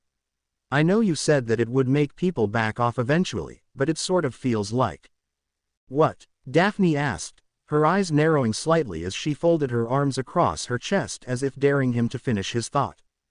"Never mind," Harry said bitterly. He didn't want to fight her. Not yet at any rate. "I'm sorry that you're not happy with this, Potter, but I am trying to help," Daphne said, the edge gone from her tone now. "Look, I'll get a shower, and make myself presentable. We'll go have breakfast and then you can go find your friends and let them know you made it through the night with the nasty Slytherin girl. I'll go find my friends, and do likewise. Besides, I am curious how some of the other couples managed last night." "What do you mean?" Harry looked quizzical. Daphne gave a small shrug as she went to her own trunk to gather her things. "Let's just say that I am quite the lucky witch as so far. You've been considerate, chivalrous, and even though you've got a lot to learn, you've been quite the gentleman. Not every witch will be so fortunate if history is anything to go on. I suspect there might be more than a few beds in the hospital wing that are occupied this morning." She grimaced. Daphne stood up with some clothes hanging off her arm as she glanced around their room. "You know, we have a wardrobe for our clothes," she stated, glancing to the tall mahogany wardrobe which stood in the corner. We should probably use it so our uniforms don't get so wrinkled or whatever. I mean, we're going to be living here for the year, might as well settle in. Harry nodded as he headed back into the sitting room where his fresh clothes waited. Daphne followed him out of the bedroom and stopped before entering the bathroom again as she looked to the sofa Harry had slept on. Well done turning the sofa back. I can't even tell you transfigured it, she complimented. Harry looked at her with confusion evident on his face. Turn it back, he asked. What do you mean transfigured it? Please, for the love of Merlin, tell me you didn't sleep on that thing like it is. You did transfigure it into a proper bed, right? She asked, looking rather upset. Harry face-palmed and groaned at his idiocy. I didn't even think of it, he admitted. Daphne groaned and rolled her eyes. She padded away to get her shower, while Harry got dressed properly. As it turned out, making herself presentable turned out to take Daphne nearly an hour. So far as Harry could remember, Hermione never took so long to get ready for the day. Then again, Hermione was always awake and waiting for he and Ron every morning, so maybe this was normal and he just never noticed it. He'd have to ask his best friend later. In the meantime, Harry had to occupy himself and get his mind off his growing hunger.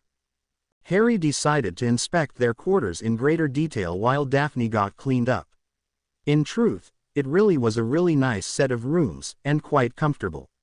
Harry thought it would be easy to get homework done with nothing to distract him. It was small, but by no means cramped. As Harry went to the small dining table, he saw a brightly colored catalog from Catamarans. Fine Wizarding Jewelers since 1558. Harry picked it up and flipped through it lazily, as he realized this had been the catalog that the Ministry lady, Umbridge, had mentioned. The catalog was 10 pages long and held 2 pictures on each page of some rather gaudy and, at least in Harry's opinion, ugly rings.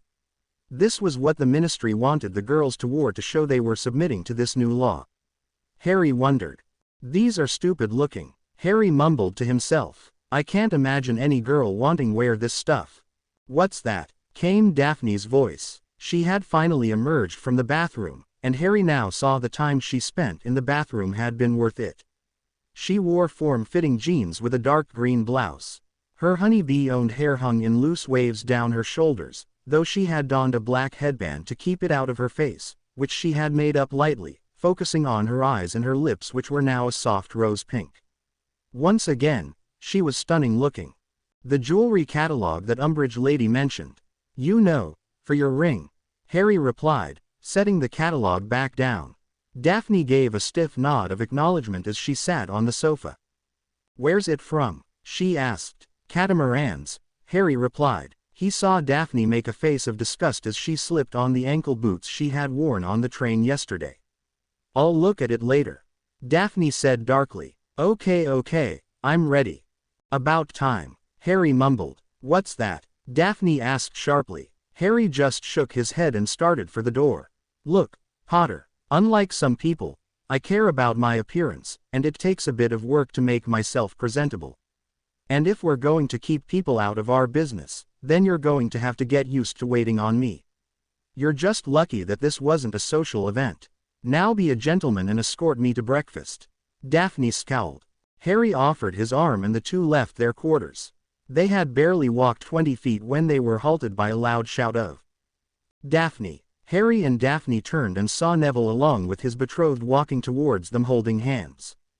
I'm so glad we caught you, the girl with wavy auburn hair said as she and Neville caught up to the couple. Harry looked to Neville, who appeared nervous, though he was smiling like Harry had never seen him do so before. Not that Neville had ever really had any reason to smile before. Still, Harry thought it looked good on him. Good morning, Tracy. How was your night? Daphne asked the girl as she embraced her warmly, with a truly warm smile that lit up her bright blue eyes. The girl Harry now identified as Tracy stepped back and took Neville's hand again happily. Really good, Tracy replied cheerily, but I'm really glad we don't have classes today. I don't think I'd manage through history this morning. Well then, I suppose it'll be up to your betrothed to make sure you get to bed at a proper time. Daphne cut across Tracy and gave Neville a pointed look, which made Neville fidget. Don't listen to her, Neville, Tracy cooed. My best friend seems to think she's funny, but in truth she's just a bit bitchy before her morning tea. Daphne glowered at Tracy, who was clearly impervious to the bee-owned girl's death stare. Oh, introductions. Tracy held up her hands and nearly shouted with delight. Daphne Greengrass, may I present Lord Neville Longbottom, my betrothed. It is indeed a pleasure, Lord Longbottom, Daphne said, offering her hand to Neville, who accepted it as if it were made of the most fragile and precious material. Congratulations on your betrothal. Harry gave Neville a questioning look, but Neville was too focused on greeting Daphne properly to notice him. Thank you, Lady Greengrass, Neville said formally as he accepted Daphne's hand and placed a key on her knuckle. Harry raised an inquisitive eyebrow at this. Neville gave him the barest of shrugs. Now, Tracy Davis, I'd like you to meet Harry Potter, my betrothed, Daphne said as she turned to Harry. It is indeed an honor, Lord Potter. Tracy smiled and offered her hand to Harry the same way Daphne had done to Neville. Harry took it and gave it a firm, friendly shake. Tracy looked a little disappointed at this while Daphne actually looked upset with him. Neville just looked embarrassed, but the shy Gryffindor often looked that way. Harry felt extremely confused, but when he made to ask about it, Daphne shook her head once and mouthed, later. She was clearly perturbed by him, and Harry was racking his brain as to what he could have done to upset the girl. He hadn't said or done anything in the last few minutes that could have upset her. Then he realized that it had been something he hadn't done. Neville had keyed Daphne's hand when they had been introduced, and Harry realized he had been expected to do the same to Tracy. Shall we join you? Tracy asked, her disappointment at Harry's lack of etiquette all but gone. Daphne smiled and gave a nod as she slipped her arm through Harry's, and the four made their way down to the Great Hall. As they entered, they all observed the new table set in between the Gryffindor and Ravenclaw house tables. It was thinner and shorter than the house tables, and of a lighter colored wood to set it apart. There were quite a few people eating their breakfast at this table, though only 2 actual couples. Michael Corner and Lisa Turpin, who were laughing lightly together, and Goyle and a pretty girl Harry knew to be in Slytherin, though not in his year. The girl looked very grumpy as Goyle shoveled food into his mouth. The rest of the people sitting at the table were not with their ministry-approved significant other half. Harry saw Malfoy sitting with Adrian Pusey and Theodore Nott. Malfoy looked up as they entered and a dark look crossed his face as he saw Daphne with Harry. He clenched his fist, but then schooled his expression. Daphne gave Harry the slightest of tugs and led Harry along with Tracy and Neville to a spot at the new table. When they were all seated, they began to fill their plates in relative silence. Interesting, Tracy said, looking along the table as she buttered her toast. Millicent isn't here, but it looks like Draco is sporting a fat lip. Harry glanced at the Malfoy scion, and noted that Malfoy did look a little rougher than he normally did. Neville was also looking at Malfoy. The bee-owned must have felt their eyes on him as he turned and gave both of them a malevolent look. So Neville, Daphne said, drawing everyone's attention back to her. Although I don't think I need to say it, I'm going to warn you about treating my friend well. Daphne, Tracy said warningly, Neville has been a perfect gentleman. He even offered to sleep on the sofa last night. Not that we did much sleeping. Harry gaped at Neville and Tracy while Daphne looked startled. Tracy, who hadn't noticed their expressions as she was searching for the cream, looked up at their silence. With a glance at her betrothed's rapidly reddening face and his gaping mouth, she realized what she had said, and how it had sounded. No, Tracy shouted, feeling her face heat up. No, we just talked. That's all. Harry allowed me to have the bed to myself as well. Daphne smiled with relief at Tracy's correction. Must be that Gryffindor nobility we've so often heard about. I didn't even feel the need to put locking charms on my door. It just didn't seem right to, you know. Neville stammered a bit, staring at his plate. Tracy reached over and squeezed his hand. I knew he'd behave himself, and even offered to share, but he declined. Tracy added with pride as she smiled fondly at Neville. Seems as if the ministry can't wait for us to even take our owls before we start our families. As if there isn't enough pressure on us this year with exams and career guidance and everything, but now we have weddings to plan. Did you get a look at the catalog? Daphne asked. Tracy nodded, her face contorted into a look of utter contempt. Catamarans. Really? Tracy scowled. Why don't they just dip our fingers in acid and be done with it? What's wrong with them? Harry asked. While he hadn't been that impressed with what he'd seen in the catalog, he knew that his opinion was that of a guy who had little to no interest in jewelry at all. However, the girls seemed to hate the company. They're rubbish, Tracy said as if it explained the matter. They use substandard materials, and their charms work is never done well. Neville explained. I had a great aunt who had her finger eaten off by one of their rings. We're going to send for a Tothman catalog. Tracy smiled happily. She snuggled up to Neville who, to Harry's surprise, gave her a one-armed embrace. Tracy smiled at this, and Harry wondered if Tracy was just naturally happy, or if she had an accident with cheering charms at some point. Neville was an okay guy, but Harry couldn't imagine anyone being as happy as Tracy appeared to be with his year mate. Good morning, Daphne. Harry turned and found a girl with soft wavy dark chestnut hair and eyes the same color as his betrothed's, standing there, looking expectant. Daphne sighed, and Harry heard Tracy whisper something that sounded like, "Here we go." "Good morning, Tori," Daphne said, greeting the younger girl. Harry looked at both girls, taking in this new one and thought they looked similar. "Is there something you need?" "No," the girl, Tori, said with a rather mischievous smirk. "It was weird not having you in the common room this morning. In fact, it was just weird because so many Slytherins are being subjected to this new law. Are you going to introduce me to my future brother-in-law?" "I suppose." Daphne sighed grumpily. "Harry, my younger sister, Astoria Greengrass." Astoria offered her hand, and Harry, remembering the foul look he'd gotten from Daphne, figured he'd try things Neville's way. He keyed Astoria's knuckle, and saw Daphne look at him much more pleasantly. A quick glance over his shoulder showed him both Tracy and Neville approved. Harry wondered why Sirius hadn't mentioned any of this during his lessons. He would have to ask him next time they spoke. "So you're the boy she nearly disowned her family for," Astoria said, rather sourly. She was built exactly like her sister, though she was shorter, and Harry could see that while pretty, in a few years she would be just as stunning as her older sister. However, unlike her sister, Astoria Greengrass was easier to read, and it was quite clear to Harry that Astoria didn't like him. "I'm a bit surprised you didn't wind up in the hospital wing like so many others," Astoria said loftily. "Either you're more adept with magic than I have been led to believe, or my dear sister took pity on you. I refuse to believe you, of all people, managed to thaw the heart of the Ice Queen in a single night. I've asked you to stop calling me that." Daphne glowered, but Astoria ignored her. "I'm sorry, but I'm a little lost." "What are you talking about?" Harry asked. "Oh, just that a few of your ilk tried to take advantage of their situation and wound up on the business end of their betrothed's wands. Warrington is likely going to be limping for a while and Bulstrode had to have leeches put on her." Astoria started to smile like the Cheshire Cat before Daphne held up her hand to stop her sister's tirade. "I don't think we need the details, Tori," Daphne said quickly, "and for your edification, Harry was a perfect gentleman.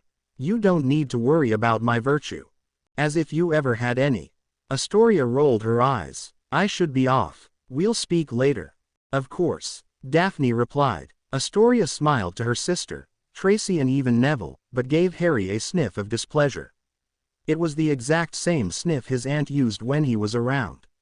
Harry was pretty sure he was not fond of Daphne's younger sister. "I guess we know why she was in the hospital wing this morning," Tracy said conspiratorially. Daphne gave a nod of agreement as she watched her sister take a seat at the Slytherin table. "Every 28 days, the demon is unleashed," she said wryly. Tracy sniggered while the boys looked confused at each other. Daphne turned to Harry and smiled apologetically. "Please forgive Astoria, she's usually quite sweet, but ever since she started getting her monthlies, she gets quite cranky. She has to get a potion from Madame Pomfrey to help. Personally, I think she needs a stronger dose." "Do you think it's true what she said about people trying to take advantage?" Harry asked. Daphne and Tracy nodded. Neville sighed and looked up and down the table before he leaned in. "Marriage contracts are a really old custom, and hardly ever used anymore, Harry," Neville stated quietly. "But when they were used more commonly, men would often use it as an excuse to, how do I say this? Sample the goods, Tracy remarked. Neville looked scandalized for a second before he nodded his agreement. Basically, he said, but it sounds like maybe it wasn't only boys. Daphne pointed out, you don't honestly think Draco wanted to sample Millie, do you? No, Tracy said, fighting hard not to break out into hysterical laughter. I think it far more likely that our sweet Millie got a little enthusiastic last night and tried to get a jumpstart on conceiving the next Malfoy heir. Draco probably put up a decent fight before resorting to his wand. Poor Millie was over the moon when she found out she would be Draco's wife. She had started to believe she'd wind up with Crabbe or Goyle, or something worse. We should maybe go check on her after breakfast. Harry looked back down the table at Draco, who was staring at his plate with contempt. So Harry, Tracy said cheerily, I've got so many questions about you. I mean, I never thought I'd ever get a chance to speak to you on a human level, you know, because of our houses and all, but I'm dying to ask you about some things I've heard over the years. It was funny because last night your name came up and Neville thought for a bit I might be interested in you. I'm totally not, and I made sure Neville knew that was the case, and he did admit that he could understand my curiosity, you know. Anyway, he told me that it was true that you killed a basilisk in our second year. He said he heard it from one of the portraits in the headmaster's office. I asked him why he was there, and it turned out to be because the headmaster wanted to talk to him about some of his class work. Silly, really. Tracy, Neville said, but Tracy continued. Of course I've had to listen to Draco spout off about how useless you are, but I watched you in the tournament last year, and you didn't act like you were useless. The way you handled the dragon was amazing, and everyone on our Quidditch team were completely jealous. I'd love to know what happened to you under the lake. Daphne was looking at Tracy, trying to signal her friend to shut up. Neville said her name again, but she didn't hear him or was ignoring him. But honestly, I think I'm more interested in the mundane. Why you take divination instead of something useful? Why does Snape hate you so much? He doesn't pick on anyone near as much as he does you. Even when you're not around, he's saying things about you. Daphne's eyes went wide and she tried to signal Tracy to shut her mouth without drawing too much attention to herself, and Neville was now repeating her name again and again, but to no avail. Daphne then looked at Neville and tried to signal to him to shut his bride-to-be up. Draco loves talking about your clothes. Probably because he can't really mock anything else about you. It's clear to anyone with half a brain you could wipe the floor with him. But it made me wonder a lot about why you wear that stuff. Tracy, Neville said quite loudly, looking around. Harry's eyes had narrowed. He looked sideways at Daphne, who was no longer trying to be subtle. She kept drawing her hand across her neck in a sort of cut-it-out gesture while Neville continued to repeat Tracy's name. I mean, the Potter line is fabled to have millions of galleons in their vaults, so it isn't like you can't afford something nicer and better fitting. So why do you wear such horrible clothing? I mean, are you trying to act as if you're just like the rest of us? You could have a completely tailored wardrobe if you wanted, you know, and it. Harry began to glower at Tracy, who was clearly blind to it. Nor did she notice the not-so-subtle facial hints Daphne was giving her to shut the hell up. She also didn't hear Neville saying her name over and over again. In fact, she didn't hear anything until Neville all but shouted, "Babe." Tracy turned, giving her betrothed a look of pleasant surprise. "You called me babe." Her cheeriness melted almost immediately at the look on Neville's face. She then turned to find Daphne looking quite irritable with her face in her hands, and Harry getting up from the table and storming out of the Great Hall more than a little angry. "Did I say something wrong?" Tracy asked, feeling humiliated. "I think he's a bit sensitive about his clothes." Daphne sighed wearily. "He kind of took offense when I asked him about it on the train yesterday." "Do you know anything about it, Neville? I mean, it's like Tracy said, the Potter line is quite rich, so why would he continue to wear that rubbish?" Neville sighed and shook his head. "Harry really is a private person. I don't know much about him outside of Hogwarts except that he lives with relatives who are muggles, and not very fond of magic. To be honest, I think the only people who really know Harry just got up and followed him out of here." Neville nodded towards the doors. Daphne turned quickly and caught just a glimpse of bushy brown hair. Daphne sighed heavily and stabbed at her eggs irritably. I'm really sorry, Daph, Tracy said earnestly. I had no idea that he would be so. Daphne waved it off. Don't worry about it, Trace. I've come to realize that while I landed the best possible candidate, it isn't going to be as easy as I hoped. Daphne didn't see Tracy's look of irritation at the mention of the plan. Harry, Hermione shouted as they left the castle. She and Ron had seen Harry get up from the new table and march out looking angry. She urged Ron, who didn't wish to leave his breakfast, to follow their friend. Harry, will you stop? Hermione tried again. Harry turned looking murderous, but his face softened when he saw his two best friends. Sorry, he said. I thought you were. Never mind. What happened, mate? Ron asked. You never showed up last night and your bed is gone. Neville's too. Yeah, Harry nodded grimly. Apparently I won't be spending that much time in Gryffindor Tower anymore. I'm living with her now. But you aren't married yet, Hermione said with bewilderment. Apparently the Ministry is trying to get us used to the idea of being married. A few people ended up in the hospital wing even. Clearly some people don't know the meaning of the word no. Hermione gasped in horror while Ron tried to puzzle out what Harry meant. Harry shrugged and turned again, heading out onto the grounds. Hermione and Ron followed in his wake. Did you and Daphne? Did you? Hermione stammered and Harry shook his head. Nothing happened, Hermione, Harry said easily, and Hermione let out a breath of relief. Harry stopped and gave her a questioning look. I just don't want you doing anything you aren't comfortable with, she said quickly. If I found out she forced you to do something.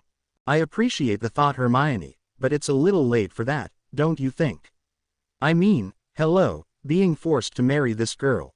Harry rolled his eyes. Daphne was just as surprised as I was about the living situation. I kind of think she didn't really think everything through before asking her parents to put her name down with the Ministry. She wanted to get betrothed. Hermione looked scandalized. Wait, are we talking about Say? Ron asked, clearly befuddled. Harry and Hermione looked at Ron, then began to laugh. Ron's expression turned to one of bitterness, and he folded his arms in front of him. You don't need to laugh at me, he said firmly. Sorry, mate, Harry said as he got himself under control and turned to Hermione. Yes, she wanted to get betrothed, though she hasn't really told me why. She did say she had some sort of long-term plan that required a husband of standing, and she was really pleased to be paired with me. I knew it, Ron proclaimed, looking over his shoulder at the castle where somewhere inside, Harry's evil wife-to-be was hiding. Hermione, on the other hand, while clearly troubled by this, didn't look as though she was convinced Daphne Greengrass was pure evil. Yet, so what happened at breakfast? Hermione asked cautiously. Why'd you look ready to kill anyone who got in your way? Harry sighed. By now they had reached the lake shore, and Harry found a large flat boulder and climbed up it. Ron followed, and Hermione did as well, though inwardly she was lamenting why boys seemed to have this need to climb on things. Daphne's friend Tracy started asking me stuff, Harry said, planting himself on top of the boulder along with his friends. Stuff I don't want to talk about. About you know who? Ron asked, looking a little disturbed. About your home life, Hermione said sympathetically. Harry nodded. Both she and Daphne keep asking about my clothes and stuff, and I don't want to, Harry stammered. Hermione reached out and took hold of Harry's forearm. It's okay, Harry, she smiled. We get it, but you may have to tell her a bit so then she'll stop asking. If you explain to her that it's not something you care to discuss, she'll probably drop it altogether out of respect for you. You know, I never understood that, Ron said. Harry looked at him questioningly. Your clothes, I mean. I know you don't really care about your fame and all that, but I also know you hate wearing Dudley's old clothes. So why have you never gotten anything for yourself? There was a silence for a few minutes as that sunk in. He's right, Hermione said, sounding a bit surprised at what she was saying. I can't believe I'm saying that, but he is. Why shouldn't you get new clothes, Harry? You're free of the Dursleys now, so why not get rid of everything that could remind you of them, including this? She tugged at the sleeve of his oversized t-shirt. Harry sighed, and then smirked at his friends. He could only shrug, and Hermione gave him a playful nudge. "It sounds almost like she's trying to help you," Hermione said, in her own weird way. "Maybe you should let her. See where this all goes. At the very worst you get clothes you like and that fit you properly. Maybe Harry doesn't want someone running his life." Ron chuckled. "Besides, what guarantee do we have that she isn't planning on serving Harry up to Voldemort?" "Because Dumbledore looked into it," Hermione snapped. "He looked into her family. We don't know what she wants, do we?" Ron replied. "She could be planning to act on her own. We don't know how close she is to Malfoy and the rest. Besides, even if she doesn't, we know she's going to use Harry for something." "You're right, Ron." Hermione rolled her eyes. "She's probably used Harry for something really sinister." She gave a rather dramatic horrified gasp and clutched her chest. "Like making babies." Harry guffawed at that, but Ron just glowered. "Well, at least this year I know what the big challenge is instead of having to unravel some great mystery," Harry commented. "That does make things easier." Hermione agreed with a snort. "But I'm no better prepared," Harry added. "I kind of feel like this is a major distraction. How are we supposed to prepare to fight Voldemort when we're all too busy with this marriage rubbish? I should be training to fight him, not playing house with some girl who's more interested in what I'm wearing than who I am. And what's with all the hand keying?" Hermione looked puzzled, but Ron perked up. "It's a custom among purebloods for men to key the hand of any lady he's introduced to. It's a sign of respect and of showing the lady that she's enchanting." Ron explained, clearly loving that he knew something Hermione didn't. "I've never seen you do that," Hermione said, looking disbelieving. "We're not real big on customs like that," Ron explained. "Dad says a lot of those customs are outdated and unnecessary. Plus he thinks it's just another way for the rich to appear better than the poor, and people they think are worthless." "You mean Muggleborns," Hermione said. Ron nodded. "Right," the redhead said, running a hand through his hair. "But we still had to learn them. Some of our aunts and uncles are pretty big on that sort of stuff, and me and my brothers all have to greet our aunts like that. Bowing and keying hands and all of that. Auntie Muriel will actually hit us with her cane if we mess it up. I used to think Fred and George liked getting hit until I realized they just like riling the old gal up. Muriel's pretty funny when she's angry." They all fell silent and just sat on the boulder, each lost in their own thoughts for a bit. More and more students were coming out onto the grounds to enjoy the weather and the company of friends, and Harry found himself wondering what Daphne was doing at the moment. "What's with that table?" Ron asked, breaking the silence. "Why did you eat there instead of with us this morning?"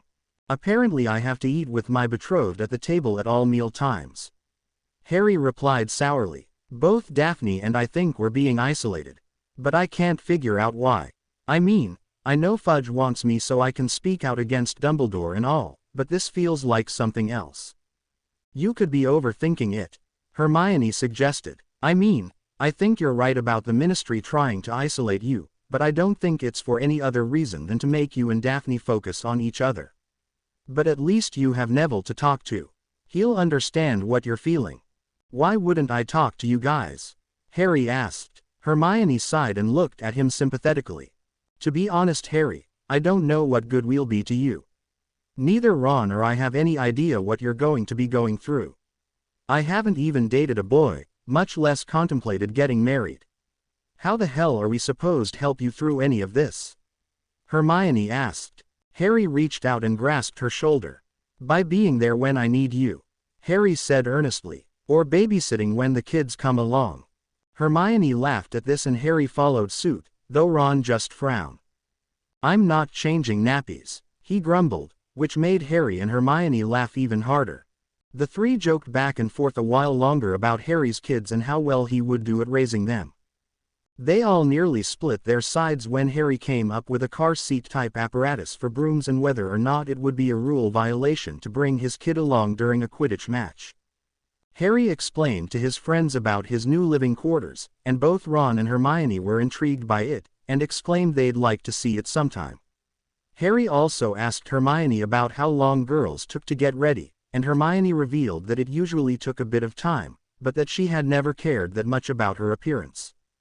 Both Lavender and Parvati spend about an hour just on their makeup and hair every morning. And on the weekends, when we don't have to wear our uniforms, they spend another hour trying to pick out the perfect outfit. She explained. Even Ginny takes a while getting ready for the day. You've just never noticed. The mention of Ron's little sister made a weight settle in his stomach. Do you think she'll ever talk to me again? Harry asked. Ginny had been more than a little cold towards him since he'd become betrothed to someone. Everyone knew the youngest Weasley had more than a little crush on Harry, and believed with all her heart that one day she and Harry would date. Her dreams had been dashed by the Ministry and the law, and for some reason, Ginny blamed Harry for it all. I told you before that she's upset. Hermione sighed. She's just lashing out at you because you're the only one she can lash out at. She doesn't blame you, but she can't rightly go up to Minister Fudge and slap the taste out of his mouth like I'm sure she'd like to. She'll come around, mate, Ron said comfortingly. You just got to give her time.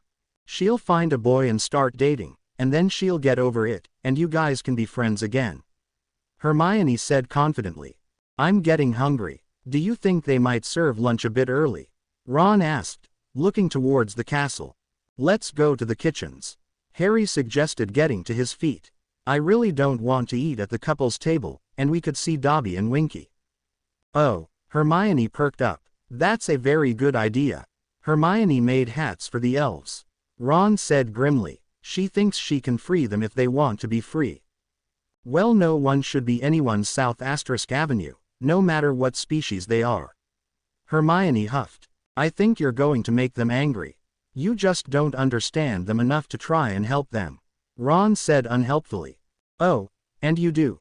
She snapped. Harry merely sighed. At least Ron and Hermione weren't changing.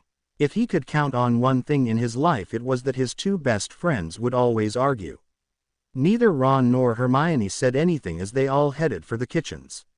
Hermione was in a very foul mood, while Ron was clearly looking forward to an early lunch.